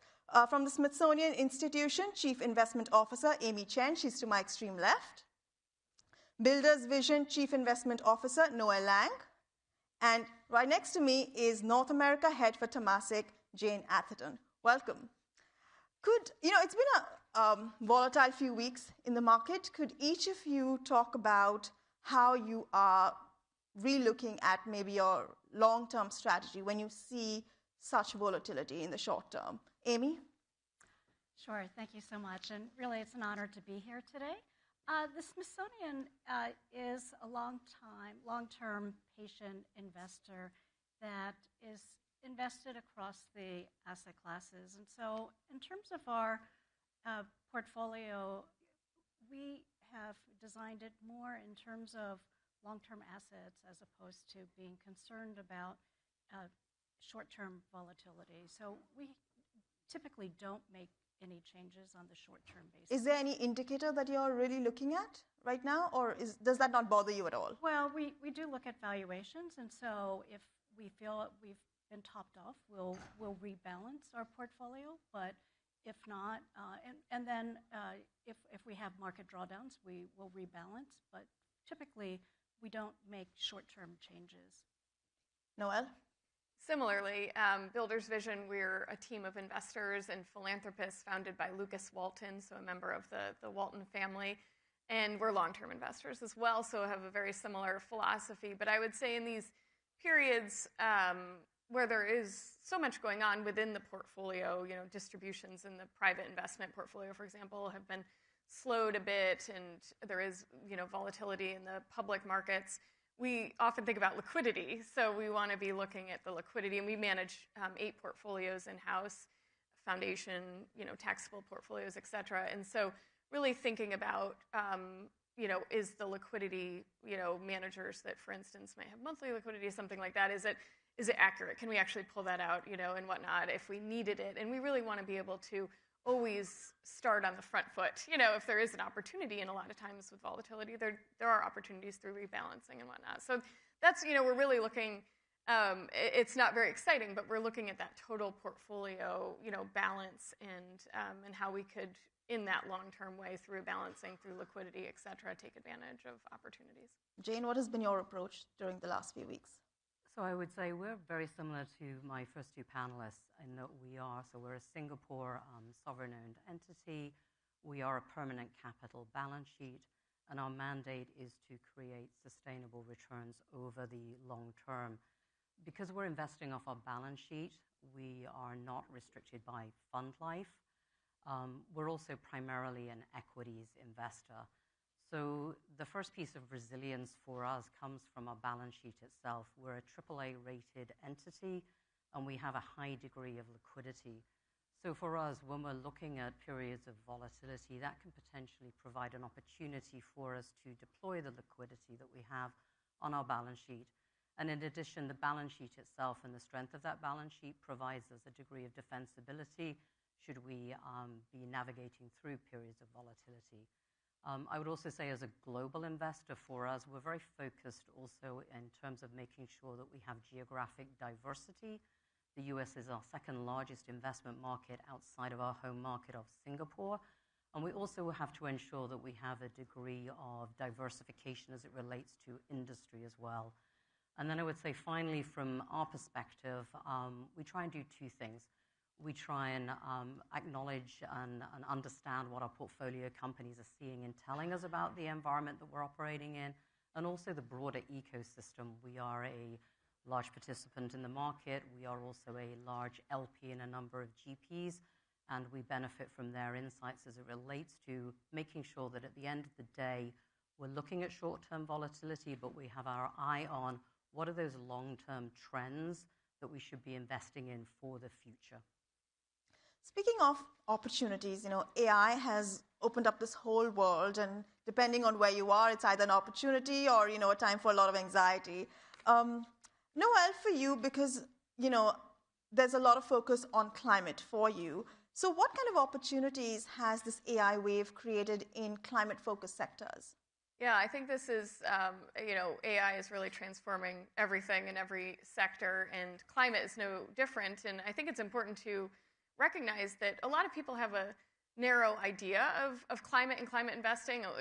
Sometimes it can be, it's renewable energy, very, very, very focused on that. But I think it's important to remember that it is that. It's renewable energy production and whatnot. But it's also energy efficiency, decarbonization strategies, food and agriculture, sustainable agriculture, water, wastewater management, so many different things. And so just like everything else, AI is absolutely transforming these sectors and subsectors. And so we've seen many interesting opportunities across the public and private markets, and our managers, we do mostly invest in third-party fund managers, and our managers are taking advantage of them in areas like grid modernization. If you think we have to move away from, centralized utilities to grids that can, have a two-way flow of data and energy and whatnot. Other areas like predictive maintenance on equipment, transmission lines, transformers, siting and permitting of new energy infrastructure projects, and the list goes on. And I'll just say, as I mentioned, it's both the public and the private markets, and it's really interesting in the public markets because, I think a lot of focus this year is on the new administration in the U.S., and it's actually been a wonderful year for the clean energy markets and public markets. And we don't invest in this index, but there's an S&P Clean Energy Index, and we tend to use active managers in this space for lots of reasons. But the S&P Clean Energy Index is up 41-ish% or something year to date. The S&P is up 18, which I would take any day of the week. But it just shows a lot of this outperformance is driven by energy demand increasing and just the opportunities that the underlying companies are taking advantage of. So I would just say it's, it's a very interesting time. And again, to really expand maybe definitions of what, climate investing is, and you get a lot of really interesting AI exposure. Jane, last year, I believe, Temasek announced it would be investing $30 billion in the U.S. over the next 5 years. A lot of that is, I'm assuming, driven by, the opportunity in AI. But now that you have all these concerns around the AI bubble, are you being more cautious? I mean, how has that changed your approach? Yeah, it's a great question, and it's obviously highly topical right now. And maybe I'll start by saying that AI is going to be and already is the defining technology of our time. But we, like everybody else in the room, I'm sure, and in the audience, are very focused looking at where relative and absolute valuation levels are, both in the public and private markets. We obviously have an eye to the circularity that we're seeing within the whole AI environment. That said, we're also seeing significant adoption of AI. It's already starting to impact various industries. You're already seeing adoption from a commercialization perspective. And if you think about it, the large hyperscalers themselves, you also have to bear in mind that they are well-diversified entities with very many earning streams. So from our perspective, it's a question of resilience. It's a question of making sure that you're looking at underlying fundamentals. It's also a question of making sure that you have a degree of diversification. You can't be just exposed to any one and own investment. You have to think about a broader portfolio. And for us, at the end of the day, the other thing that we're very, very focused on is ensuring that we are looking at AI and working out how it's going to impact the portfolio that we have, our existing long-term portfolio companies, embedding AI to ensure that they are future-proofed, as well as making sure that we're investing in those next-gen winners that we see coming. But also, how do you, and I want to ask you this, Amy, how do you make sure that you're not overexposed? Because if you look at the Magnificent Seven, dominating the US market, by extension, dominating the world market, so how do you make sure your portfolio is not one big tech fund? Mm-hmm. Yeah, that's a good question. We actively monitor our private and public investments in terms of the underlying holdings. And so we're able to review our geographic, our sector, individual holdings on a monthly basis and really see where we could either exploit certain either geographies or sectors and or be able to hedge out some of the risks. And I think in our case, I think in terms of any new themes, we really probably favor growth, dislocations, and change today, whether it's specifically related to AI, whether it's related to the reshoring, whether it's related to all these different sort of discontinuous changes that have been happening. And I think that, we feel that we're actually well-positioned to be able to take advantage of those areas.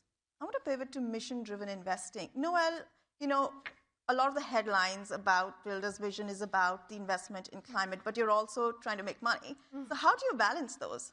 Yeah, we absolutely do not sacrifice, returns for with our to focus on investing in a sustainable future. We do have sector focuses in food and agriculture, energy, and oceans, but we manage over $15 billion in assets, so it's not limited to those sectors. We just acknowledge that those sustainable transitions are in those the sustainable transitions in those sectors are an amazing investment opportunity, and they are happening. No matter what political climate it is, they are occurring, and so we think about integrating, environmental, social, and governance factors and climate, and especially these three sectors into almost everything that we do. But that takes a lot of different forms, depending on the asset class and the portfolio that we're managing. And so when we think about investment returns, our principal, he doesn't want to sacrifice anything, and we actually have a 13-year track record of outperforming our policy benchmark on the portfolio that is the biggest that we manage. And really, again, just always staying focused on what is compelling, what is long-term, picking good managers, and of course having an asset allocation that is setting us up to fulfill all of the objectives of the portfolio. So it's very doable, but I always say it's still investing, and investing is hard. So you still have to put in a lot of effort and kind of find the right opportunities. But we are absolutely tasked with achieving market rates of return with the portfolios. We do have, and if you follow us on LinkedIn, you'll see we do actually have a catalytic investment portfolio where we are able to take quite a bit of risk in the name of kind of building the markets in food and agriculture, energy, and oceans. And in some ways, that catalytic portfolio, because we are pushing the envelope on kind of going where investors haven't gone yet and building these markets and kind of trialing different things in both fund managers and direct investments, we will be wrong a lot in that portfolio. So while we're always seeking market rates of return, for that particular portfolio, one of the 8, we do have a return of capital target on that because, again, it is the one where we're able to kind of take the most risk and experiment. So it's very interesting actually to have a spectrum of objectives, and it means that we're able to kind of see these 3 sectors through lots of lenses, and actually think it makes us really, really good investors no matter what the kind of portfolio we're investing. Yeah, speaking of spectrum, how do you integrate, Jane, climate considerations across your investments? Yeah, it's another great question.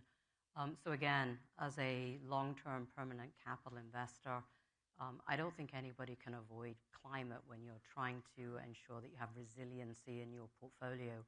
I think the hard question is working out where you invest to ensure that you garner the returns that you effectively require. I think it also is to our mind a little bit tied to geopolitics at this point in time as well, insofar as, if you think about it, energy security is becoming a huge topic. So as we think about investing in a greener future, we also think about energy security. So we are investing sizable amounts in the United States around energy transition. We recently announced that we acquired 50% of Luminace, which was a partnership with Brookfield. It is the largest distributed generation energy business in the United States. We also have an investment in Westinghouse, which is very focused on the build-out of nuclear. And then coming back to talk a little bit about climate and earlier stage climate, again, we're a $325 billion US permanent capital portfolio. So a little bit, as Noel was talking about, we have the ability to also go early stage for a small portion of our portfolio. Again, we're trying to build resiliency, but we're also very focused on being future focused. And so another initiative that we launched in conjunction with BlackRock was Decarbonization Partners, which is investing in very early stage technology around the whole sort of decarbonization environment. Speaking of politics, the Smithsonian Institution is facing political headwinds, to put it mildly. How do you make sure that you are, your portfolio is giving the kinds of returns that an institution like the Smithsonian needs, especially in times like these, so it can be free and flexible to do what it wants to do? Well, the Smithsonian is an iconic presence in the National Mall in Washington, D.C. We have world-class exhibitions, collections, and we conduct multidisciplinary research across 140 countries. And so the endowment really ensures the viability of the Smithsonian's future. The Smithsonian has served American people for over 179 years out of this country's almost 250 years history. So we have a lot of levers to pull in terms of providing liquidity. We can move to our fixed income and our cash accounts, our separate accounts, as well as our hedging accounts. And so on a short-term basis, that has not been a concern. The Smithsonian does receive 2/3 of its funding from government appropriations and 1/3 from... but that is under attack right now. Yes. It's a big question mark. Yeah, so it was actually very unfortunate because during the government shutdown, out of our 6,000 workers, 4,000 of them had been furloughed. But we did provide loans to individuals and we did provide support. And so those are the types of things that the Smithsonian is able to do. Yeah, we are getting some good audience questions, so I do want to pivot to those. Jane, there's one for you. Where do you see mispriced risk or overlooked opportunities in North America? That's a great question. And if it was mispriced, and I tell you, it won't be mispriced for very long. Maybe I can turn the question around a little bit. Unfortunately, I'm going to sort of repeat a little bit of what I already said, which is I think energy security on a national level, it's not just a US issue, it's a global issue. We're seeing a lot more focus on domestic resiliency in this much more complicated geopolitical environment that we're operating in. So when I think about it from a US perspective, and I go back to the conversation we just had around AI and that I know we'll be having all day, ensuring that we have sufficient energy and energy security is incredibly important. Now, do I think it's mispriced? That's hard to say. But if I am a long-term investor, which I am, are there areas where I would be focused? Yeah, absolutely, around energy and ensuring energy security, hence the conversation I just had about the investments that we have made. So that would be the one big area of focus for us. A lot of questions around AI, but Amy, I do want to ask you, at the end of 2025, what could you share with us about your big focus area for 2026? Well, as I mentioned, I think that some of the areas that are sort of tangential to AI, whether it's commercialization or industrial services or even, the service robots and so forth. I was just recently in Hong Kong, and I played mahjong with a humanoid robot, which was fun. Who won? Who won? Yeah, that was a robot won. That was actually my first time playing. That's quite brave of you, I must say. So at any rate, I think that there are a lot of great opportunities in those areas, but also in terms of, as I mentioned before, just the discontinuity in terms of our trade and so forth that has required corporations to make many changes. And I think that those are areas more on the edges. We don't like to, I think actually industrial services and healthcare are areas that we think are going to be beneficiaries of these changes, but there's also many tangential areas, including the energy and power that we're also interested in. Noelle, for you? For 2026, what's the focus? Yeah, one big focus area. I think it's really, it's kind of addressing one of these questions. It's how to think about AI in our investment processes. I think as long-term investors, sometimes, what we focus on isn't always the most exciting, to talk about. It is about governance and processes and monitoring the investments and whatnot. But I'm very excited about continuing to think about how AI will improve and enhance our processes and therefore decision making. And so we've been goal setting this year, at the end of this year, about that. And we're already using Gemini and Notebook LM and teaching each other kind of how we're all best using these new technologies and new and exciting ways to think about how we write a memo or how we assess an opportunity, so many things. So far, I think a lot of it has been around the edges. For example, preparing for panels, I really like to be able to put a whole bunch of different manager letters or capital markets write-ups and into something like Notebook LM and then ask it questions, and really it's so efficient for things like that. But I know that we can really expand upon that and enhance, how we actually do our work. Jane, what about you? And there's also a question about biggest career regret for all of you, but let's rephrase that and look at maybe investment decision. Gosh, so again, it does come back to AI. We've obviously seen all the enablers of AI, and we've had the conversation around where we see valuations there. They've obviously been a huge beneficiary in terms of where they've been going from a valuation perspective.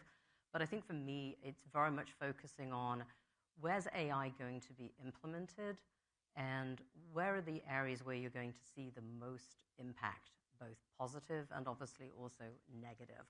And then ensuring that you are future-proofing your portfolio if it is in fact going to be impacted by AI. What are you doing to effectively shift your portfolio to address that? And then where do you see AI having the most positive impact, and how do you invest behind that? And so again, those are a lot of the signals that we continue to look for as it relates to AI adoption. So we follow the billions, especially the ones that Temasek is going to be spending here in the US. On that note, thank you so much, Amy. Thank you, Noelle. And thank you, Jane. And thank you, all of you, and those of us joining us on live stream. Thanks for being with us. Thanks for your time. Enjoy lunch.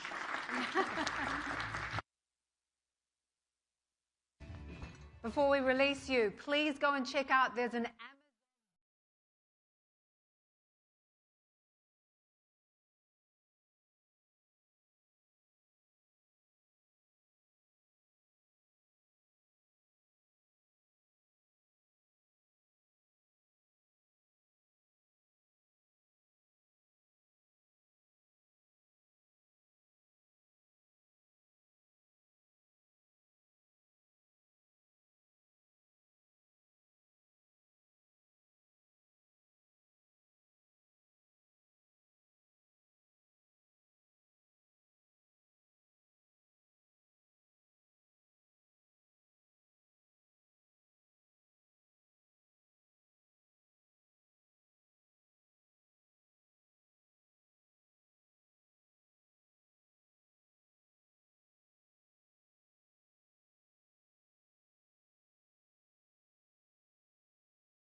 Everyone, nice to get a little flavour of our incredible journalism being done at all times around the world. I hope you enjoyed your lunch. We've got another incredible lineup of speakers this afternoon, as well as everyone in the room. I'd like to say hello to everyone watching on the live stream. So far, we've had more than 1 million people view these sessions. So welcome to all of you from around the world watching online.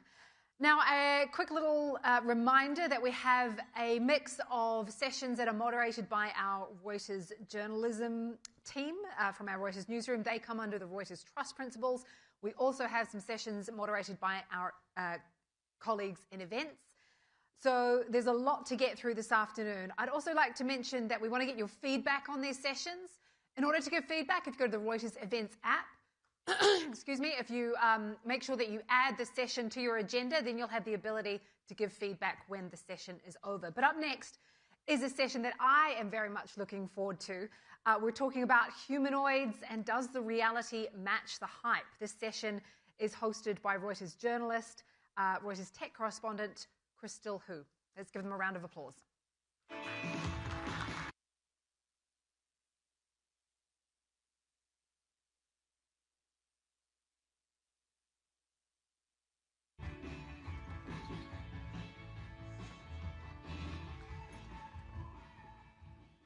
Thanks, everyone, for joining us. As a tech correspondent in Silicon Valley who follows the money, this is one of my favorite topics to explore, the world of humanoids. And today, I'm so glad to be joined by two voices from different aspects of this world, which is Wendy, who runs interactions with robotics research as an associate professor at Cornell. And then we got an industry voice, Nick, who started his own robotics company last year after running research at NASA for decades. So to set the stage, I would love for you guys to explain a little bit of the frenzy and the surging in demand and the talks we're seeing among humanoid robotics. How has it changed since the birth of ChatGPT? How is it different? The research people are trying to do now, the robotics they're trying to build now is different from the last generation we're seeing. Maybe we'll start with you, Nick, because you've been in the field for a long time and you started this latest humanoid one last year. Yeah, thanks for having me on the panel and welcome everyone. Yeah, things are materially different, especially in the last, call it, 36 months. I've been in the industry about 30 years. I've been building humanoids my entire career, got my start at NASA, and then became an entrepreneur, several companies in now. You know, if you contrast even 10 years ago, if you wanted to take a robot into a room and have it identify objects and plan on how it might pick something up, they were very fragile. It would take a legion of programmers 6 months to get a task to work. And it was not robust to the uncertainties and the vagaries of real dynamics in the environment. But now with the advent of some of the modern deep learning technologies that we're using under the umbrella of artificial intelligence, these robots are being able to make decisions in real time that were very robust. And the whole programming aspect of these have changed. We're not really so much programming them anymore as they are actually learning from their own mistakes as we teach them how to do things better. And that's really what has altered the landscape and, in my opinion, driven a lot of the most recent investments. Because coupled to the economic engine that we think this is going to produce in a number of different verticals, it makes for a very material investment opportunity. Wendy, in your research on how people interact with robots, and now obviously we all get a taste of the intelligence of things like ChatGPT, how does that impact the way people thinking about build and potentially inserting that intelligence into a physical body like a robotics or humanoids? Yeah, I thank you for asking that. I mean, I think, the thing that is different about this, dare I say hype, cycle for robotics from any previous hype cycle we've had is that this time around people are really excited about interaction. And I think one of the reasons why they're excited about interaction is that the demand is not so much to replace human labor or to automate systems or get increased workplace efficiency. The goal is actually to have more data about the real world. I think earlier in this conference, people have talked about physical AI, and really we're facing the situation that LLMs, as amazing as they are, they're very data hungry, and they've used most of the data that is legally and some not so legally available. And so robotics is actually the way that we're going to be able to get kind of the next terabytes of information that we need to kind of feed this hungry engine. And the skills that the robots need to have are a little bit less about the ability to do physical manipulation or to do tasks, but to interact with people, because that's the way the LMs are the most useful, talking to people. And so I think there's a way in which the chat-based AI has really driven like this generation of robotics, and it has a different focus than previous ones. And to build on that, let's talk about the form factor of humanoid. Like we can talk to robotics in different shapes and forms. Why do we need a humanoid, and where do we actually need them? Maybe we'll start with you, Nick. Yeah, it was like, I think that question's to me. With the guy with the humanoid company. So this is controversial, obviously, and an anthropomorphic form or a robot that takes the shape of somebody that looks like a person, it's not needed everywhere. I think that's one of the things that we really need to talk about. I think the coming revolution in embodied AI or robotics in general is it's going to be a diversity and a stratification across industry. Even in some of the industries that we're focused on, the humanoid is only one aspect of an overarching strategy of automation. The reason you need a humanoid is because this entire world has been built around the form factor of you and I. The door handle height on that door was designed for the 80th percentile human being. The table height, everything that you want a robot to interact with, you start deriving a form that looks very similar to us. And then the next question is, well, why would you need legs? Legs are an incredible way to locomote. And it's not just that they deal with uneven terrain really well, but they also deal with really crowded and cluttered spaces. Imagine if you had a Segway or a wheeled device and you were trying to take it down through one of these rows of chairs. You'd be moving the chairs out of the way. But the ambulation form of bipedal locomotion allows you a whole lot of ways to locomote. And so you can kind of shuffle your way through the rows. You can kind of scoot by. And so I think sometimes we get caught up in that, oh, why do you need legs? That just doesn't make any sense to us. But I wouldn't even be able to walk off the stage with a wheeled platform. And I can assure you most of the world looks like this. It doesn't look like a pristine, flat floor in a huge warehouse. And so I think there's a lot of case to be made that bipedal locomotion is far more useful than what we kind of jokingly say, oh, why does the robot have legs? Wendy, I know you have some evolved thinking on the spectrum of form factor. Do we need humanoids or not? Where are you now? Well, I will say I'm one of the big humanoid skeptics.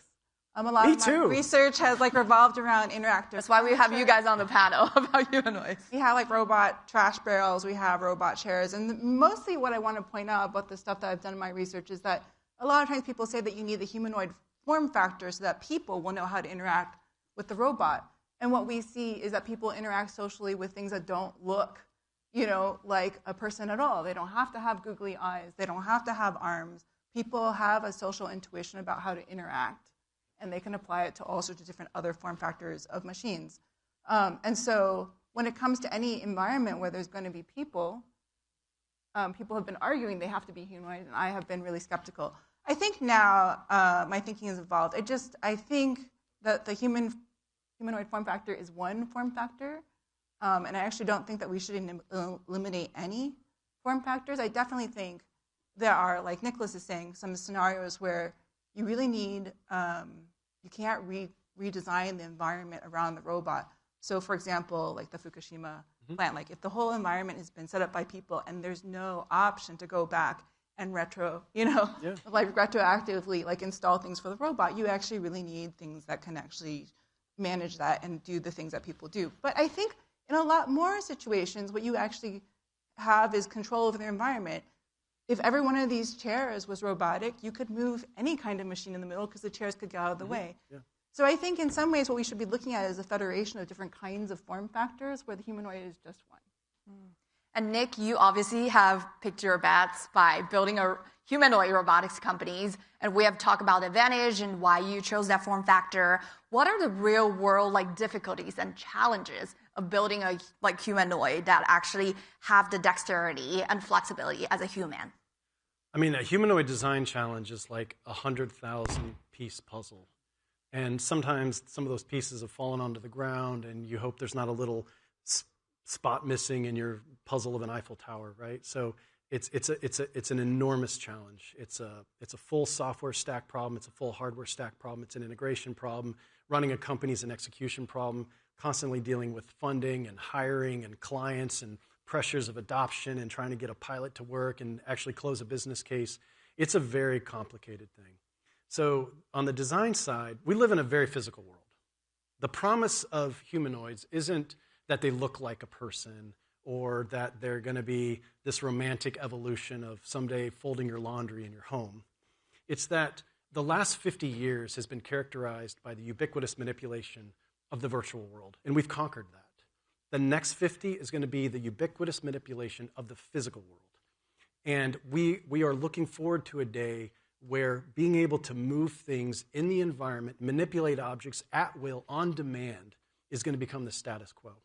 And unfortunately, or fortunately, we live in a world that has been designed with interfaces for people.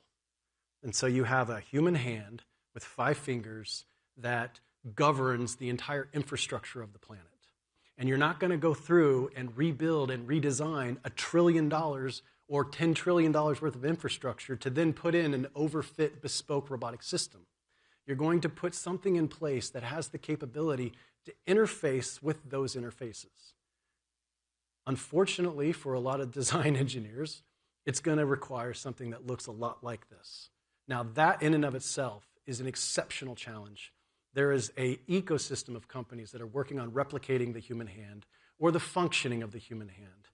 And it's a very, very large design challenge. There's as much engineering that goes into the hand of a humanoid as the entire rest of the humanoid by itself. It's its own robot attached to a walking robot. In fact, at Persona, we have a whole separate design team just dedicated to the hand, completely separate from the rest of the robot, because it's its own problem. But whoever unlocks that wins. Period.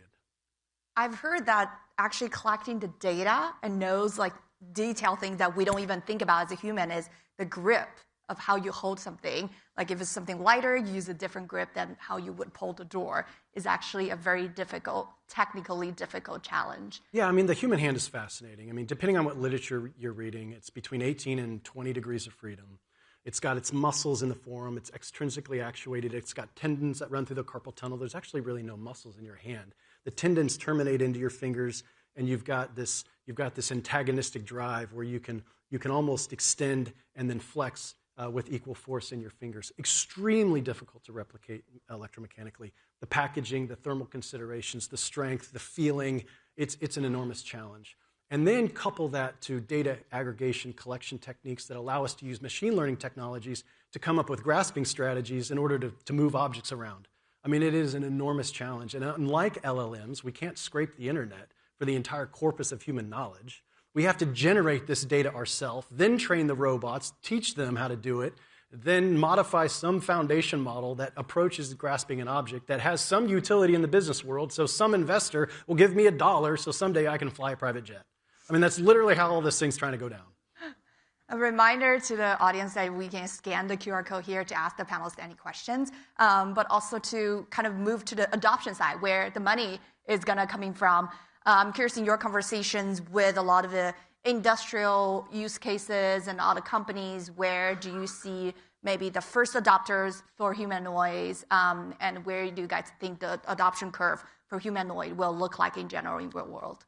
Maybe we'll start with you. I mean, I think that, I'm not saying that I think this is wise, but there's going to be a real market for humanoids kind of as a, thing that you have in your home, something to talk to. And I don't think that it's going to actually fold laundry better than a person would. I mean, in the time that you're waiting for the laundry to be folded, you'll just get angry and start folding it yourself. But I think there's a way in which having a humanoid robot is a kind of performance of futurosity. It's like having a cuckoo clock, back when, like, the kind of thing that canonized what like Swiss ingenuity was that you could actually make this machine happen this way. So I think there's a way in which, for fun, and to show that we're kind of forward-looking, we might have humanoids, but I just don't know if they're going to be useful. I think they'll be fun to talk to. It'll be fun to show off to your friends. It will make you look like a really fancy, rich person. But I think for a lot of the things that you want a robot to do, there's form factors that are better than what humans do. Like the human hand is so cool. I definitely think I'm a nerd and I want to see the human hand replicated. And one of the things that's cool is when we try to make the technology, we actually understand, the natural hand better. But what I see is that you see these robot companies with these really cool hand demos, and then they had the videos that they showed to the manufacturing, and they had these giant suction cup plates, because giant suction cup plates lift things much better than any hand can. And in fact, like a humanoid hand, like no one's demonstrated that you can do things with the 5 fingers better than you can do with 3 fingers. And so there's this way in which we can do cool things because they're moonshot things, but I think what's going to be useful, and what people are going to want in the home, that's actually something else. It's fascinating that laundry and moonshot is in one sentence. And you'll be surprised at how many audience questions we're getting is about robotics doing laundry for them. So I think you just crashed their hopes, Wendy. But to build on that, can you explain why something like laundry, which is so mundane and simple for a human to do, but actually very hard for? Yeah, I mean, so laundry is, first of all, it's heterogeneous. You have lots of different kinds of laundry, all these different kinds of shapes. It's soft, and things like flop around. It actually, over the course of the time that you're folding, it goes from like warm to cold, and actually the dynamics of the material change when you're doing that. And then there's these other things like the laundry machines, if you don't move them because you're trying to use the environment as it's set up for a person, they tend to have the dryers up high, and like you have to lean in. And for a robot, yeah, it needs to look like a person to do that, doesn't it? To like lean in and grab something, like that's super hard. I mean, it's literally, laundry service is very cheap. The cost of perspective. Yeah, and then you can just like buy clothes that don't wrinkle, and you can just have everything in a pile. But it will be really cool when we have it. Yes. And Nick, I know you're trying to address a lot of questions beyond the laundry. What are the use cases you're seeing and trying to adopt for your customers? I think we need to have a tempered outlook, like Wendy has been so generously conveying, and I do agree with that. I don't think the home or laundry is going to be a viable use case to save money. Whatever, in 10 years. I firmly believe that. Now, the home market might be the market. It may be the thing that just dominates everything, but let's not forget, it took us 25 years to go from the horse and buggy to the automobile.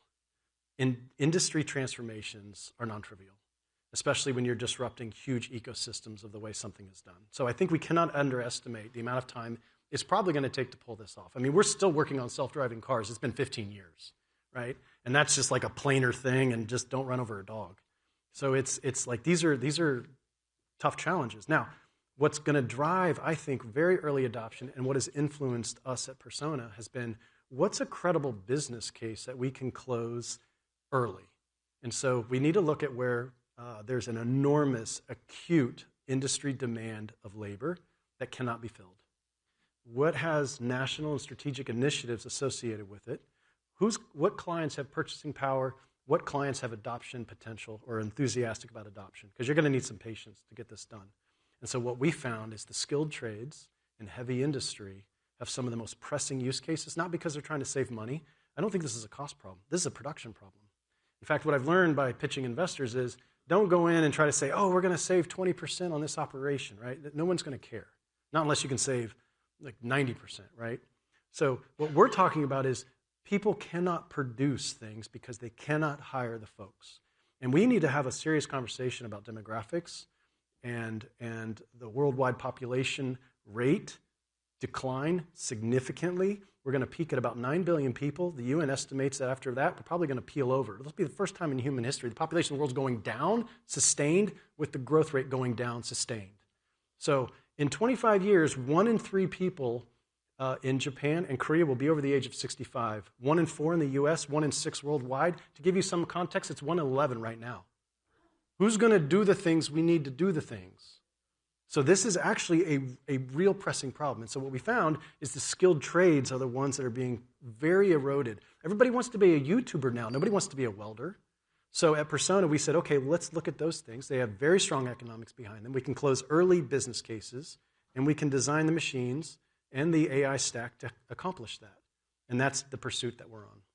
How about other industrial use cases that we already seen some certain level of the automations, like warehouses, logistics? Where are you standing? I mean, I'm really bullish in a lot of different ways.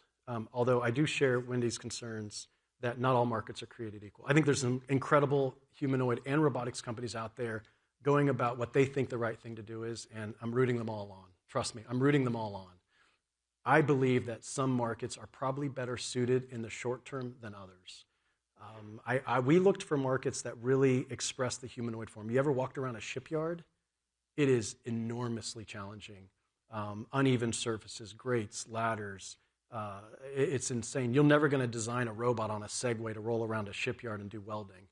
And we have a partnership with HD Hyundai to do welding in their shipyards in 2027.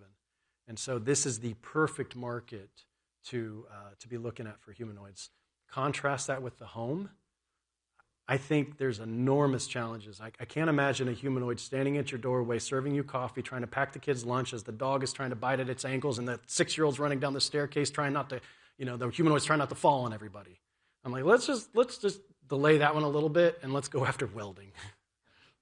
We have a very global audience, both here in the room and also watching us from live stream. So I want to talk about kind of the global AI race between China and the US, especially in the context of robotics and humanoids. You guys probably all have seen like some of the Chinese robotics dancing and playing kung fu from local companies like Unitree. And in general, they are kind of known for the manufacturing pieces and also their supply chain advantages. So as someone who are building the robotics on the ground, and Wendy, you have like looking into different shape of robotics and how people interact with them, like where are the advantages and disadvantages on both sides if like we're considering this as like problems that people race to solve? I mean, I think that it's really fun to see like we go to robot conferences now and they have these robots like darting through the conference hall. It's really something.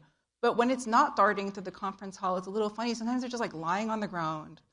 Or sometimes a lot of the spectators are lying on the ground too when they get tired. They put them like on a lawn chair.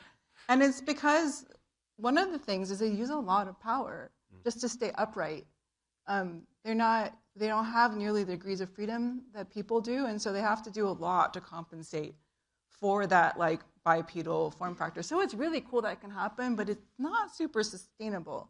I think some of the things they've done to try to make that work are things like hot swappable power systems and things. If you are constantly feeding it new batteries, you can make it work. But the fact that we get so excited about it is maybe the reason why the humanoid form factor is still interesting, and there might be applications which use that. But I don't think it's a good replacement for work, though. Do you feel like China has advantage in manufacturing or supply chain in building those robotics? I mean, for manufacturing, I think everyone buys their motors from China. I don't know who doesn't. A lot of electronics manufacture goes through China. So I don't think it's a good idea to start a trade war at this moment in time, is what I will say for my industry. But yeah, so I think from that standpoint, they might have an advantage. On the other hand, I think there are just big blind spots in all of these technical industries where people don't really understand the human element. And right now, I don't see any culture that actually has, the lock on that. And I think there could be so much more investment on that front. And in fact, you probably have to do that investment every single place, because if you've done the research and understand one deployment site, you understand one deployment site. Every single place is really contextually specific. You really have to understand that spot specifically. Yeah, just going back to your power autonomy remark, totally agree. If you take the best walking robot right now, humans are still about 10 times more efficient in walking than the best humanoids. Couple that to the fact that human fat stores about 30 times more energy than batteries. So humanoids are at a significant. I can walk, 100 miles on a Snickers bar, and you're not going to get a humanoid to do that anytime soon. But there are ways around it: hot swappable batteries, optionally tethered. I don't see that as being the biggest impediment. But as far as China is concerned, there are some exceptional companies demonstrating some things that we all watch on YouTube, and we huddle around our computer and we look at it and we say, "How are they doing that? Like, this is insane stuff." And there's some exceptional companies out there that are inspiring all of us to, and it is a global race. I don't know if it's a race. I mean, like, I think, for example, like a lot of the really cool technologies that have come out now have really drawn a lot from this, like, open source MIT mini cheetah motor. And this is made by a master's student, you know, at MIT. Sangbei Kim did that cheetah motor. I mean, that's the professor in charge of that lab. Yeah, and so, like, but then you can see no one in the U.S. has been able to replicate those at the scale or the cost that the Chinese manufacturers have been able to do. But without the design, a lot of the things that we're seeing now, the robot dogs, you know, some of the humanoids, like, we wouldn't see them. And so it's not, I don't think it's to the advantage of this field for anybody to be framing it as a race. Heaven forbid we start locking things up or stop sharing, because I think you will just see everything stop very suddenly. A lot of what we have seen happen is happening because there's shared research and because there's shared technology and open markets where you can buy all these components. And one of the first things that will keep automation from happening is a trade war. Have you seen any impact from trade war, from what you guys are trying to build? Yeah, some costs have gone up, for sure. It hasn't affected us too much. We have a lot of domestic and Western countries suppliers. Not all people buy their motors from China, although most magnets come from China, we'll give you that. But a lot of motors, there are some domestic motor manufacturers. Listen, I mean, you can't ignore the horsepower that the Chinese represent. I do disagree with you, though. It is absolutely a race, and there's a point in time that no one can see beyond. I don't want to call it the singularity or anything crazy like that, but there is absolutely a point in time to whoever figures some of these seminal challenges out, where those use cases are going to exist, how that's going to change the power dynamics worldwide, and it is going to be on the undercurrent of embodied AI. I can assure you of that. And everything and all of the stack that goes into it is going to have far-reaching implications. And depending on where you come down on, is that best in this country's hands or this country's hands? It's anyone's guess. But I mean, I like where I live and I like what we do, so that's where I'm at. Well, on that note, this is a great conversation. I love when panelists disagree with each other while agree on some things. So thank you so much for joining us. Thank you, Wendy. Thank you, Nick.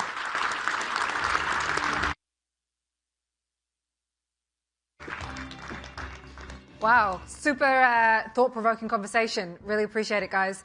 I just want to remind you all that this afternoon, after the coffee break, we have a panel on how creators and influencers are reshaping journalism with Tara Palmieri, Ben Shapiro, Don Lemon, and David Pacman. So that is one to stick around for sure. Up next, we have a session that we hope will challenge the way that you think about people, potential, and the future of work. This session is hosted in partnership with WorkHuman. It is moderated by Pavni Mittal with WorkHuman founder and Chief Executive Officer Eric Mosley.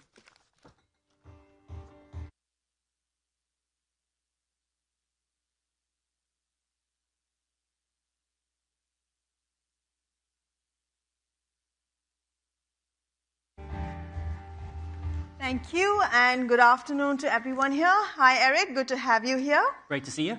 So we've been talking a lot about the perils and promise of AI.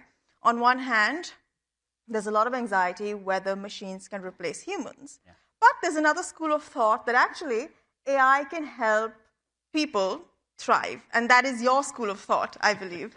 Eric, welcome to Reuters Next. Could you give us a sense of how the economic situation, or rather the economic uncertainty, as well as whatever's happening with AI, just how it's leapfrogging, how that has changed the talent landscape? Yeah, I think the HR community and the world of work has gone through just an unbelievable upheaval in the past number of years. Obviously, starting with the pandemic, where the entire world's workforce has just retreated to their basement and dialed into work. And even now, the aftermath of that has been hybrid working. What happened in that situation was there was a kind of a degradation of culture in companies because people weren't interacting anymore. And the fabric of a culture is the community of people at work and the relationships between them. So in that kind of time period, we found that relationships kind of withered and culture kind of decayed throughout that time period. So it's very hard for leaders and CHROs to kind of galvanize a workforce against an objective and a new set of values, for example. And then secondly now with AI, there's this unbelievable call to action to say you should reinvent the whole way everyone works in the company to be enabled by AI. And the task that's being given to CHROs is sometimes pretty severe. It's, we have to be in a situation where we have 10% or 20% less headcount in a year, and you need to use AI to facilitate that. I was at a CHRO dinner only a month ago, and half the table raised their hands to say they had a command like that from the board of the company, but yet none of them knew how to get there because the AI tools just weren't mature enough. The output wasn't, efficient enough and sophisticated enough so that they didn't need the humans. So you have all of this turmoil, this chaos happening in the world of work, and it's hard for HR leaders and the C-class to kind of navigate through that. And let's actually put this question to the audience here. Who over here has a mandate to, use AI and just isn't sure that it's going to really, you have the right tools to do that? Is there anyone here? Just raise. Okay, well, one person. So you were in a room with more nervous people. Now work human deals a lot with recognition. Yeah. How does recognition fit into the picture over here? How does it address these concerns? So WorkHuman is a recognition provider. We have a software platform which provides a platform for companies to run recognition programs, which are they allow employees to give thanks to each other, to give a recognition award to each other when they see great work.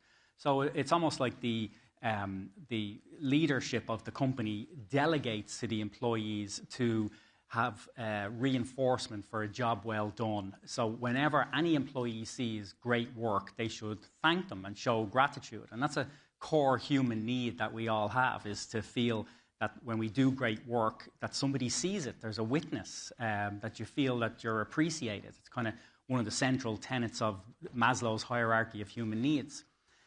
So that concept alone energizes employees and a community.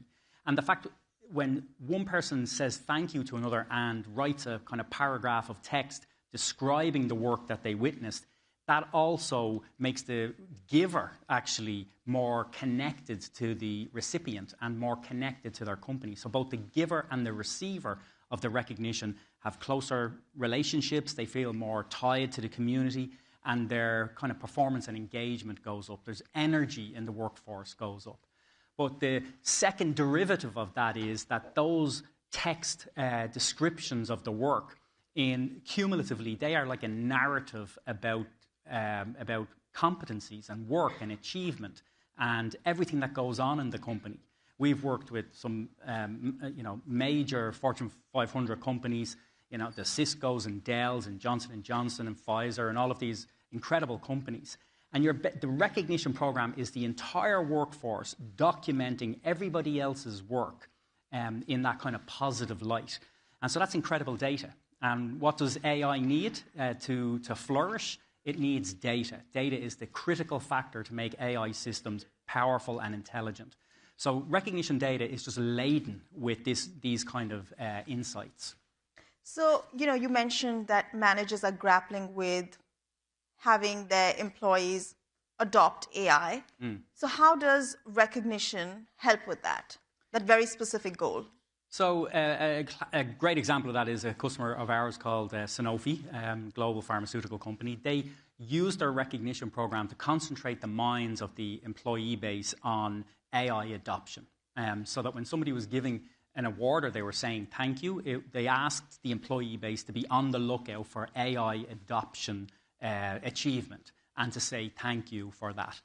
And so they were able to bend the will and the minds of the employee base to think about AI adoption and to document when it happened. We were so inspired by their use of that, we actually created a feature called Corporate Topics, and it allows customers to actually create a topic like AI adoption or safety in the workplace or Six Sigma, whatever it happens to be, but create a corporate topic and monitor the work that goes on all across the company associated with that topic, so managers then can see whether it's going up or going down, the volume of work, and whether the employees have really taken it to their heart that this is a corporate strategic initiative. And so Sanofi did that, and what they found was that, yes, the employees were more engaged, the productivity was higher, but also this concept of AI adoption was more crystal clear in the minds of the organization. There's a question that's come in that's actually about data privacy. It says, how do you strike the balance between collecting data on employees and not being too creepy? So basically, data privacy, how do you strike that balance? Well, we try and err on the side of not being too creepy. So ultimately, most recognition programs, and certainly with WorkHuman, there is a central public feed of these moments. So you can, when you're saying thank you to somebody on a recognition platform, you can mark it as private. And if it's marked as private, then nobody sees it other than you and the recipient. But the majority, I would say 90+% of recognition moments are marked as public, and they go up on the corporate awards feed. So they are public in nature within the company. And in fact, one of the fastest growing, I would say, aspects of recognition is being able to push that kind of communication outside the company, to LinkedIn, to other areas. So yeah, people have the choice of making it private if it is private, but most of the time, to get the benefit of somebody feeling rewarded and that there's a witness to the great work that they do, it's good for it to be shared. Because that's what gives them that proof that people noticed. How do you, speaking of sharing, how do you implement this when you have, especially for big companies, employees around the world, and then, there's also remote work. Yeah. So how do you make sure that someone sitting in the basement is, being recognized aptly as someone who's coming to the office 4 times a week? Well, it is a great point because, again, the people sitting at home can be very isolated. This is one of the things that happens with work from home. It feels good at the start, but then over time it starts to wither in terms of your connections and your relationships with other people. So recognition where you're receiving recognition from your colleagues or you're giving recognition to your colleagues, it deepens the relationship, so it brings people who are remote, it brings them into the kind of central community of the company. We're a global organisation. We, as I mentioned, those customers. A good example would be British Airways. They've 38,000 people across the whole world, as you can imagine.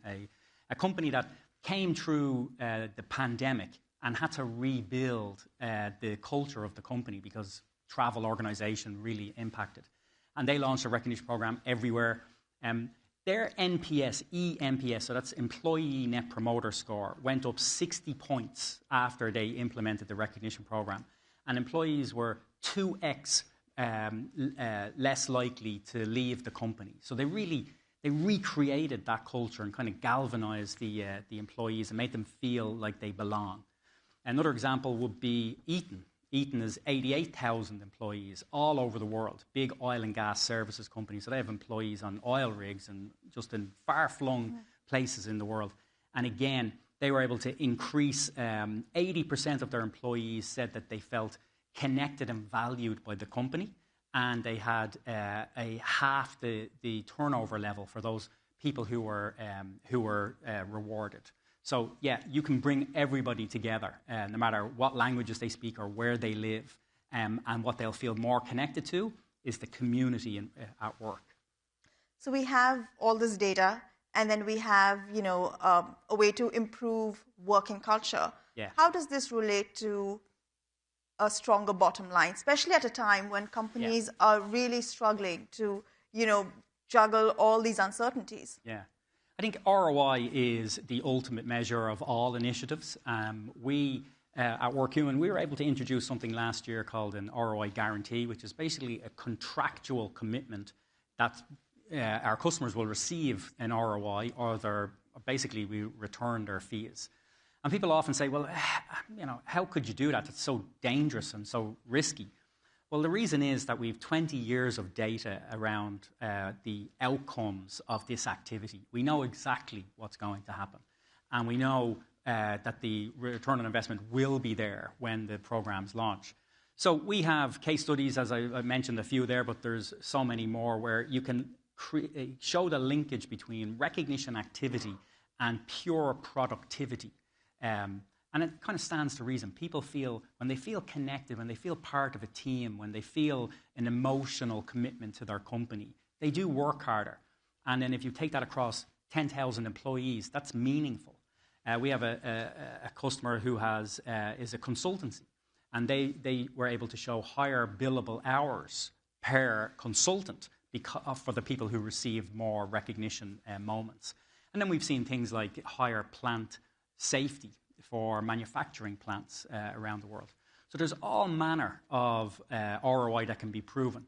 But the main issue is you've got to look at it from a data perspective. You have to look at a recognition program that it's going to churn out data. That data is going to tell you all sorts of things, all about the ROI, but also all about your people. You know, the skills that they have, the talents they have, the work that they do, and you're going to be able to make better talent decisions because of that. So when you say ROI guarantee, is that like a number that you give them, or how do you qualify it? It's basically based on the ROI that they want to achieve, whether that's, for example, safety in the plant, or productivity, or retention. Retention is a huge one. A lot of companies want to maintain a certain retention for their very best employees, so it manifests itself in that way. As I mentioned in the introduction, there's a lot of anxiety also around AI. One is whether machines will replace us, but also in many companies, you're working alongside machines. You know, you have, well, not robots necessarily, but, computers doing a lot of the work. So how does recognition plug, or address the anxiety, the emotional part of it? Well, I think certainly the churn and the chaos that we're seeing, there's a lot of anxiety about will we all be working with robots, basically. And I saw the question went up there, how do you recognize employees who actually aren't employees, they're humanoids or AI? I would have answered that question differently maybe a year ago. I would have said, well, you don't need to recognize an agent, an AI agent. But actually, I've come round to think that there's actually a real benefit in allowing that, because essentially AI systems are made more intelligent through reinforcement learning. And reinforcement learning is where you tell the agent that it got something right when it got something right. That's RL, reinforcement learning. And recognition is the ultimate reinforcement learning.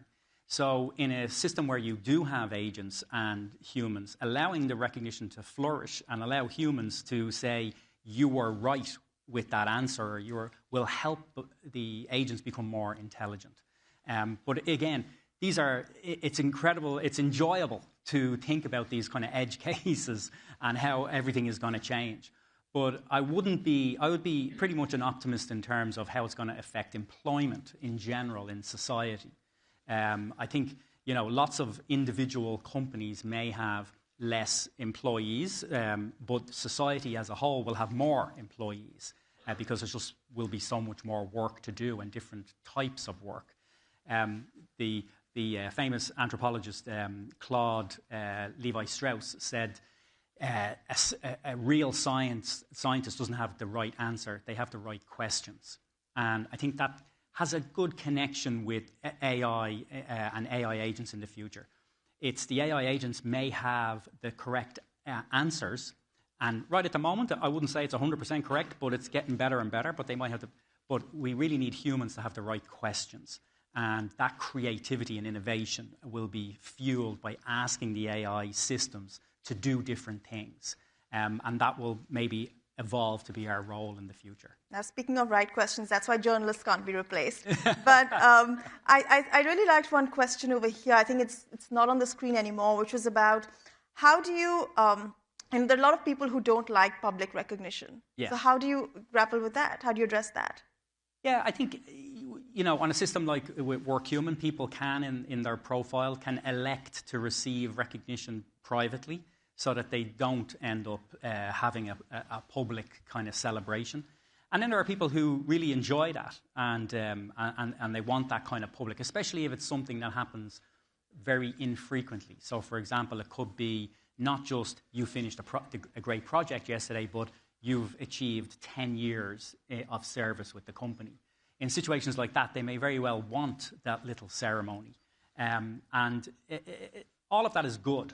You want to meet people where they are. And there are slight cultural differences around the world, and that's why allowing people to self-elect how they want to receive is the right way forward. There's also generational differences, right? Like, there's a great question on how do Gen Z employees differ from millennials or older? Yeah. Again, it is different. And their ease with technology, where recognition moments originate from. So, for example, if you have a mobile application or a web-based application, you'll find that younger generations, a higher proportion of their nominations and their shopping will happen on the mobile as they're moving rather than sitting at a desk. So I think the key is that when employees receive value, so in a recognition program, normally they receive points, and points have actual currency value. When they go shopping, you need an enormous variety of things because you have, in every workforce, you have different generations, different nationalities. So you need that kind of breadth to meet everybody where they are. Great, thank you so much. We have a lot of great questions coming in, but we do only have time for that. Thank you so much, Eric. It was great having you. Thank you. And yes, after you, please. Thank you.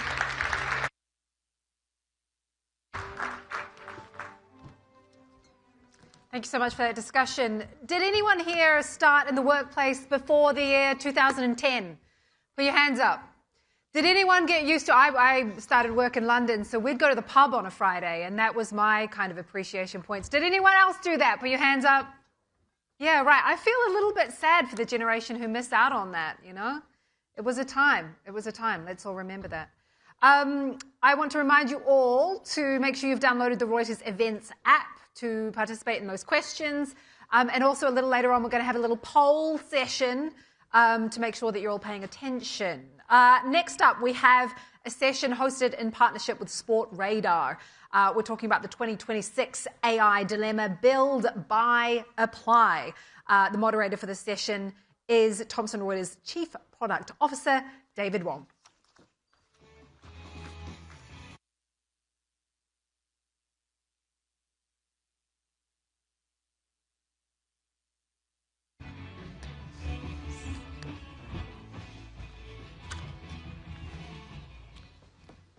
All right. Thank you so much for joining us today. As they mentioned, I'm David Wong. I'm Thomson Reuters Chief Product Officer, and I'm really excited to be joined by an esteemed panel today with three leaders from very different organizations.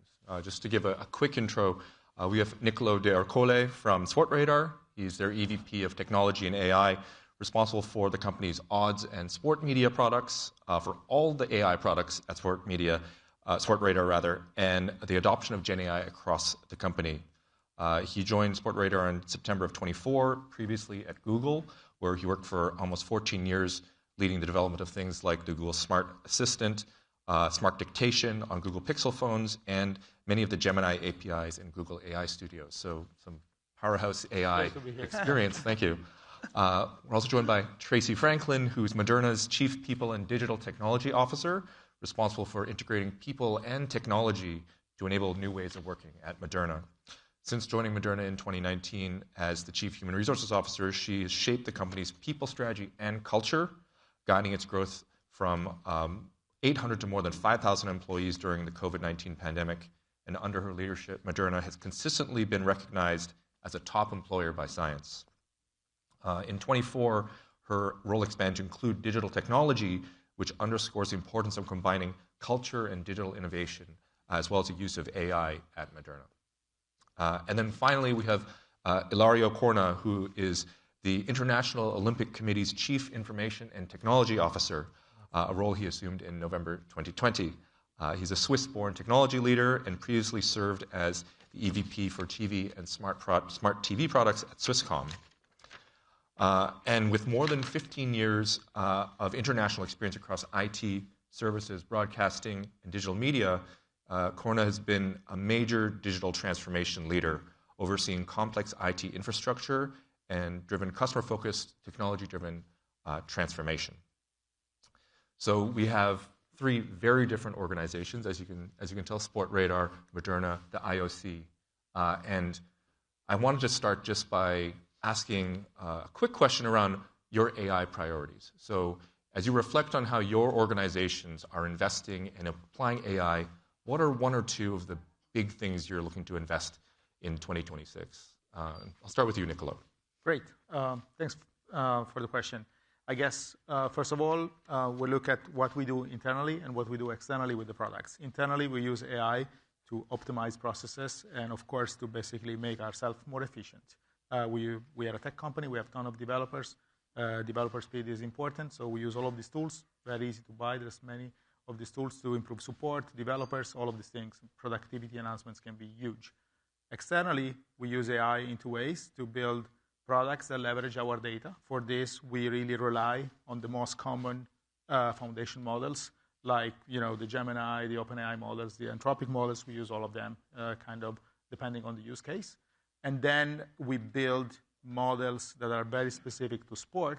We call foundation models as well, that we train using our billions of positions that we take through computer vision, so that we have models that can predict what happens in the next few seconds in a game. These are the three areas where we invest. I mean, you're covering how you operate your business as well as changing the products and services you have with AI. It's pretty significant. Yes, we use for both, yes. Tracy, what about at Moderna? Sure. So hi, everyone. Thanks for having me. So at Moderna, we are really focused on redefining work. So we want to apply AI, or we are applying AI to most areas of the business. But how we're doing that is looking at what we call kind of like a flow of work. So leader agnostic, function agnostic, and saying, how do you apply technology to the work that needs to get done? So whether that's software, whether that's robotics, whether that's AI, and then how do you put human capability in and around that? And so as the technology evolves, which it will rapidly, we heard that all today, how do you keep up with the capability of humans around that? And so that's how we're really focused. That's the construct to which we're focused on, which is why we created the role that I have. And so from a traditional way that I think a lot of organizations looked at how to build HR, individuals would focus on workforce planning and what are the people elements. And the IT team would focus on IT portfolio planning, and never do the two shall meet usually. But we've brought that together to say that's just how work gets done in the future. And so we have a broad-based approach to AI. Yeah, I mean, again, I think that Moderna has been really forward-looking in its application of AI, and I can see that application to the future work is, I think, shown in a lot of what you've shared in the marketplace. Ilario, what about the IOC? A very different organization from very different. I'm trying to remember. April 19 of 2024, we launched what is the Olympic AI Agenda, and that was a work that we had done. Started 6 months before that. And for us, what was very important is to go out as broad as possible to understand where we should apply, where we should not apply AI. And if you read the Olympic AI Agenda, we have 5 focus areas. Naturally, number 1 is the athletes, and how can AI support the athletes? Number 2, how do we keep them safe? Number 3 was really about how can we use AI to optimize the games, whatever it means, optimize the games from a, how do we organize them to, can we make them more efficient in any way, shape, or form? Number 4, it is naturally, how can we reach more fans? And we have done some experimentation already in Paris, which was very successful. And number 5, which is what we have discussed a bit right now, it is how can we use AI for the administration, be it for the IOC administration, but for the Olympic movement administration. So we have International Federation, National Olympic Committee. So we have applied across those 5. So everything that we do needs to touch one of those 5 pillars that we actually launched. Well, I want to go back to the original question for this panel, which is the dilemma of building and buying to apply AI. And so maybe I'll stay with you, Ilario, because I think this is a question on a lot of technology leaders' minds, which is, do I build it myself? Do I create something which is bespoke to my organization? Or do I try to find someone and buy or license a solution? And I'm curious, given those 5 different things that you're doing at the IOC, how have you approached that problem of build versus buy? I think, and this is what Tracy was saying before, I think one thing that was important for us was really to get the organization up to speed of what AI is. So, and then from there on, we actually started applying AI design architecture principles. Very, very important. And there is stuff that we buy off the shelf. So we have a collaboration suite, as anybody of the organization that you guys have, and we take that off the shelf and we buy it. But if you take, and I give you an example that we are just finishing off for Milano Cortina, which will be in a couple of months, we actually develop model that actually are for video analytics for each sports. And why is that? It is because each sport is different, and actually they have different methodologies. I think hopefully I will not say something wrong, but I think it's judo, which actually the names of the kick are based in South Korean names. And actually, there is no model off the shelf that actually can give you those names. They would say, okay, you kick to a head, and that's pretty much it. So there it is where we apply and we build our own stuff. And then there is a middle of the way where you can say, okay, well, you can use off the shelf or not, but it becomes like for data, and I know we have Sports Radar there here with us, but it is for certain data you want, for example, all the media right holders, they will come back to us. And there is just a decision to say, we are the source of truth for our own event.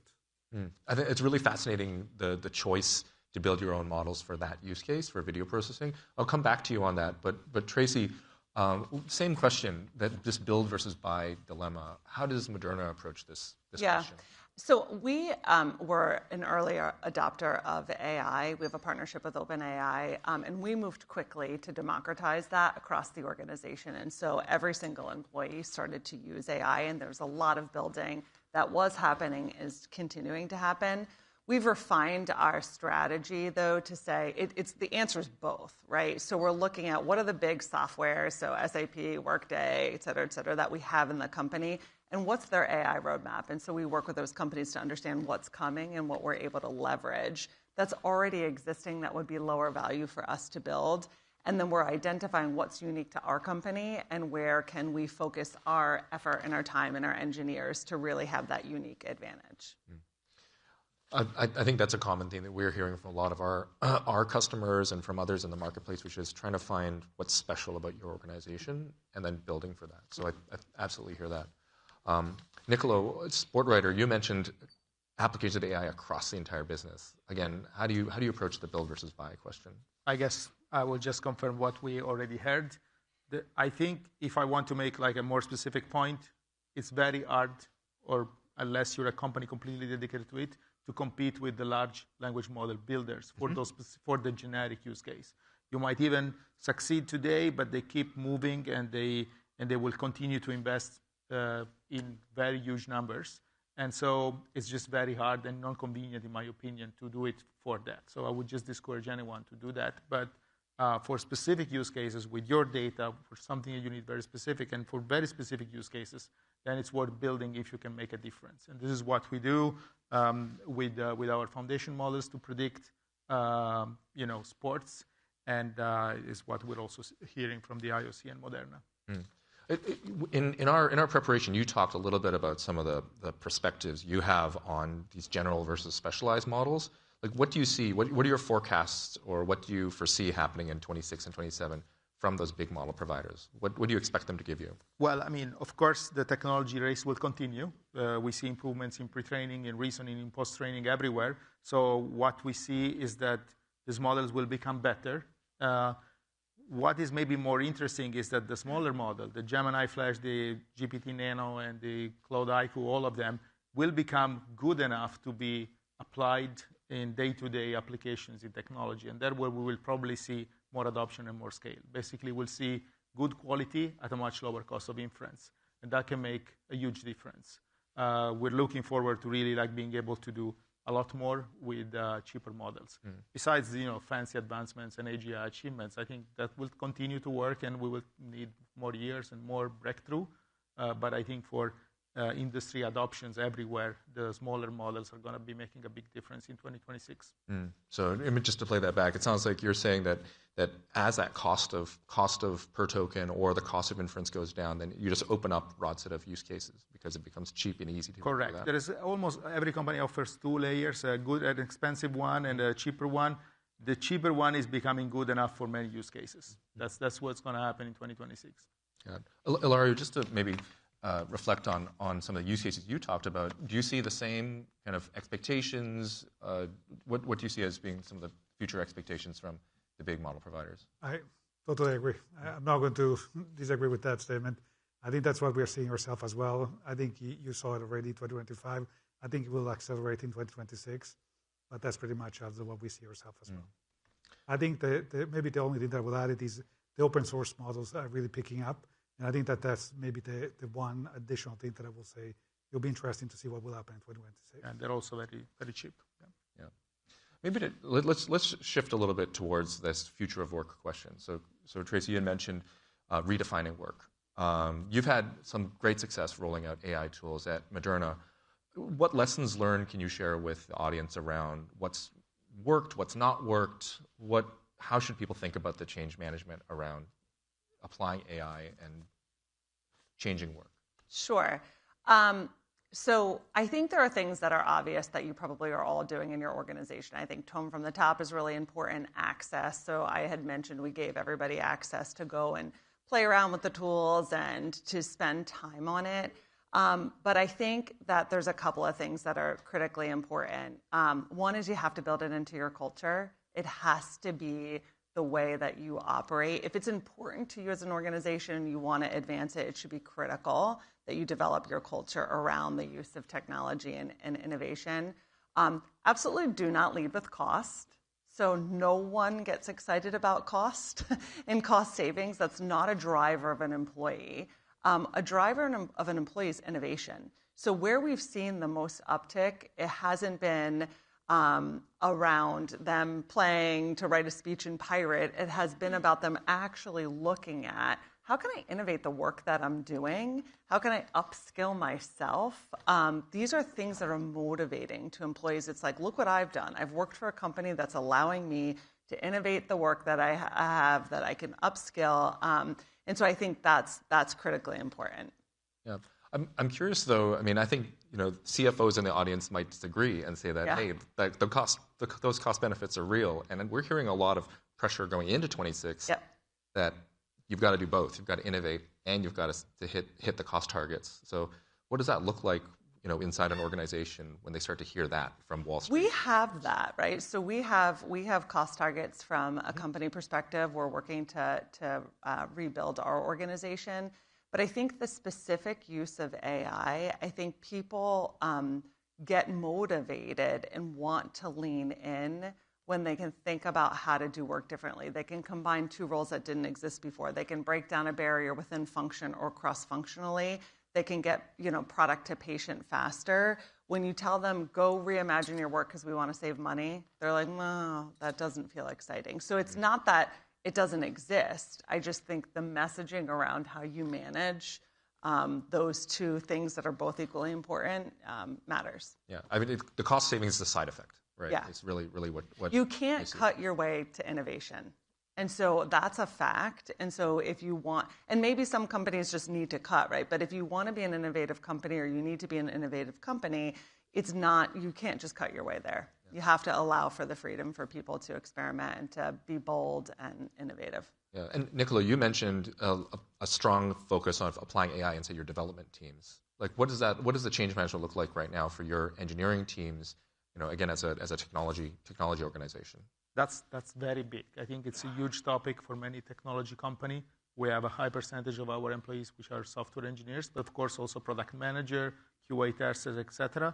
Now you have these tools that can help you code. In some situation, it improves 30% your productivity. In some other situation, maybe 3 or even 10x, depending on what you're building. And you need to change your processes completely, even the way you think about it. We have product managers maybe building an app instead of just describing what you need to do so that you can see it as a prototype and then build it. It's like what we are today in software is like architects writing what you need to build instead of drawing it. And instead now product manager can actually build something and iterate so much faster. You also think differently about the software lifecycle. Maybe it's less important that a piece of software is maintainable for 10 years if it's fast to be rebuilt. So there is a lot of change of mind and attitude, what's important, what's less important, that need to be reconsidered when doing these things. Just being able to code faster is not the end of it. You need to be able to review the code, maintain it, quality checks, and even plan for it. You need to have a full view, but there's many tools in the entire pipeline that are being built today exactly for this, and we're seeing very massive impact for us. Yeah, I think within software engineering, there is definitely a trend that adoption is in changing behavior by nature of the tooling itself, right? Because if you change the tools that you're using, you are forcing a change in the way that people behave. Yeah, of course, it's the first application. The people that are developing the models are themselves software engineers. So the first application is, of course, dedicated to that. And the gains are huge. Mm-hmm. Ilario, I think on this topic of change management, I think you mentioned there's some interesting questions in the IOC around trust and security, scalability because of your global footprint. How has applying AI to the Olympic movement, how have you addressed some of those challenges? Where have you been able to solve some of those challenging problems around trust, security, and scalability?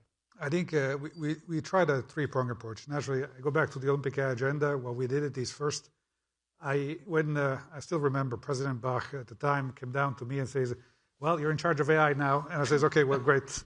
I don't know what I need to do about it, but let's try to figure it out.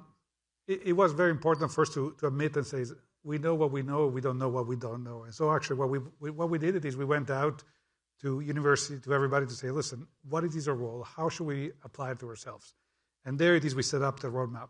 The second thing that we actually have done is we have been doing a lot of, if you think about the Olympic movement, it's comprised of International Federation, 206 NOC, National Olympic Committees. And so what we are trying to do is a lot of engagement with them and bring them up to speed because ultimately we'll get there as well for them. And actually then we want to make sure that everybody has the tools because some of the 5 pillars that I mentioned before, it is really my experience that I see in Tokyo, the Olympic Games in Tokyo. And if I can share it, I was there. Remember, we were under COVID. It was 2021, not 2020. And we were preparing for the swimming venue. And I remember that there was athletes training and that there was a nation, I will not mention which ones, but there was an athlete, and that athlete was going up and down the swim lane, and he actually had 2 people following him with tablets recording him. And 2 laying down, there was another athlete, and there was from a different country, and there was nobody swimming with him, not understanding if he was faster, if he was doing better, nothing. And I say, look at the difference between TFs and TF not. And so part of also the Olympic AI agenda was AI can either increase the gap, or do we need to, as an Olympic movement leader, we need to make sure that the gap stays. Can AI actually make it shorter? And so that's what we have done. And the last point, which we are very close to finalizing right now, we actually developed an Olympic AI trustworthy framework that we actually are applying to everybody in the Olympic movement. And that actually is quite important of what we are doing. Can you share a bit more about that trust framework? I'm very curious to hear, what does that look like, for the organization? It is very much a tool set that we will give out to everybody in the Olympic movement to say, how do you apply AI? When you go out to a vendor, what are the questions you need to ask? Think about all of the rules that, in Europe we have the AI EU Act. I keep getting messed up, that one. But it is very important. All of this, it is really sets of tools to give them and says, when you do an AI project, what are you going to need to ask? And also, how do you ensure that the data that actually you have collected goes inside the model doesn't create a bias? That actually is very important for us. So all of this we are doing. Yeah, so I think principles and frameworks within organizations are incredibly important as a starting place. And I think it addresses one of the questions which was submitted, which was about what controls and governance do you suggest on top of just applying and experimenting. Maybe to come back to you, Tracy, given sort of the heavily regulated nature of much of Moderna's business, how do you think about the question around controls and governance for your organization? Yeah, so that's critically important, and it's something that we talk about all the time. And so there's a place where you experiment, and then there's a place where you do not experiment, right? We are in a regulated business, and so that is highly controlled. And we actually have an agent or a GPT that monitors all the GPTs that get spun up in the organization, and so we can see what people are working on. Because In the beginning, like I said, we gave everybody access and everyone spun up a lot. But what you saw was some shadow, for example, HR guidance, or there were things that started to happen with the GPTs that were like, all right, hold on, we have to get control over this. So we have a really rigorous framework that we've actually shared and worked on with OpenAI to say this is how we would recommend governing, and then we have a GPT around it. And I'm going to hit on kind of the next question that's on there because I think it's important. Killing things. So this is an iterative process. When you roll out AI, when you evolve a work product or a workflow, by the time you're done evolving it, you should be iterating another one. And so it's important that you don't have a lot of agents out there or a lot of GPTs out there that you're not monitoring and turning off, particularly when you build them into critical pieces of workflow. So if you have a non-tech person build up a critical agent within that workflow, and then they might leave the company or move, functions, and no one's managing it, that's kind of the next level of where you have to start to get some governance around this. Is when this AI is actually doing real work for you. Yeah, I think we're definitely at an early enough stage where we're only at the very beginning of this sort of zombie and shadow IT problem. So looking out for it early is absolutely critical. I think organizations are probably going to have a much worse time about it before it gets better. Yeah. It's just going to get worse. Yeah. We only have a little bit of time left. I want to come back to the theme again on this build versus buy, but approach it a slightly different way, which is around moving first or waiting and seeing and learning from others. So I'm curious. I'll just kind of go across again across the panelists. Nicolo, when you think about the applications in your organization, where is it that you want to be again first when you have a first mover advantage, and where is it that you want to allow others to figure it out and maybe allow them to experiment and learn from their mistakes? Yeah, I mean, of course, there's many.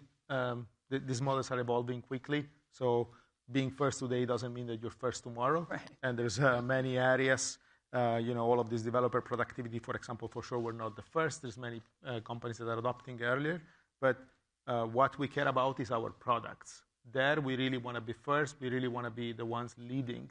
And what we've been doing, at the end of the day, these transformer-based models, the ones that we all know, the GPTs, et cetera, they predict the next word. But the same architecture can be used to predict the next whatever you tokenize. So they use it for genomics, they use it for many things. We're using it for sports. This is super exciting. You get to have these models that understand, in our case, what the sport looks like and how, so it gives benefit to fan experience, to training, to scouting, to coaching. And all of these things, for us, it's very crucial to be on top of, to be first in getting there. Yeah. I think it thematically comes back to what you're good at, what is core to your business, versus what is maybe just like part of operating where you want to be. With the understanding, again, that the field is moving so fast that 6 months from now, things could change drastically. And you always have to keep moving. The important, though, is to move. If you don't start, you risk not being able to do all of the reorganization that you need to do, the change in the way you work that was explained so well here for Moderna.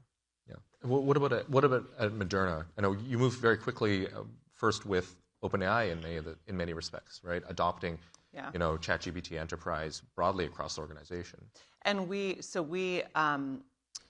besides the regulated areas, which I talked about, I think the rest of the business, we are comfortable experimenting. It's the culture that we have. And we have had some hiccups along the way. We've turned on things like Microsoft connectors with OpenAI and then realized that people didn't monitor or have the right permissions on their SharePoint folders. And it was like an agent's going to go grab stuff. And we're like, hold on. And so you are going to have some hiccups along the way. But I'm just going to double down on what you said around the technology is changing so fast that it is never going to be perfect. And so you have to just be comfortable with some of those hiccups along the way and build that agility into your workforce. That would be my recommendation. Ilario, what about from your perspective? I think it's a mix between everybody that just spoke. I would say for us we are a follower when it regards our own organization. And why is that? It is because exactly what Trish just said about the data. Inside the organization, what we did is we didn't actually enable the AI on our collaborative platform because we knew that actually if we enabled that, we didn't have the right permissions. We didn't have the right controls there. So we say, okay, well, first we fixed the problem. And I think there was the previous session talking about data. And for us it was, okay, let's clean that business side first, and then let's go forward. Now, when it goes to our product, which is the Olympic Games, that's where we experiment. So to give you some fun facts for the audience, in Paris, we developed the first time. Paris 2024 was 100 years since the Paris 1924. We actually add the videos in 1924. And we say, okay, what about if we actually colorize them using AI? Usually colorization takes a lot of time, a lot of effort, and everything. We say, okay, well, let's throw inside the videos, let's throw some pictures that we actually colored with actually correct stuff. And we actually got a video out where we saw that the marathon back in 1924, when they used to stop to drink, they used to drink wine. So that's something that we actually found out as well. And it was very fun. So when it comes to our product, we are actually very, very going forward. Like to give you an example, last week, and I know some of you will look at that, and me saying, wow, it's crazy, but it is like we're already looking at quantum computing for the scheduling problem that we actually have. For LA, we will have 38 sports going on at the same time. To give you an example, for events, which is not sports, for events on day 2 of the Olympic Games, the entire day we will do as many events as the NBA playoffs, the entire season. Wow. So we need to know the scheduling. If something goes wrong, we need to know how to move it because it impacts broadcasting and stuff like that. And I'm sure Nico can tell me that I'm right, but it is like the scheduling problem. Also, when I studied back in university, I'm going to age myself. It is the hardest problem to solve. Yeah, absolutely. We only have a couple of minutes left, so I want to turn it to some of the audience questions. It sounds like we seeded a few questions around the small language models. You mentioned, Ilario, that you have invested in building some small language models. How have you thought about your strategy on building versus buying for small language models? Right now, what we do is we actually have selected our language models that we actually use. So we keep going down that path. So it's really, right now we made a selection of the language model we are going to use, and we keep sticking with that. And we have one for the enterprise as well. But that's actually how we have done the selection. Yeah. Nicolo, any additional thoughts on your SLM strategy? Stick with the ones that are provided by the big players most of the time, unless you have very, very specific reasons to use ones made by you. And big players can be also open source, but yeah. Yeah, I think we see very similar kind of characteristics from our use cases at TR. Well, we are just about out of time, so I want to say a big thank you to our panelists. Thank you for sharing your insights and for giving us a peek into your very different organizations. I think it's fascinating to see what 2026 holds for you in your AI journeys. Thank you. Thank you. Thank you. Thank you.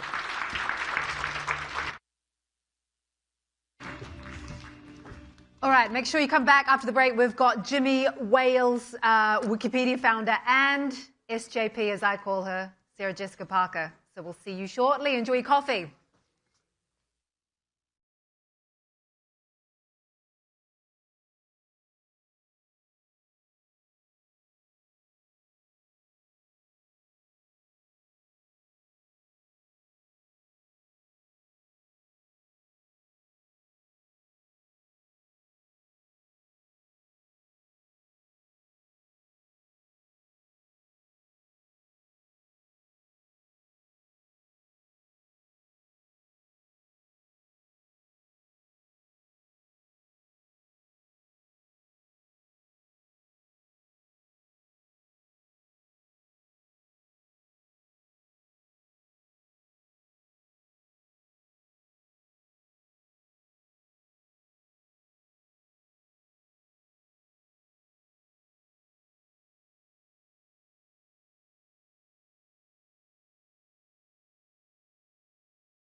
bringing you pure news that's straight from the source.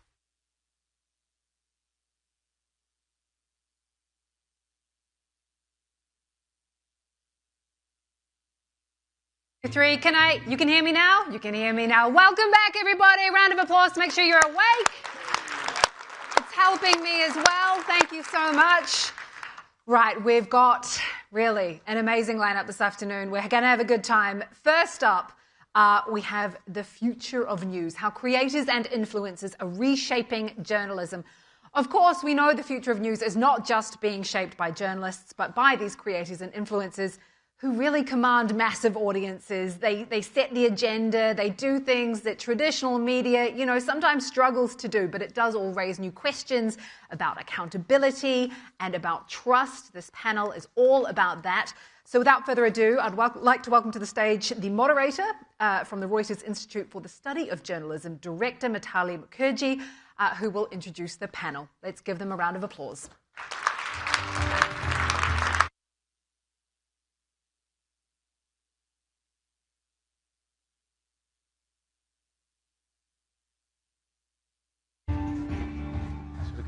Wow. Look at this. Here we are. It's so formal. I know. Everybody's so well behaved. Right, and quiet. Hi, everybody. Wow. How are you guys? Everybody's Wait, so quiet. that's my cue. Hi, good evening. It's good to see a full house. I'm Mitali Mukherjee. I'm director of the Reuters Institute for Journalism, a part of the University of Oxford. It's a pleasure to see everyone here. It's been a fantastic day, I think. I've been sort of soaking in a lot of conversations around economics, business, finance, news. And I think where we come from as an institute is that the core of what we focus on, which we think is a critical component, is the audience. And some of our research over the past couple of years has been focusing on exactly what you're going to hear from these bright folks, which is what's happening in terms of a shift amongst audiences towards what we call, as a broad bracket, news creators, but that tends to bring in a lot within it. So one of the things that we have been seeing over the last few years is that increasingly young audiences especially have been turning to spaces that are online, so primarily social media platforms, and turning to individuals rather than organizations, which is news creators. They have an impact on public debate. They have a large audience. They tend to have quite often clear political sides, and our audiences do sort of identify with that.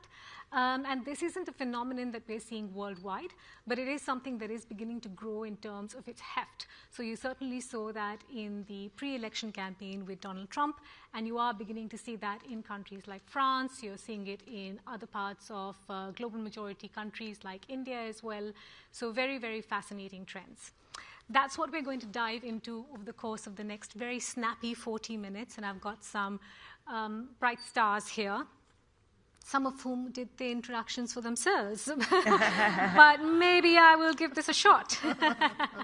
So please introduce with a generous applause, first and foremost, FTMM founder Tala Palmieri, Daily Wire co-founder, and the Ben Shapiro Show host Ben Shapiro, Lemon Media Network founder Don Lemon, and the David Pakman Show host David Pakman. Thank you very much, all of you, for joining in. So we're going to make the best use of our time, and let's start with a crunchy sort of context-setting conversation. For those who may not have come across your work, Tara, maybe I'll start with you. A little bit about sort of your journey to here, why you chose to, because you are one of those who was sort of in the traditional news media space and then shifted to going solo, why you chose to do that, and how you sort of differentiate or define the work that you're doing now versus what you were doing earlier. I would say that I am now chasing the audience, because the audience is no longer watching television anymore. Yeah. They are on their phones, they're watching YouTube, they're on Instagram, they're on TikTok. And I started doing this a few years ago when I joined Puck. I was at Politica, where I wrote a newsletter, which was how people were getting their news, and they still are. And then I made my way to Puck, and then I had a podcast with The Ringer there. And this just felt like the next evolution, to have a YouTube show and to have a Substack, when that is how so many people are getting their news, and then creating reels and shorts for X and Instagram and TikTok. And I felt that I could apply the same rigor of investigative journalism, analysis, just seeking the truth, and that being my guiding force and light in this, rather than politics, commentary, identity. I really feel like what I am seeking is the same thing that I did at a newsroom, that like ABC News where I worked, or Politico, or the New York Post, or the Washington Examiner. I now have the ability as an independent journalist to pursue the stories I want to without having to, think about, does this fit into the identity of a network, or is this something that my editors would like? I can just chase the stories that I've always wanted to, and have really anyone I want on to interview and pursue accountability journalism. And I think I've been doing this for 17 years, so I understand standards of journalism, and I understand how to break through with real reporting. And I'm just using creator platforms now. And I'm using some of the tools that they have used and become so great at, like the authenticity, the showing of the process, talking through with the audience, creating a dialogue. I see that has really worked to rebuild trust. And I think, why not do that with traditional journalism? And what's the story arc, if you will? I mean, the story arc is that obviously I'm an opinion journalist. My opinion is very clear to people. I'm openly conservative. I don't try to hide the ball on that. I don't pretend at objectivity. I try to separate between what I think are the facts, which very often is relying on traditional news gathering sources, and then my opinion, which I'm drawing on my ideology or my centralized values. I've been doing this for quite a long time. I started writing a syndicated column when I was 17. The Daily Wire launched about a decade ago in my co-founder Jeremy Boring's pool house with a couple of podcasts. Obviously, my podcast grew to be quite large. Our company currently does $200 million a year in revenue and is quite a large conservative media company with a reportorial contingent. We have some investigative reporters. We have a White House reporter, but remains a largely opinion-based outlet. And so our audience understands who we are, and because of that, they know that we're not hiding the ball. We're not trying to lie about where we are coming from. The news is refracted through the prism of our values. And again, I try to be very clear on my own show between what is fact and what is my opinion, but I think that that's part of the trust that I have with the audience. Would it be fair to say you've moved on from the news creator to a standalone brand? I think that is fair, although I think that the silos there are probably a little bit overdrawn. I don't know what it means to be a news creator as opposed to a standalone brand. I think you can be a news creator within the standalone brand or vice versa. Don Lemon. Yes. The story. Lemonheads, is that what you encourage your followers to call the Lemonheads. Yeah, tell us the story. So what's the question? What's the story of why you decided to transition away from mainstream media, space like CNN? Well, I got pushed out of mainstream media. So. Just as long as I'm not saying it and you are. I think but honestly, no, it's okay. I mean, it's reality, and I'm about that and about truth. But I mean, if one of the CMO of my former company said, that if you open you're a walking definition of a blessing in disguise, because I think I got out at the right time. And I know that in the coming months, in the coming years, there are going to be people who will have to they'll be forced to do what I'm doing now. I didn't have to do this, but I still had more to say. But so what I'm doing is I'm going where the audience is, and the audience is right here on this device or on a tablet, and less so on giant televisions, even though my audience, when I look at my analytics, most people watch me on television. I think it's like 44%, and there's like 42% who watch me on a smartphone, and then it goes on from there to tablets or whatever.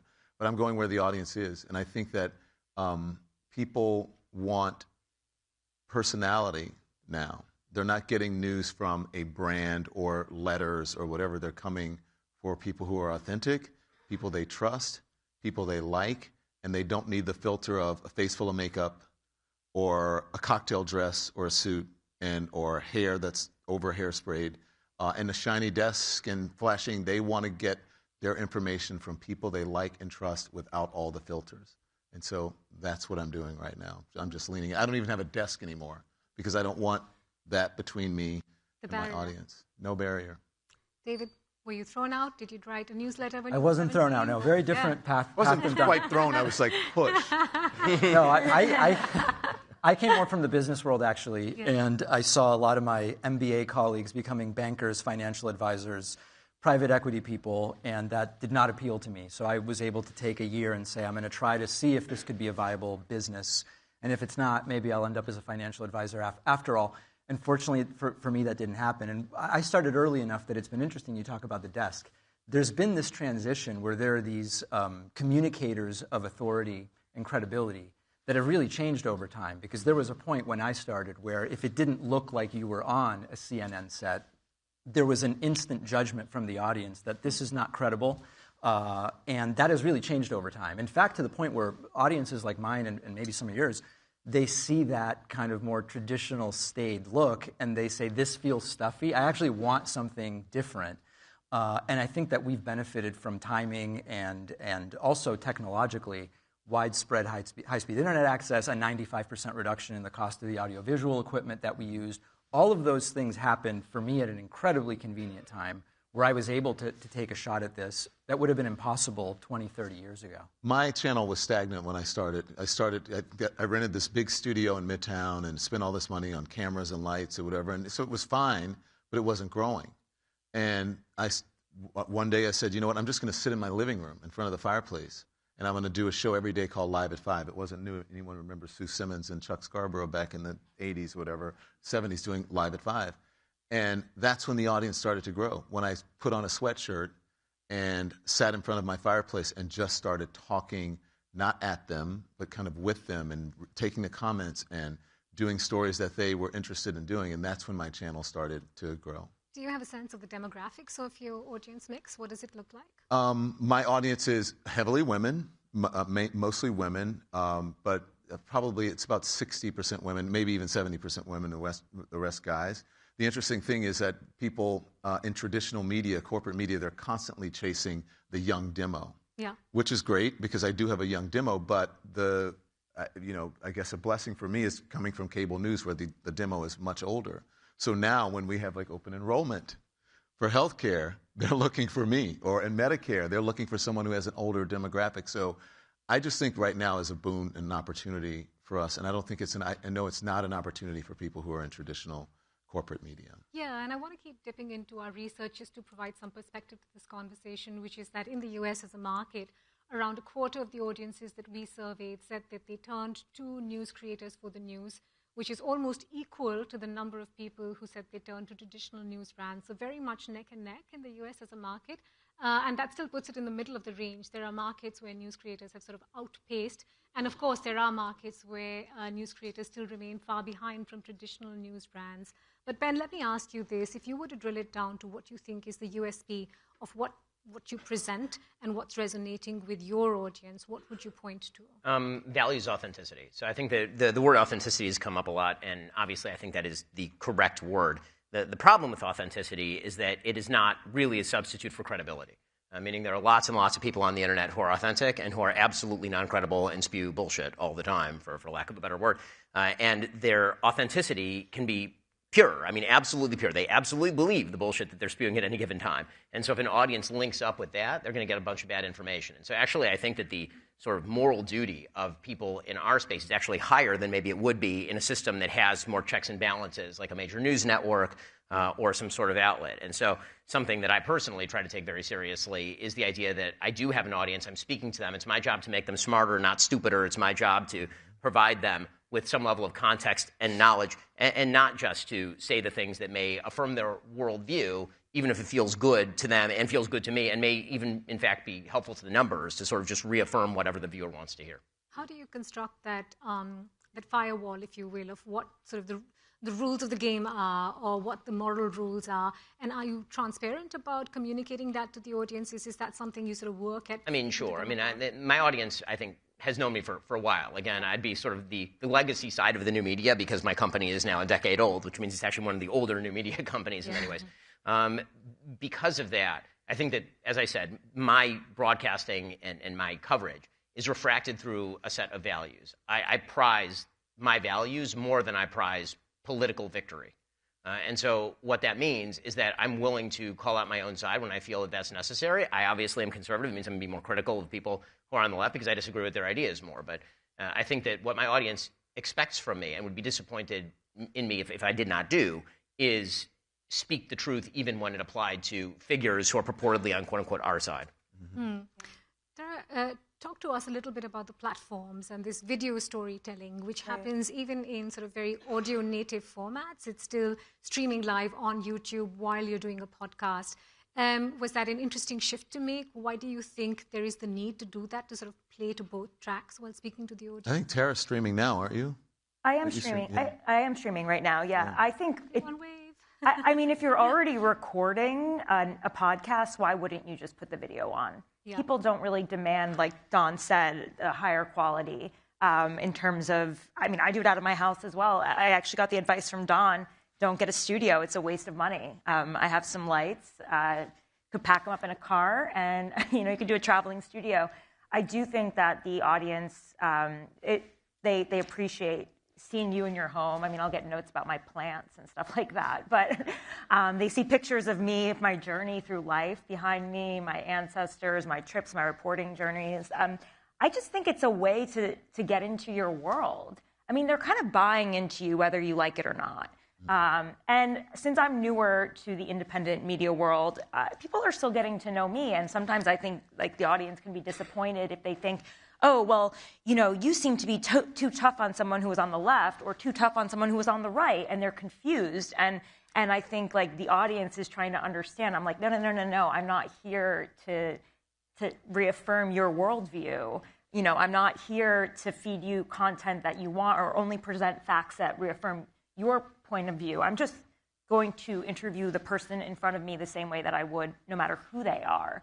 And whatever the facts bring me, I will, bring to you. And this is the problem. Like, you can chase an audience, and you can tell them exactly what they want to hear, but is that ethical? I mean, not to me. If that was the only way that I could have a channel, then I wouldn't do it. But I believe there are people out there that do want information that is based in, just actually traditional journalism, but without the corporate hierarchy and all of the politics that you have to go to just get a story actually published. I mean, I've worked in newsrooms before, some of the biggest newsrooms in the world. It can be really hard, and they are very timid when it comes to the facts.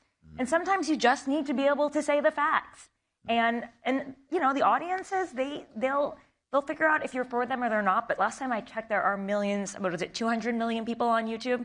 They'll find you. It's the largest TV network. It's number one TV network. I'd rather be there than on TV. To piggyback on what Ben and Tara said about making a choice about authenticity, feeding the audience what they want, et cetera. I had kind of a tough moment with a part of my audience in the lead up to the last election where I think it must have been September or something like that, where I looked at the polling and I said, listen, we can kind of feel whatever we want about the way this is going, but the polling is worse for Kamala Harris in the 7 key swing states than it was for Biden in 2020. It's worse than it was for Hillary in 2016. I'm just doing, it's not even arithmetic, it's just I'm looking at numbers and telling you what they are. And a very loud, but I think probably small slice of my audience said that we need positivity, that this is not what the moment calls for. And it was a really interesting moment because I could have just gone back to, guys, this looks great, get out there. But it just wasn't what it was. And depending on where you are in your career and kind of like where your show is in terms of maturity, it could be very tempting to kind of go back to what's the easiest thing for your audience. Because everything is so immediate. If you're doing a YouTube show, I do a live show. When I started, no one wanted video. And it hasn't even been 2 years. That I started about a little over a year and a half ago, and I was pitching my show around, and no one wanted video. And then now everyone wants video. Now people are open to live. People are doing lives. And before it was like, taped content. It monetizes better, and you can, edit it, and it looks better. Now people are open to live. So it's everything is evolving. So I just think that you have to adapt. And he's right. During the election, I would go out because I wanted to hear what people were saying. And I didn't get to do that when I was sitting on a big, shiny anchor desk unless they, teleported you into a certain place. And so I went out to the swing states, battleground states, and just talked to people. And then I started getting calls from Fox News and Newsmax and, oh my gosh, you're getting a lot of Trump out there. You must be really sad. I'm like, no, I'm not. It's a lot of Trump. People are saying they're voting for Trump in places and demographics that you didn't think would be saying that. And I got the same thing. Don, are you curating that? We don't want to hear that. And I say, I'm sorry. I've got to give you the facts. So you can be pressured into having a bias towards just feeding people what they want, whether that's left or right, and you have to fight against that. In the short term, it's a hit, but in the long term, it's actually an asset. A recipe for because in the short term, the easy incentive is to go for the sugar high of giving the audience precisely what they want, but you actually lose your authenticity. You lose what you are when you do that. Because after the election, people say, Don, you saw it, you called it, and they respect you for that, and they come back because then they realize you're actually telling them the truth. Yeah, let me ask you this, David, and then I can get thoughts from all of you and you, Ben, specifically. One of the other things that we see in the US as a market is sort of the polarized nature of how people identify with some of the creators. So if you were to draw down a list between how people identified politically, they would name a wholly different list of 15 personalities if they were, right-leaning versus when they were left-leaning. Do you think that's reflecting an industry dynamic, or do you think that's how the ecosystem has developed online? Well, I think it's both. I think from the creator perspective, you're starting with what are your values, and hopefully at least, if it's not contrived, what is authentically you, and then that's going to put you somewhere on the political spectrum. I think without a doubt, the way that algorithms engage directly with what triggers the most emotional response is a direct driver of the hyperpolarized nature. And, I'm guilty of it to a degree because I'm in this space. I also try to be honest with my audience about when it comes to things like gas prices and whether a president controls them. I'm very honest that this is overly politicized. It becomes a political football. And the truth is presidents can do a couple of things related to gas prices, and it's mostly not about that. And so I try to balance the fact that I do have a perspective, I do have an opinion, from a moral standpoint about what I think is best, but at the same time, I'm trying to be upfront about the fact that there are things that are completely political, there are things that are outside of that, and hopefully the audience appreciates that over the long term. Yeah. The algorithms are destroying America. This is my informed view. Sounds like it should go ahead. Yeah, I mean, there we go. Don, look at us come together. As soon as the reason I say this is because the TikTok and X algorithms in particular program for virality. Yes. And so they are programming for what is the strongest response, the strongest emotional response.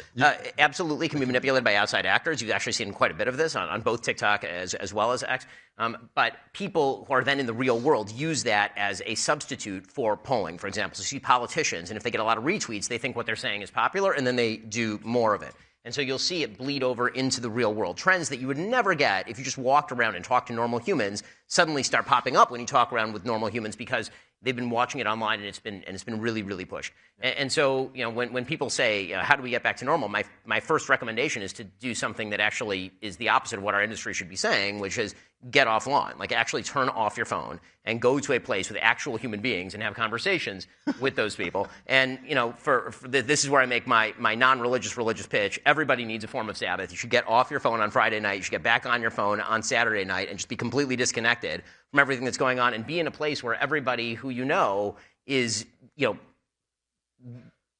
bonding over values and over shared things. That the more online we are, the more polarized we are. And I think that's been the opposite of the way that we viewed politics for decades in the country. The more informed you are, the better the electorate's going to be. And it turns out that because our informational ecosystem is so polluted and because it is actually programming to the id inside all of us, what that means is that probably the more time you're spending on X or the more time you're spending on TikTok, maybe the less informed you are, and also the more polarized you are, and the more out of touch with reality you are. That's true. People think that they live on. I have a producer who lives on Twitter.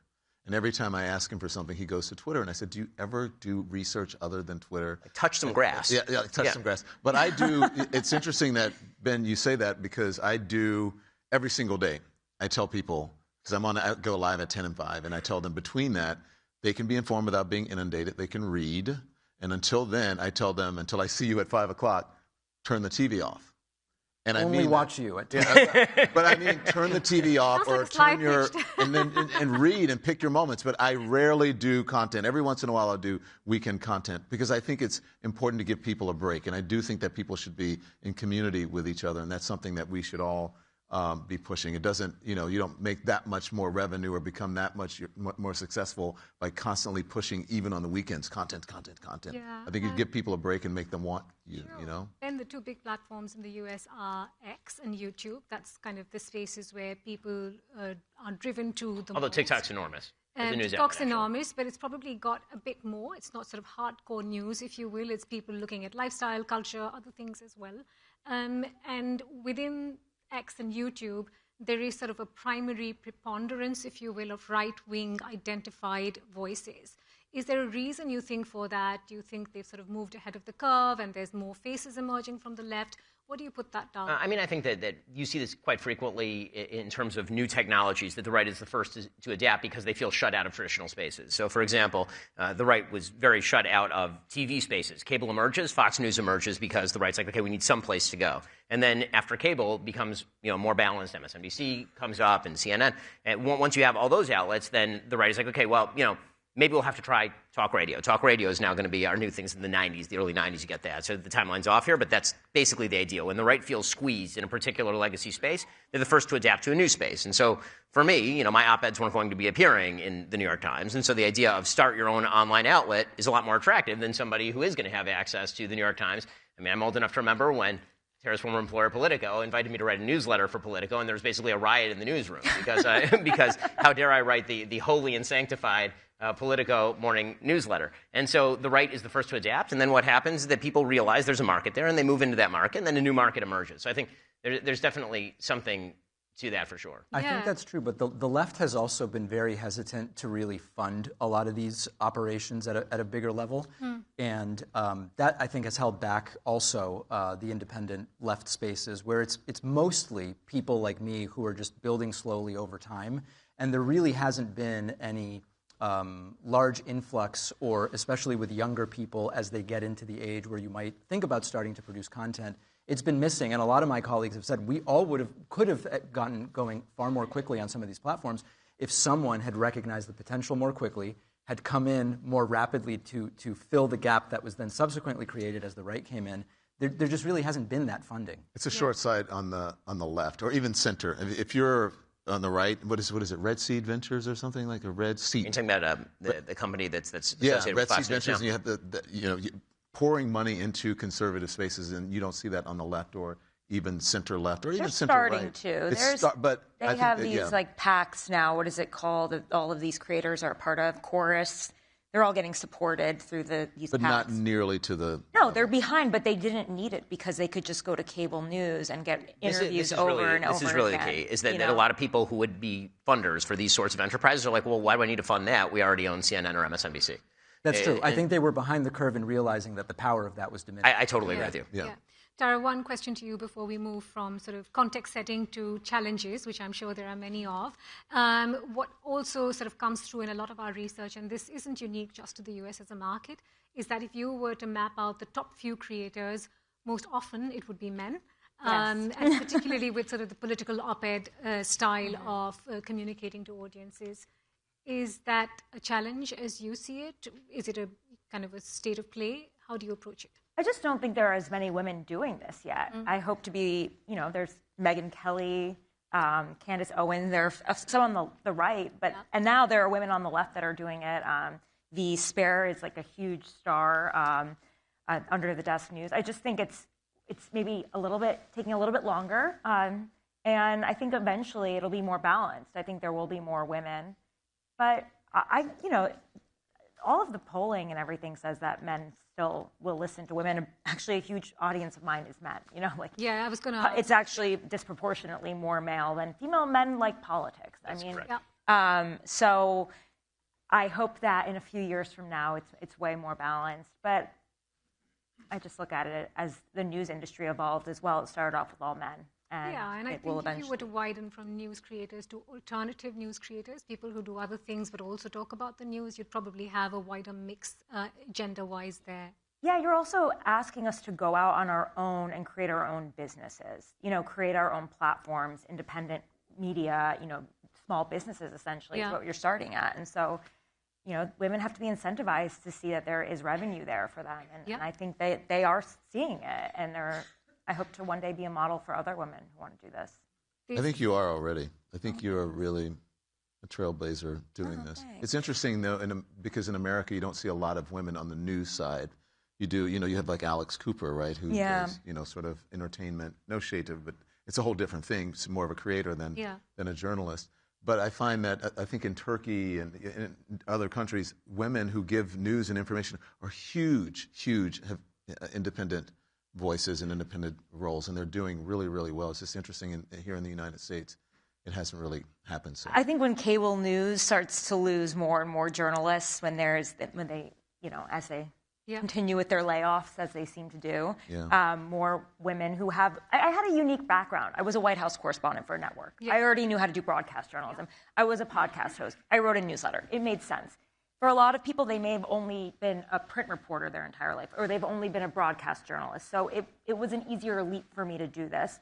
And I just think that you just have to take the leap. And I think it's cool to see women doing it all the time. Who knows, maybe we'll create a lady collective or something. I'm only smiling because I can pick up a trend here. Cable news is on the wane. Stop watching TV. Listen to me at 5. It's kind of, there's a mood here. Let's talk about the challenges. David, maybe start with you and pick up on something that Tara said. It's a treadmill in many ways, isn't it? It's monetization. It's how do I put out more content? How do I get more engagement? How do you manage all of that when you're kind of a one-man, one-woman machine? Yeah, I mean, there's a couple of options. One is you really do everything yourself, and you kind of have to enjoy the business side of it. The other is you start to take on a structure that is a little more corporate, and you start delegating in that way, or some combination of the two. I enjoy the business side of it, but I also can't do it myself anymore, so I have a team. There are a lot of people that don't. I think one of the challenges is, as it becomes clear that the independent news space can be lucrative and it can be interesting and you can build a large audience, legacy and corporate media is going to want to come into it, and to a degree they already have. You look at some of the largest YouTube news channels, they are legacy companies that have just dumped huge money to rapidly scale YouTube channels. And so you might start to get that same 80-20 or even 90-10, where overwhelmingly those who come in with the funds are going to very quickly kind of scoop up market share. The other thing that's interesting is for a long time when I was doing this, when new people came into the market, I didn't really see them as competitors in the sense that the pie was growing so quickly that it was just great for everybody. I think now it's starting to get to the point, especially as people can only consume so much stuff in a day, there's 24 hours in a day, et cetera. It's less clear to me now. Like, I do think the spaces are starting to get a little bit more crowded, where there's more of a shift between creators rather than like we're just growing the pie at the same time that everybody's getting their slice. So I don't know where that goes in the next 5 to 8 years. Don, you I don't know either. I don't look at people as competitors either. It's interesting because I would look at the folks on other networks when I was in traditional media as competitors, but we support each other. Tara's on my channel all the time. If she invites me to do something, I'll do it. I can call people. I use my own Rolodex as instead of a booker. And I get people to come on who have their own independent channels, and we support each other. In some ways, is it because you don't have the framework or structure or support that a traditional or legacy news organization could give you, that it's scrappy, of course, but you need to sort of hold each other close? Yeah, and in terms of what you said about creating the channel, creating channels and legacy media, I don't think that they really had gotten that. I shouldn't probably give away the secret that they don't need to use so many resources to do what they do, because I put on coverage. Jim Acosta, Joy Reid, and I did coverage of 2 different things: a huge protest and I forget what the other event was, and we did it with my small team, which is a team of 4 people doing it. Tara was part of it and we didn't have to have 30 producers and a writer and a control room and all of those things. And it was network quality coverage that people tuned into, and it was actually more interesting because we didn't have it wasn't seen through a corporate filter. We went pushing through a corporate filter and saying, can I say this? Is a boss going to be mad if I happen to insult Donald Trump even inadvertently? Is he going to call the company and say, get rid of that guy on the anchor desk? We don't have those challenges. Yeah, sure. One is the financial burnout, and the other is the creative burnout. Ben, do you want to jump in on that? WTF shut down. Yeah, so I believe I have not missed a day of work that was not a company holiday in 4 years, including vacations with my family, right? Because if you're not on the air, then it's not like there's a substitute host on my show, for example. And so, it can burn you out. Plus, this news cycle has been increasingly frenetic for over a decade. And I keep looking around going, when is somebody going to take a breath? And nobody has taken a breath, and it just gets more psychotic every single moment. And so at a certain point, it went from being, fun to kind of a drag. And then sometimes it goes back to being fun. But the reality is that like anything else, on a daily basis, it sort of depends on what you're covering, whether it's interesting. The news cycle is so fast now that a cycle that would have taken 2 weeks now takes 2 days. And by day 3, you're kind of bored with the topic already, and you got to move on to the next thing, and so is the audience. And so that's very difficult. In terms of the business, I will say I'm in a bit of a different position because we actually scaled like a very large-scale company. What that meant was bringing on other creators, some for good, some for ill, and I you think talk about that? Not particularly. But, Hashtag no regrets. But yeah, regrets we have a few. But I think that that as all of us kind of mature in our spaces, we're going to have to face a lot of the same questions the legacy media outlets face about who you want on your air, what are the editorial standards, what are the things you have to do, and those are challenges that. Thank God we have those challenges because we grew so large, but they are challenges for sure. Yeah, I realize we're almost at time, and there's so many questions. I apologize we haven't had time because the conversation was so great, but I encourage you to find the news creators and speak to them. But let me close with sort of a 2-sentence from each of you, and this is a bit of a challenge.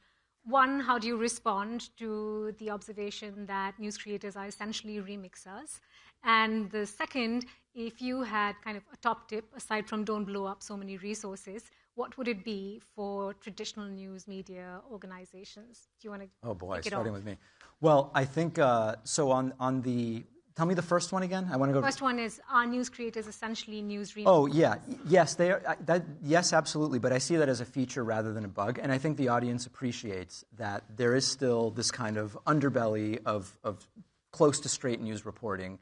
And we're layering opinion, hopefully, in an authentic and genuine way. And I think that's actually the appeal and sort of like the parasocial relationship. And does a person's personality resonate with the audience? I think that's a feature rather than a bug. And tell me the second part. Top tip. Top tip. Okay, the top tip is just start creating the content right away. Okay.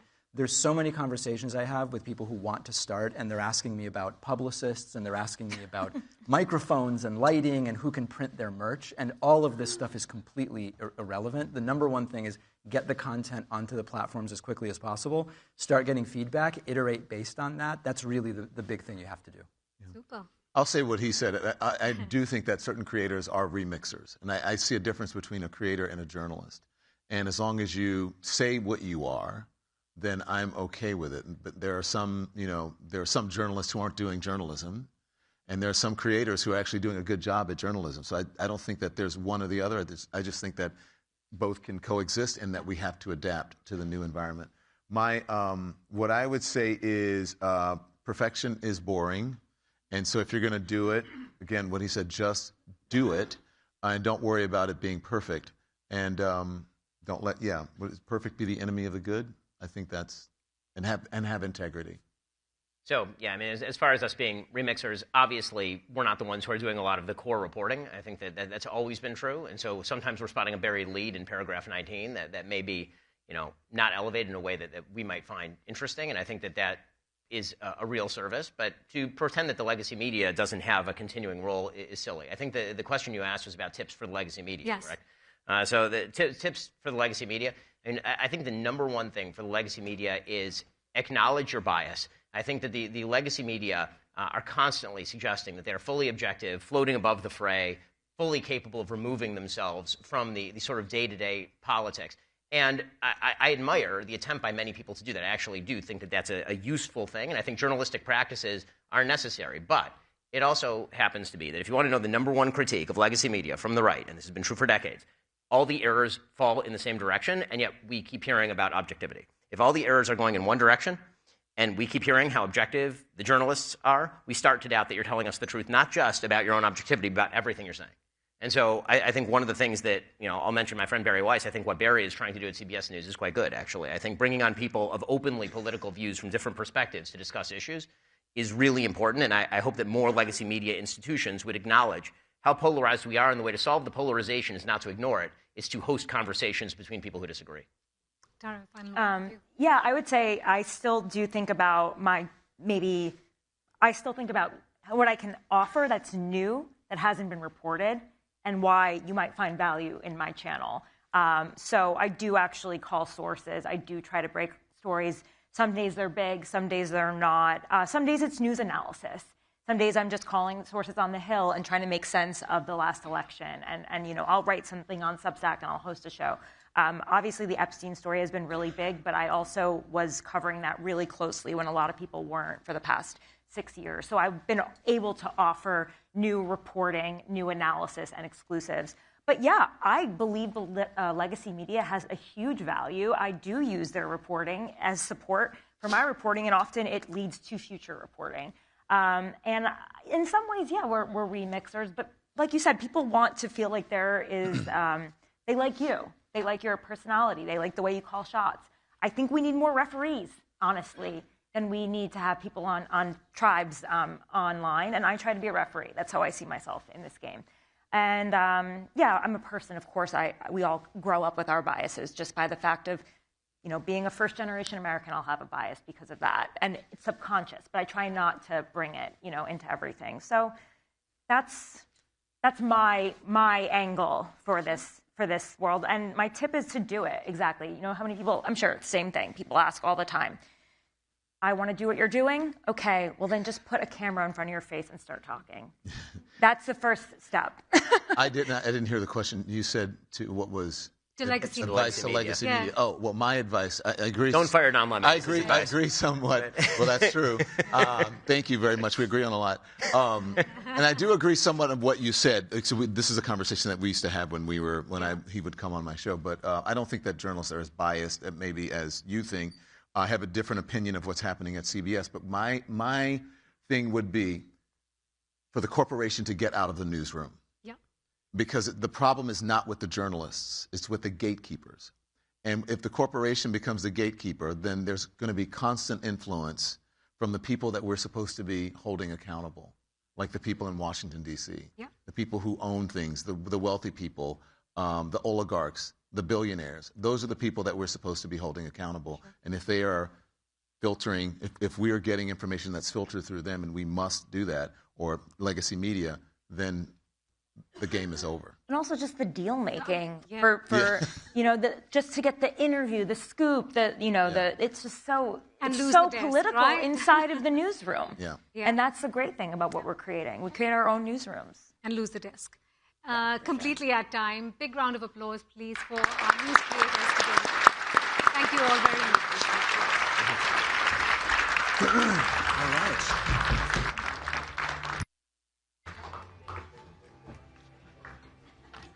Wow, amazing discussion, everyone. I want to mention that the Reuters journalists have to adhere to the Reuters trust principles, which is something that, having come from many years as a broadcast journalist behind an anchor desk, has been very impressive to me. And I would even point out, I spoke to a newly appointed reporter who covers the beauty beat. She can't even receive like an eyeshadow for free. That's how committed we are to making sure that we are free and fair in our reporting.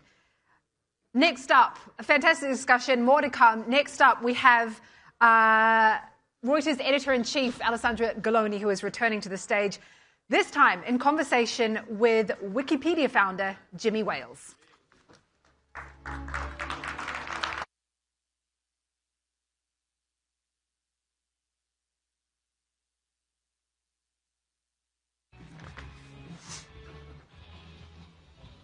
Hello again. Hello. Not again for the first time. Not again for you, but again for me. Feels different in the afternoon rather than the first thing in the morning. Jimmy, thank you so much for joining us today. I mean, obviously, Jimmy needs no introduction, founder of Wikipedia, and also the author of a new book, The 7 Rules of Trust, which is being translated into 20 languages. And in this book, Jimmy uses his experience of 25 years of Wikipedia to, in a sense, reverse engineer or decipher what the ingredients of trust are. And one of the things that's interesting about this book is you're reminded how different the world is in just 25 years. 25 years ago, when you founded Wikipedia, you would never think of stepping into a car with a total stranger. You wouldn't give your credit card, to a site to buy something, and God forbid you would not hand over your home to a perfect stranger. And yet now Amazon, Uber, Airbnb are part of everyday life. So, the world has really changed, and this book kind of tries to distill what it is that is the basis of trust in human relationships, in corporate relationships, and in society. But the book actually begins with a very personal tale that led to the philosophy behind Wikipedia. Would you mind telling us about this sort of difficult personal decision regarding your daughter that was in a way the inspiration for Wikipedia? Yeah, so this was back in 2000, December, and Kira, my daughter, was born on December 26th, and at the time, just to set the context, I had been working on a project called Newpedia, the same vision of free encyclopedia for everyone, written by volunteers, but I didn't really know how to build an online community, and I wasn't sure what I was doing and so forth, and it wasn't working. It really wasn't working. Progress was very slow. And one of my employees showed me Wiki just before the Christmas break. And Wiki just means it's a type of software. It's a website anyone can edit. That's the basic idea of a wiki. And I started to think about, maybe we could use this wiki because the Newpedia system wasn't working. It was too hard, too slow. Then my daughter was born, and when she was born, she had meconium aspiration syndrome, which is a problem with the lungs when she's born. And I'd never even heard of this. It wasn't even on my radar as a thing, and had to make a decision, very quickly as to what to do. And so they said, we've got like the world expert on this disease, and he's at UC San Diego. We lived in San Diego at the time. And so he came and, he explained, okay, we're doing a clinical trial. I mean, this is the scary part. If you say yes, I'll go back to my office and I'll pull an envelope, and you have a 50-50 chance of whether you get the new treatment or the traditional treatment. The traditional treatment is just try and keep the baby alive to sort of suffer through it, and there's usually lung damage and long-term problems. And his new treatment was to basically stop the baby's breathing and use this new fluid, protein-based fluid that he had invented, to basically pour it in the baby and rinse out the baby's lungs 4 times. I mean, terrifying. And we had to make a decision, like right then and there. Is this guy a lunatic? Is he a sensible person? Like, what is it like? And so I asked him a couple of questions. I asked, like, okay, she's on this machine and there's this number. What does that number mean? And he just got my personality. So empathy, one of the key things I talk about. And he realized I wasn't the type of person to sort of talk in vagueness I needed to know a little bit more about the science and what he was doing. And he didn't tell me this. It turns out he invented the machine. So that also raised some trust. And so we had made the decision to go with the treatment. And she was lucky. She got the experimental treatment, and she's completely fine now. And that's great. As a part of all that whole situation, I sort of rushed home during part of it to get on the internet. Didn't really have internet on our phones back then. And I searched for meconium aspiration syndrome. There was nothing good on the internet. I found some academic journal articles. I found some possibly crazy blog posts and things like that. And it sort of really doubled for me, like, the world does need this. It needs an encyclopedia. Also, life's too short to not be bold and not to try something. So when I got back to work on January 15th, I'm like, you know what? We're just going to do it. I downloaded some wiki software, put up the wiki. I typed "Hello World," the first words of Wikipedia, and we got started. And that was kind of the early days. And so, it's that moment, which I didn't talk about for years, but it really did sort of, it brought home to me, like, okay, this could be really important, and people really do need clear, high-quality information that's accessible, written to a level of an educated adult and so forth. So in your book, you write that when you founded Wikipedia, and I quote, "This was a time when the internet still felt young and with endless possibilities. There was less cynicism. People were open to new ideas, even ideas that sounded a little, nutty. Volunteers showed up to give Wikipedia a try, and in just a few months we had hundreds of active volunteers, and articles pouring onto the internet by the dozens every day. That sounds like an alternate universe to the America of 2025.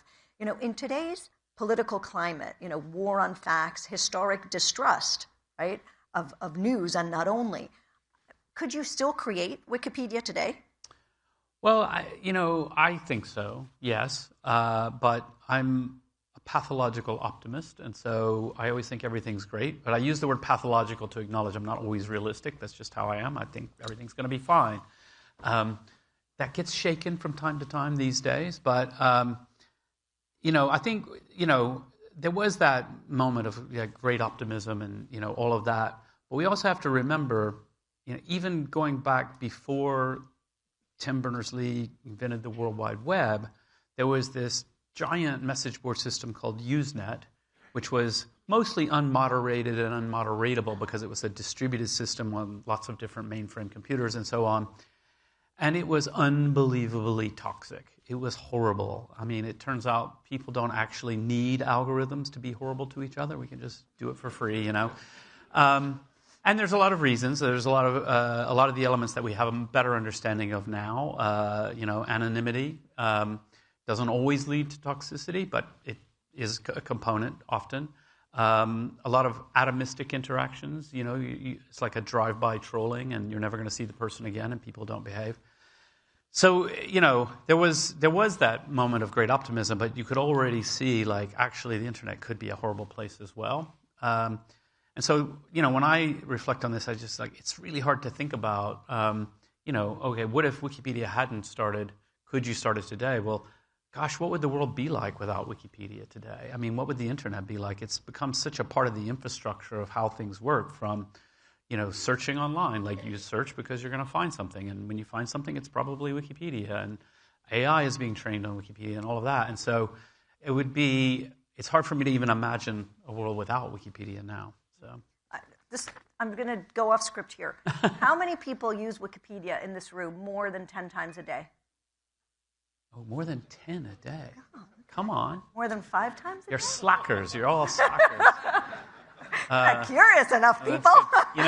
In the book, I quote DVF, Diane von Furstenberg, who told me, she says it all the time, actually. She says, we all use Wikipedia more often than we pee.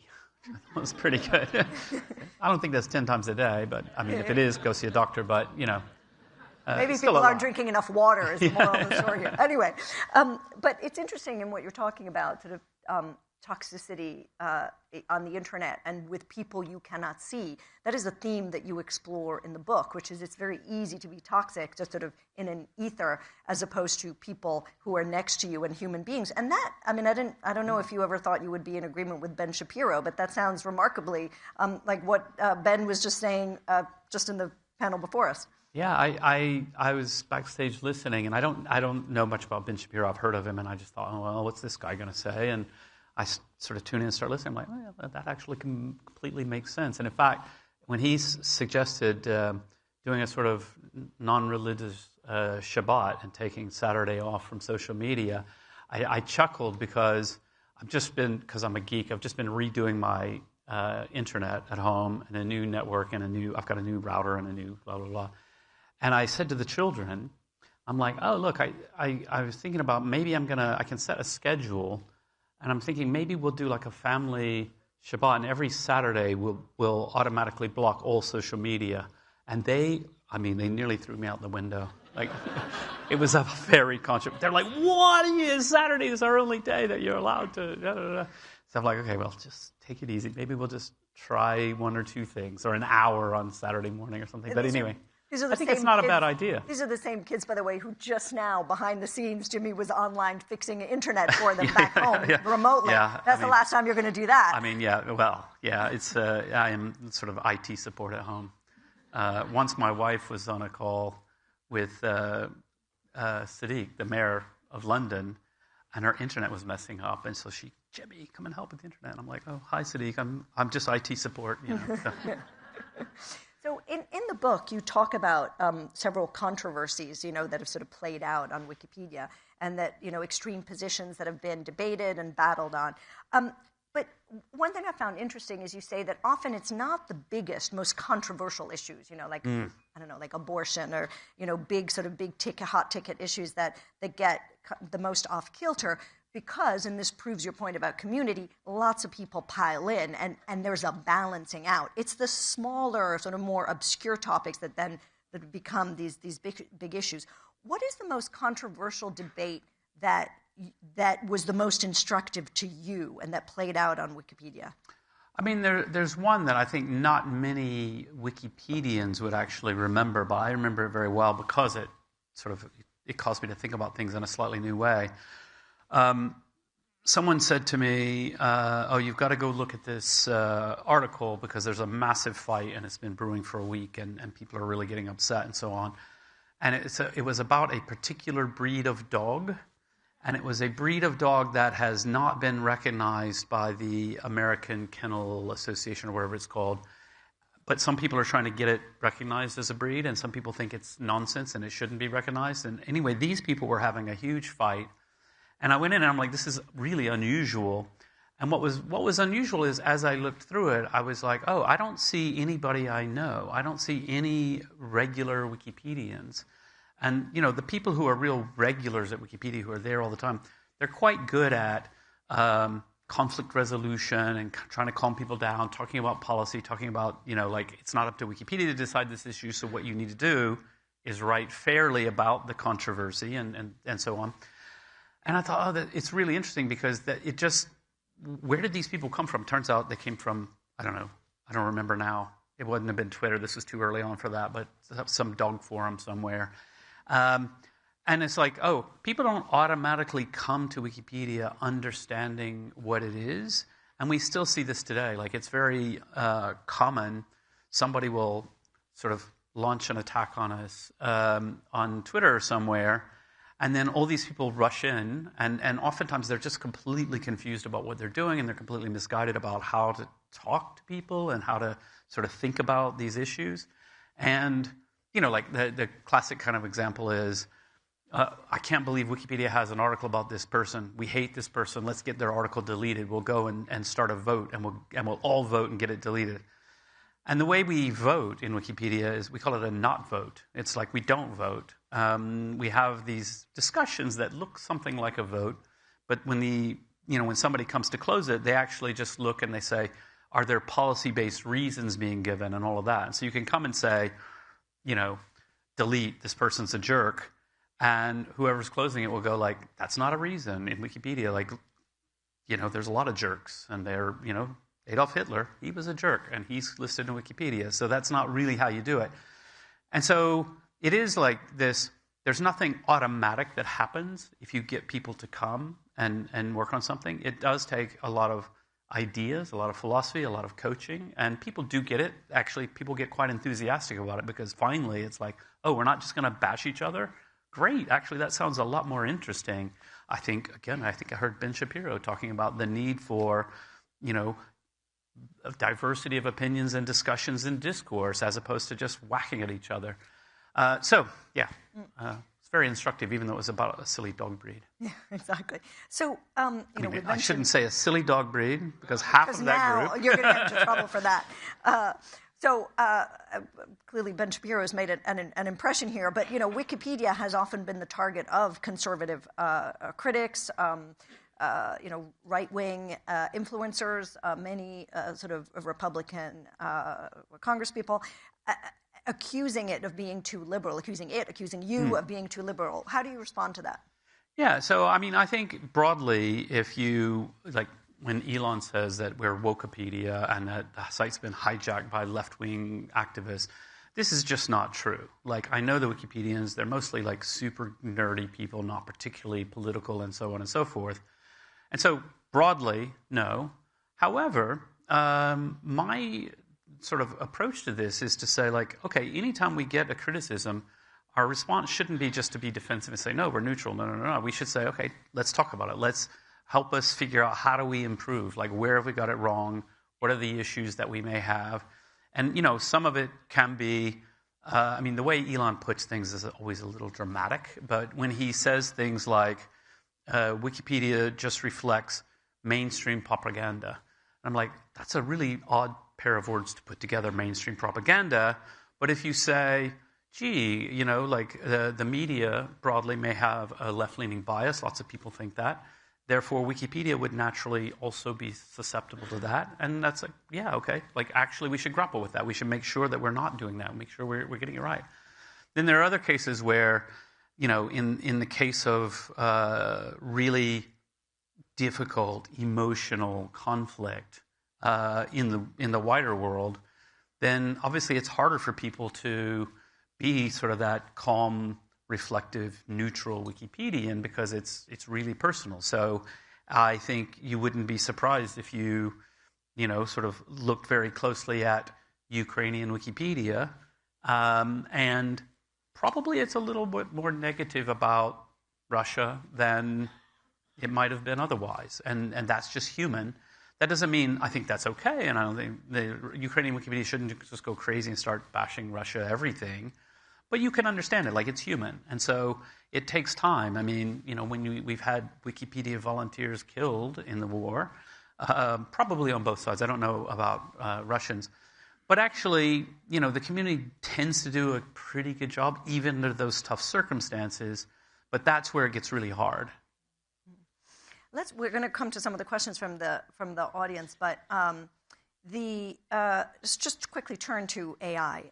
You and members of your organization have complained about AI models that are training off the backs of sources, you know, like Wikipedia. And in your case, it's almost like a double whammy because humans are contributing information to Wikipedia, and you have an infrastructure that can handle traffic when there are spikes, as there's huge interest in one topic.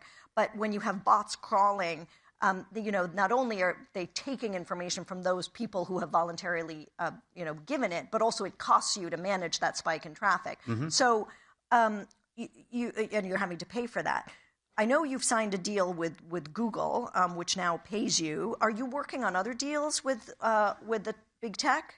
Yeah, we are. So we've got our enterprise product, which, you know, you can buy a feed from Wikipedia. We actually have the ability to clean it up a bit, so it's sort of more trusted volunteers. The most recent edit might be vandalism, so we give you the most recent edit, that sort of thing we can do. And, you know, part of the argument with them, so everything in Wikipedia is open source, freely licensed. And so, you know, it's not like we're in a different position from publishers who also have a lot of copyright concerns. For us, it's really, okay, it's freely licensed, but one of the requirements is attribution. Also, just from an ethical point of view, attribution is really important. Like we teach teenagers this. It's like, oh, you use something, you should put a footnote and say where you got your information from. Like that's important. And the large language models are pretty bad at attribution. But also that traffic spike thing is actually worth just going a little bit deeper into because it is kind of interesting. So the way humans you know, use Wikipedia and big traffic spikes that we get are typically to very famous articles that are in the news at that moment. So we just put out the list of most read articles in Wikipedia for 2025. I mean, I guess today, because we don't know what people are going to read in the next few weeks. And number one, Charlie Kirk. So Charlie Kirk would not have been in the top. He would have been, you know, he's a known person and all that, but obviously spike up after his tragic assassination. But that was like millions of people all coming to read the same page, which means we generate the page once, we hold it in memory, and we just fire it out. It doesn't cost us a huge amount. Whereas the AI bots that are crawling Wikipedia are going across the entirety of the site, reading obscure pages, which means we have to go to the database, construct the page, compute what it's going to look like, send it out. So we have to have more servers, we have to have more RAM and memory for caching that stuff. And that costs us a disproportionate amount. And, you know, the thing that's really in terms of fairness, like simple human fairness, like Wikipedia is supported by volunteers. We're a charity. And the average donation, I was just told this the other day, the average donation to Wikipedia is $10.26. So don't quote me on the figures exactly, but $10 and something. So the people who are donating Wikipedia, they're donating because, you know, like people in this room, you see a banner once a year and you're like, oh, yeah, Wikipedia. I love Wikipedia. And, you know, the theme of banner that we have found works the best over time is a reciprocity type of message of like, hey, I use Wikipedia all the time. You should probably chip in. And people are like, yeah, I probably should. So then they cough up their $10. And, well, those people aren't donating money. They're donating to support Wikipedia. They're not donating to subsidize OpenAI, costing us a ton of money. Like, that doesn't feel fair, even though it's fine if they want to use the content and all of that. So we're just kind of saying to them, and so far... Yeah, so what are you doing? I mean, what's the legal action or stopping the crawling? We're very nice, and we're very relaxed, and we, we're slow and... Until you get angry. And kind. Then you better watch out. Like the Incredible Hulk. I don't even know... That was almost a punchline, but anyway. So, Cloudflare's just come out with this product for publishers to block AI crawlers because there's so many of them and there's so many ways they can do it. We aren't using that yet, but it's the sort of thing, whether we do it ourselves or with Cloudflare, I don't know, but it's the sort of thing that we might consider. We're a little bit funny because we're quite ideological about certain things. So free access to knowledge is really important to us, and so when we started the enterprise product, we started charging for the API, but we have like very generous limits for researchers and nonprofits and open source projects and things like that. And we'll continue that. But we do think, there are these cases where it's like, well, you're really slamming our servers. You should be using the API and you aren't. So at some point, we're going to have to say, really, you have to. Would it go to legal? I don't know. I mean, I feel like our ability of soft power to just shame them is probably pretty powerful, particularly because they're chock full of engineers who love Wikipedia, and I don't think their staff are going to like it if you're like, it just doesn't feel good stealing from babies or Wikipedia. So we have to close, but there was actually a question about those who donate. I don't know if we can scroll back down to it, which because you raised it, because you get the banner on, especially now on the 25th anniversary. And asked, do you know the demographics of those who donate? I think that was the question. Right? Yeah, it's pretty diverse. I don't personally know. I think.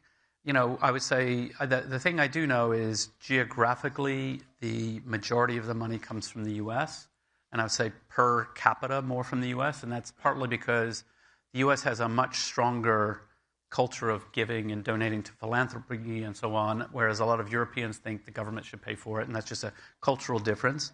Obviously, the wealth level of a country matters quite a lot. But in terms of age demographics and things like that, not so much. Now, I want to answer this other question because I like it. Why does the Wikimedia Foundation keep asking for donations, even though it's managed by Wikimedia and they have more than enough funding? Well, so the Wikimedia Foundation is a nonprofit, and we don't have more than enough funding. We are doing okay. The typical advice for nonprofits is to keep between 1 to 2 years of money in reserves in case of any issues or problems. And the last time I checked, we were at like 20 months. And then we also have a separate endowment fund, which is more like a university type of idea of an endowment fund, which is really money that's for keeping Wikipedia safe for the long term. It is true, of course. We could completely stop asking for donations, and we would run out of money in 18 months. We could also stop most of our activities and just keeps the servers running. But people need to understand, we do a lot of work supporting volunteers, recruiting people, talking to the press and all of this kind of thing, accounting, finance, legal, and all that. So I very much defend our fundraising strategy. And so the question, if you were to start Wikipedia today, would you pursue the nonprofit route? I think so, yeah. I mean, it's an interesting thing. I used to joke when people would ask me this, when reporters would ask me this, I would joke and say, well, it was either the smartest thing or the dumbest thing I ever did. And then there were a couple of headlines, Jimmy really regrets putting it in a nonprofit, but I'm like, that's not my point. It was a joke, I think Wikipedia is something that I hope will be remembered, in 500 years, people will look back on this time and they will say, ooh, that was a pretty horrible time, and people were really mean to each other at the beginning of the internet. But there was this one group of people, and they were doing something really nice, and they were working together, and they argued a lot, but they tried to do the right thing.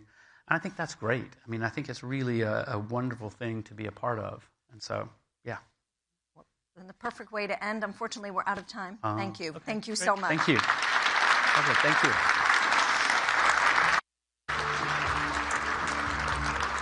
I believe you're going to exit off this way. Jimmy, sorry. I did a quick wiki, actually, to try and find out what that dog breed was that was so controversial, and I couldn't find it. ChatGPT reckons pit bull. No, okay, we're going to have to do a little bit more of a deep dive on that one. Right, we've got 5 minutes now, but I want you to all get out your phones. Right now, everybody get your phone out. Is it in your hand? We're going to put on the screen a QR code. That QR code is going to take you to a poll. And that poll is necessary because we've got some very important questions to ask you. Right, first off, everyone. Phones out, QR code up. There we go. It's going to take you to the Reuters Events app. It's going to take you straight to this poll, and it's going to give us the poll answers in real time. So first off, the first question, is your business better or worse off now compared to a year ago? As you vote, we're going to get the answers in real time. I'm going to call it. I'm going to give you a few minutes to tell us. Slightly worse off seems to be pretty much the winner there. It's a shame we don't have the real numbers of how many people are voting. Actually, I can probably find that out. This is probably something you've all been discussing among yourselves outside, I hope. Okay, I think we're going to call it there. Slightly worse off. I think in these types of polls, people don't ever go to the extremes, really, do they? Okay, we're going to call it slightly worse off. Can we bring up the next poll? I know you're all just here to see Sarah Jessica Parker, but I want to get some intel out of you first. By the way, if there's not enough seats, which there's not enough seats, there are some seats up here down the front if you want to come up and take a seat. Otherwise, we are also streaming in the LSEG lounge, but I know you all want to see her in person. That's why you're here. Okay, so the next, you've already got it. Question is, what will shake global markets the most in the next 12 months?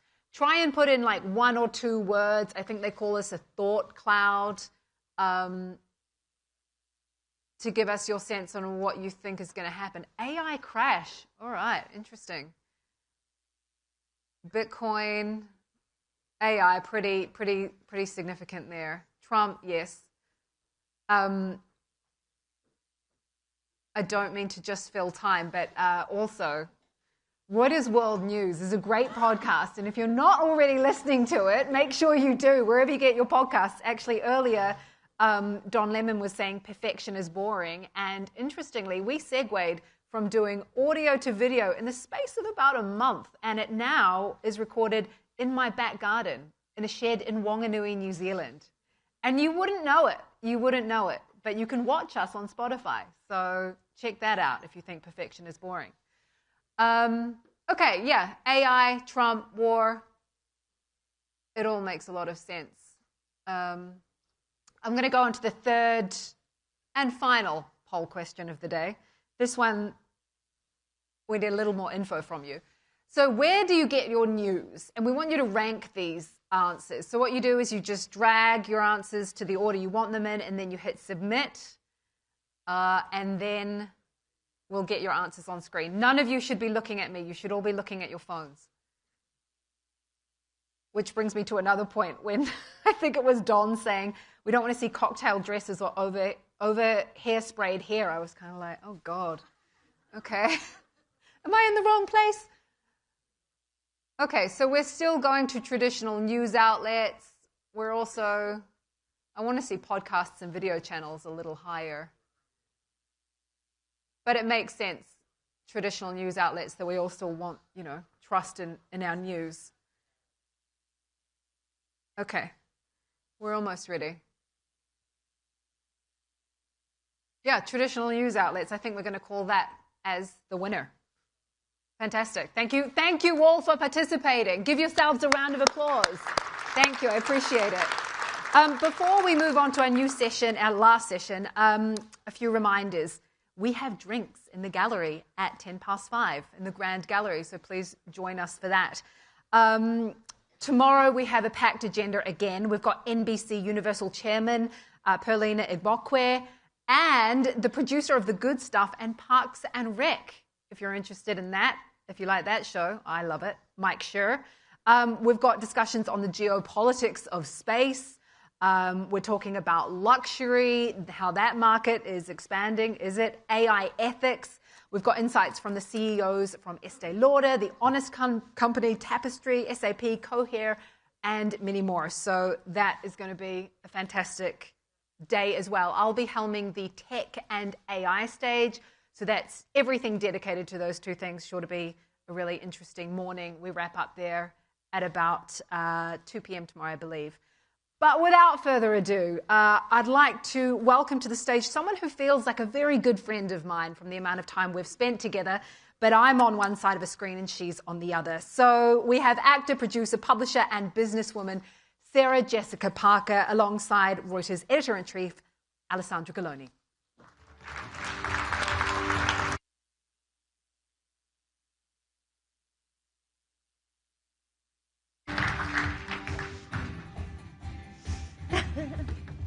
Hello. Welcome.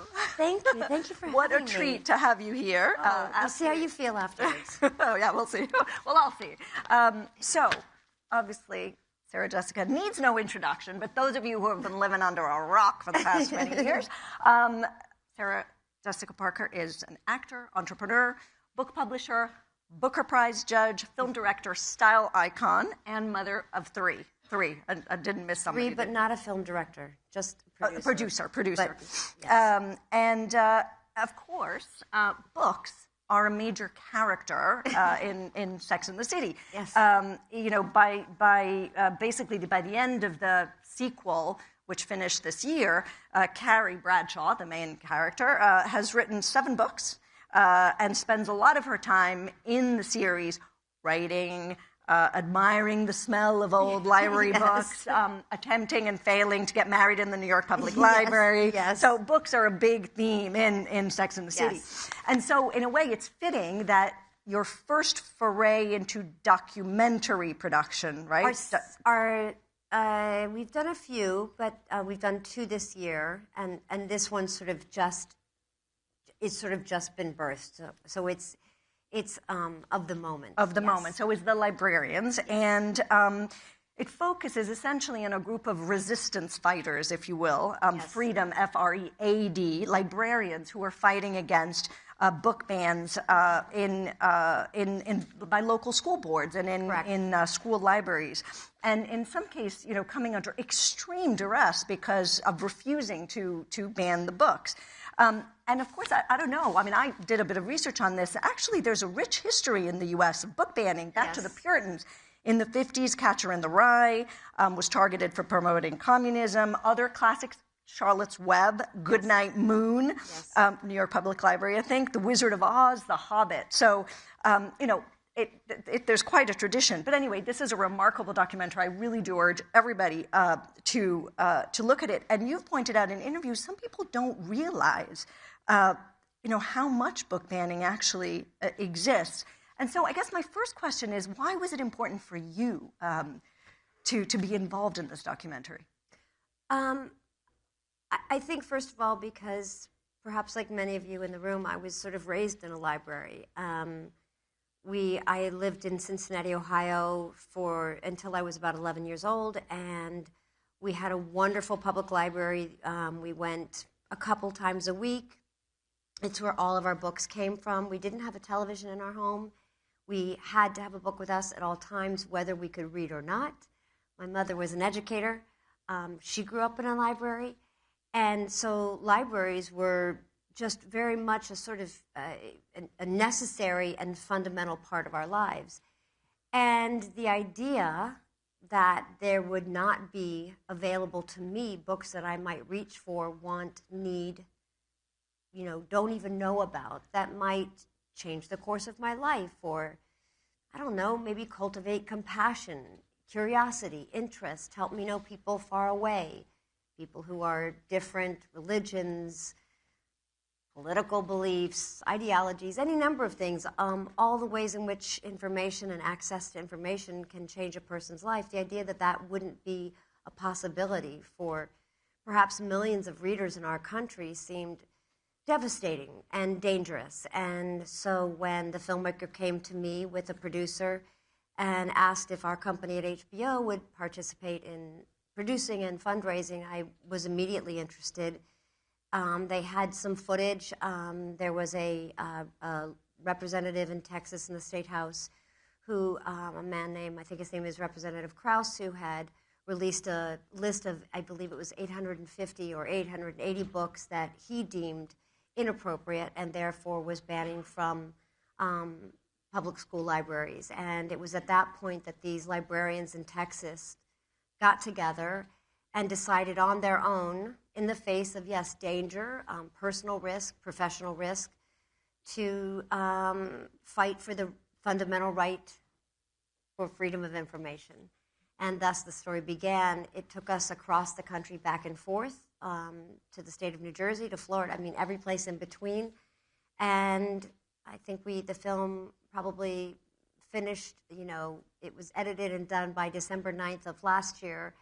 And in that time, there's only been more book bans in our country. I think as recently, fairly recently in Tennessee, with the exceptions of Nashville and Knoxville, we have some pretty draconian book bannings happening.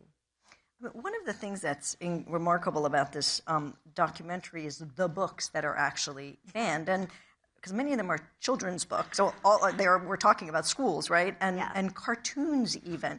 And I was struck by the Diary of Anne Frank. Can you tell us what the issue was with the graphic novel of the Diary of Anne Frank? I think there was something that they deemed explicit in her entries in her diary. I think just about her own feelings about her body or the way she felt about another person in hiding with her, if I recall correctly. I don't want to get that wrong because it's too important. But that might illustrate how insignificant this kind of idea is. If it's not something that I can recall specifically enough to say correctly here today, I think that kind of indicates how we're deconstructing books and deciding that what is inappropriate for you is therefore inappropriate for me. And I think, the irony, or perhaps that's not the right word, the thing that most confounds me is that nobody is pressing these books into anybody's hands. We're not forcing anybody to read a book. We're not, no librarian that I've ever met, and certainly I've met many librarians at this point just through, the work on this movie. No one's forcing anybody to read a book. It's the availability of the book.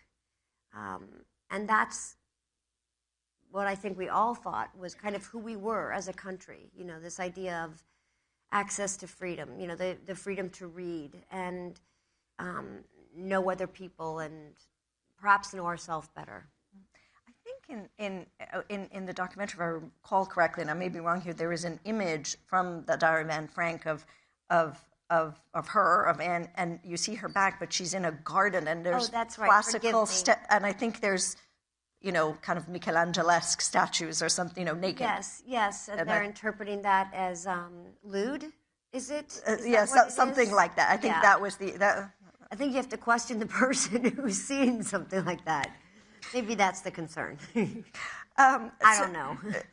I think it's fair to say that many institutions right now in the United States are coming under attack. As we discussed, libraries, universities, cultural centers, the press. What concerns you about this? Is it a concern, and why? Where to begin? There's a laundry list of concerns.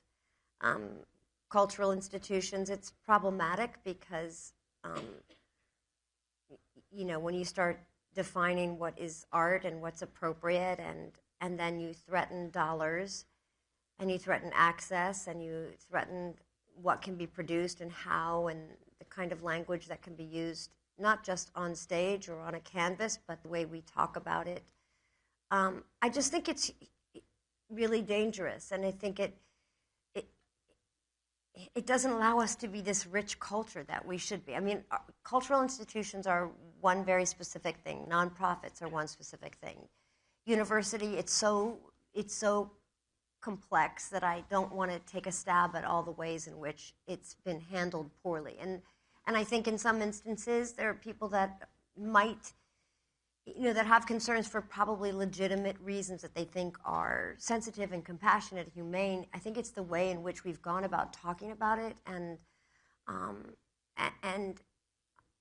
I think maybe one of the most consequential concerns is the way in which we just talk to each other, that there's, that everything is black and white, that the nuance and the hardest parts of things are not being discussed. And my experience as a parent, as an employee, as an employer, as a sibling, as a daughter is like the most productive things come from that part in the middle, where things are much more complex. But that's not the way we're talking about any of this. And it's not been helpful to students. It's not been helpful to academia. It's not been helpful to institutions. It's not been helpful, to what we, I don't know. I think we were a country that exported a lot of really exciting things, and art being among them. And I think it's just really limiting people. People are afraid. People are afraid in classrooms. Professors are afraid. Artists are afraid. And it just feels like it's paralyzed us. And I just think it's going to take a long time to course correct. And I don't know how one begins to do that. I'm not equipped, but I'm worried. Yeah. I mean, in the documentary, the librarians who were standing up against these book bans, one of them, in fact, her face is obscured. They talk of online abuse. They talk of these horrible things, being said to them, taking precautions. There's this one of the librarians talks about having her brother sleep, I think, near her door because she was afraid. And then their lives have been threatened. Right. And so was this a consideration in the making of the documentary, how to keep the subject safe, but also the maker? I mean, you were involved in it, the director. I never felt that I was on the front lines and in danger, but certainly everybody wanted to do anything possible to keep them safe. I think documentaries are that very peculiar thing where you can't impose yourself on a subject.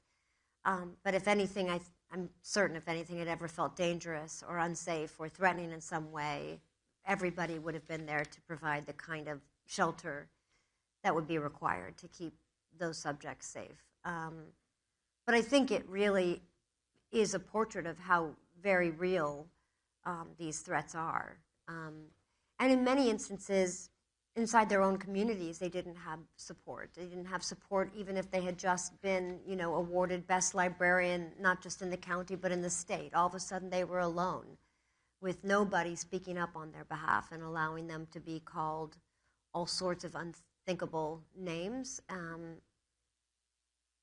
Amanda's just had a fairly big apology. I'm not sure if anyone's aware of that, if you were aware of that, but one of the most egregious threats and most kind of libelous attacks was recently settled. I believe she settled for $1 and an apology from somebody, which I think was more important to her than a financial windfall, which I think is it says a lot. Says a lot about her character. Yeah. And what has been the reception been? So I think you're presenting it this evening. Yeah, there's screenings everywhere. It was just accepted as an Oscar contender, which is wonderful, and we're very, very proud. It's all because of these extraordinary librarians. So there's a screening this evening. We'll do lots of screening for Oscar voters.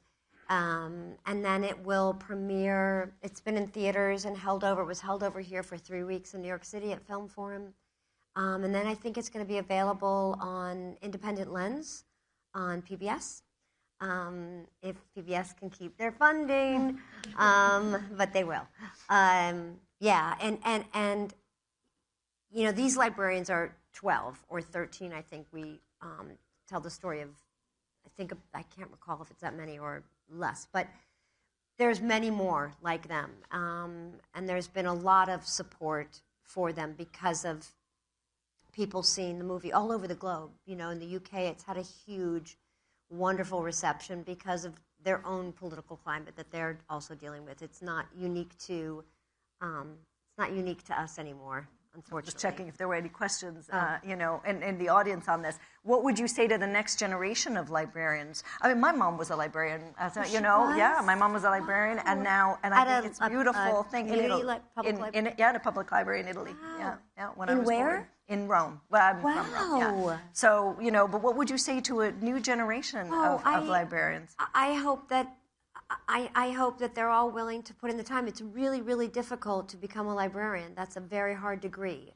It's much harder. My mother wanted to do it once she had finished having children, and she said, I'm not up to it. It's a really hard degree. So I hope that more people continue to be interested in it, and that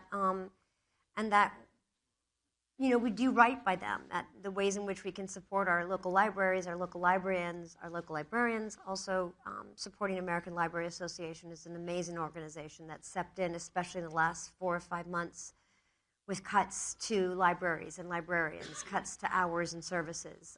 Libraries are, in many cases, the heartbeat of a community. I always say they're warm in the winter and cool in the summer, and they're not just for books. They're nerve central, and to lose time, to lose the kind of smart, inspired thinkers that choose to be librarians would be a loss for all of us.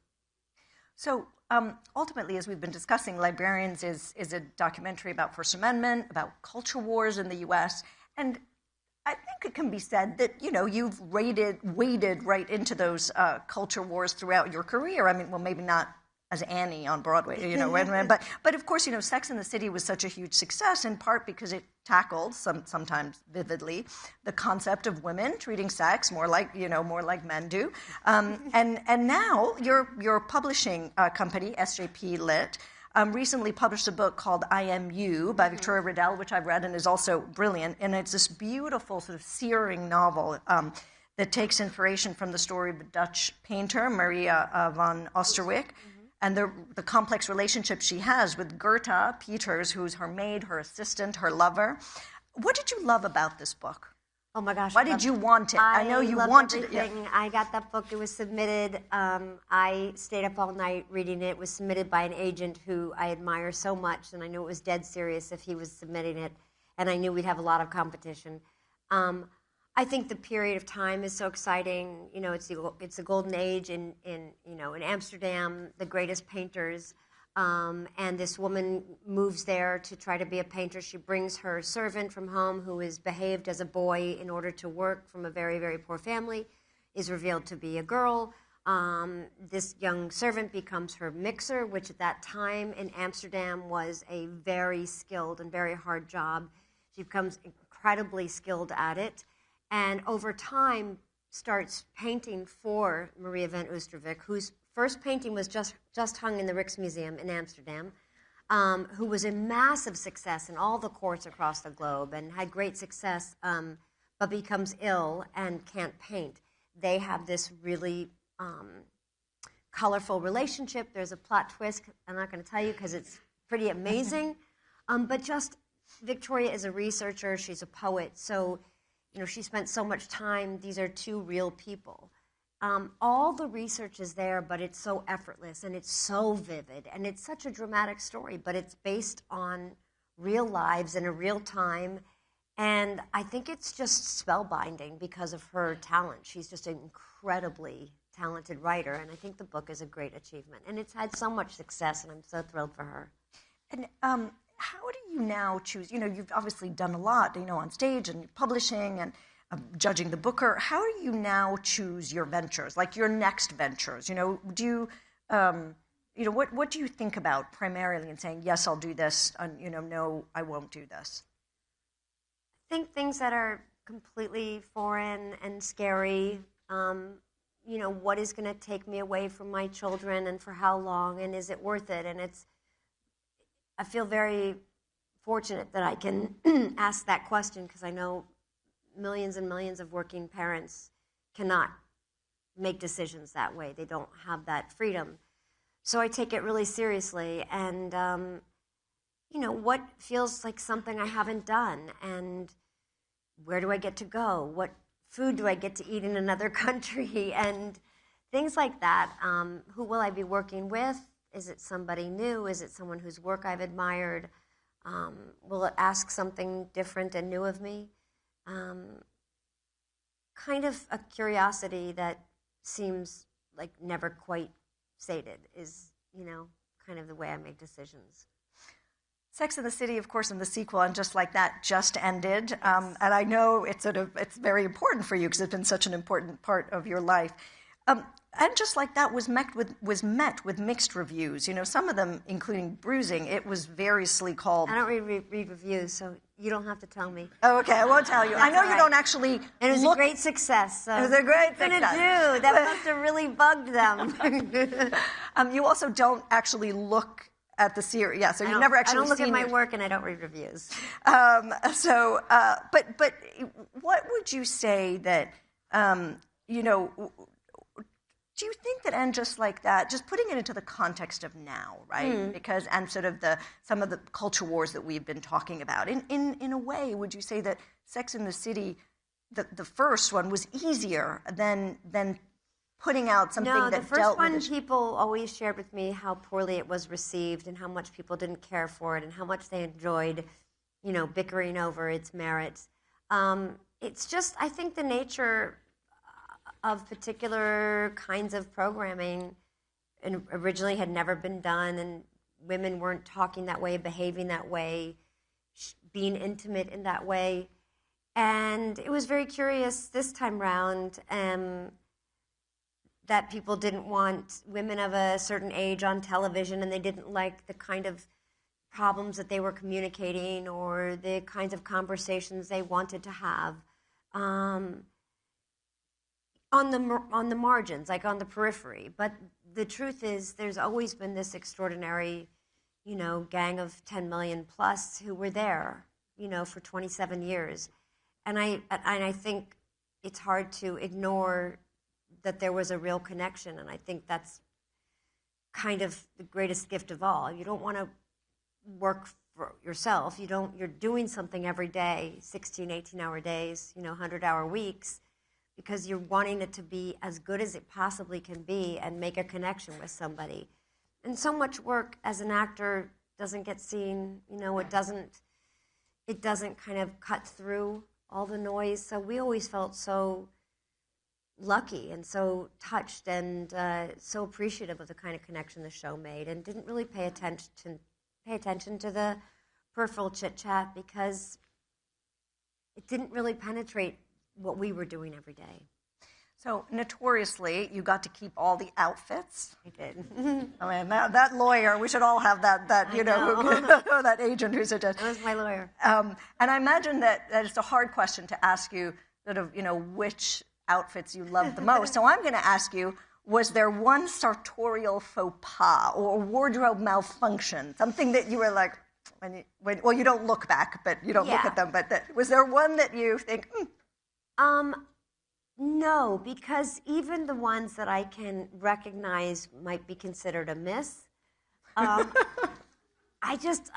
loved all of it. It was such a wonderful circus, and those fittings were 4 hours, 5 hours long, at wrap at 2 a.m, and there was so much that was interesting and yet to be done and new ideas. And so if you did something that was ridiculous, who cares? I mean, Carrie loved fashion. She had a fever relationship with all of it. And that kind of person does things that people have a lot of opinions about. And I might not wear it. I probably wouldn't have the courage, and not really physically, I don't really feel like a person that can do that. But she could, or tried, or wanted to, and so I sort of enjoyed the whimsy of all of it, even the ones I knew people would be like, what are you doing? I didn't care. I mean, I was legally, contractually obligated to put all of it on. Okay, so that explains. It was my pleasure. The real answer comes out now. So there's a lot, obviously AI has been, we have just a few more minutes, but AI has been a big topic of today. And there were a number of questions on AI. And so I'll try, the AI boom is clearly reshaping how people consume content, what they choose to read, driving lots of sweeping changes, in the entertainment industry as well. What are your thoughts on the impact of AI-generated characters, the Tilly Norwoods, and the future of entertainment. How do you think about that, or what do you think about it? I think I don't even understand actually how that is multiplied. I think it's a real concern because I don't really understand, when do we fade out and that becomes, and also I don't know that I completely understand the human appetite for that versus what we know to be a real performance. Even if it's been through an editing room and even if it's been touched up, we're still, I think a majority of us are relying upon a human exchange. So I don't know if it's just time and erosion where our eyes adapt, but I do think it's a concern because I think there is something so unpredictable about the human and the inability to repeat. And I think that's what makes the theater so special, is that it's completely out of control in many ways. There's an audience and there's an actor and they rely on each other, and one day you have a great show and one day it's lousy and one day you forget a line, or all sorts of things. And even on film, even though I know that there's so much now that can be fixed and made prettier or better or tighter or faster, there is still this human element. And when we talk about the movies that we love, we typically talk about the performances by great, great actors or brilliantly funny actors. And I'm not sure yet that AI will be able to replicate that kind of live nerve, living kind of thing. So I don't know. I'm very uneducated about AI. It terrifies me. Long answer to a short question. No. That's no. I mean, I think we all. I mean, part of what we've been talking about today is, it's still the unknown. It's a question still for all of us and for all of our industries. I mean, for media as well. So I think all of us are in the same book. There are lots of questions, but I'm going to end with. So I'm actually not going to ask the last question. Okay. No, and that is because in a recent interview, I heard that you would have liked to, or perhaps would still like to be a diplomat, that you would love to work in an embassy. And so I have invited a real-life ambassador here to ask the last question. This is Jane Hartley. Now, Jane Hartley has been ambassador to France and to the UK, and an ambassador to the UK was only the second woman, and the last one had been something like 50 years ago. And so I thought that she could ask the last question. I don't know what it is, oh my gosh, but there you go. I'm gonna trip over it and make a fool of myself. Jane. Hi. Nice to see you again. It's a pleasure. Can we get nice the mic? To see you. We're not going to discuss Russia and Ukraine. We're not going to discuss. It's easy. By the way, I was the second ambassador in the UK. I was the second ambassador in the United Kingdom, and after we had one for about a year, 50 years ago, and I was the second ambassador in France also. Woman ambassador. A second woman, and only 3 people ever have done both France and the United Kingdom. But one of the things I cared deeply. Thank you for your work. Thank you. Well, thank you. And I cared deeply about women's leadership during that time, as you can imagine, and promoted women and cared about bringing women into all of the discussions. Actually, Carrie Russell and I have had many discussions because, of course, the diplomat comes to talk to me and says, "Is this real? Could this happen?" I'm like, "Probably can't, but you can put it in the show." But one of the things I said to her, which I would say to you, is as much as I've wanted more women in the Foreign Service, I actually think, ironically, what the diplomat is doing will get more little girls to say, hey, I want to do that as well. So my advice to you is these jobs are difficult, they're amazing, you can change the world, and you would be great at it. So you're very kind. Wait, and your question is, what embassy? What embassy? Your daughter's studying Putin. You said my daughter's been studying Putin. I think I need to go to George Washington University for a while and enroll in school there and be better equipped to answer what embassy. I would work anywhere, starting, licking envelopes, collating whatever papers are, I wish I had known this when I was the United Kingdom, because I would have called you. I think that's the best way for anybody to learn. It's the way I've learned any business that I've been involved in is you just start learning the whole thing. And I had no interest. I didn't ever mean to communicate that I wanted to be a diplomat, more that I wanted to work in foreign service. And I still believe in soft power and diplomacy and conversations and, the way we can be our best selves and represent our country. So I'm so grateful to all of you and all the work you all do. I really could not mean that more. So I respect your commitment, and you are right. Soft power or soft diplomacy has made a difference in this world. And just one slightly political comment, I'm worried about its future at the very moment. But likewise. If you ever want my career advice, I'm here for you. I will. Okay. Thank you so much. And thank you again. Thank you. All right. And with that, we have gone way over over time. No, that's my fault. And so thank you to everybody. With that, we are closing the first day of Reuters Next. And we're back tomorrow. But for today, we are done. Thank you so much. And so thank you so much for joining us. It's been a real pleasure. Smart, intelligent questions. Thank you. Thank you. Happy holidays, everybody. Thank you. Thank you. Can I ask everybody just to stay in your seats just for a few minutes? And Ms. Parker, if you do need a diplomat job, New Zealand would be a great first place to come. Very easy, very straightforward. Oh, well, it's a beautiful country. You're welcome. No mai hara mai, anytime. Now, everybody, thank you for coming. What a fantastic day it's been. We've had some incredible speakers. I hope you've taken a lot away. I've also just had some very important news that not only are there drinks in the Grand Gallery, there are also oysters. So join us for that if you are interested. A reminder that the sessions start tomorrow at 9 a.m. Obviously, some big speakers here on the main stage, but also the technology and AI stage, where I will be from 9:40. So I hope to all see you tomorrow. Thank you very much. Round of applause. Let's close it off.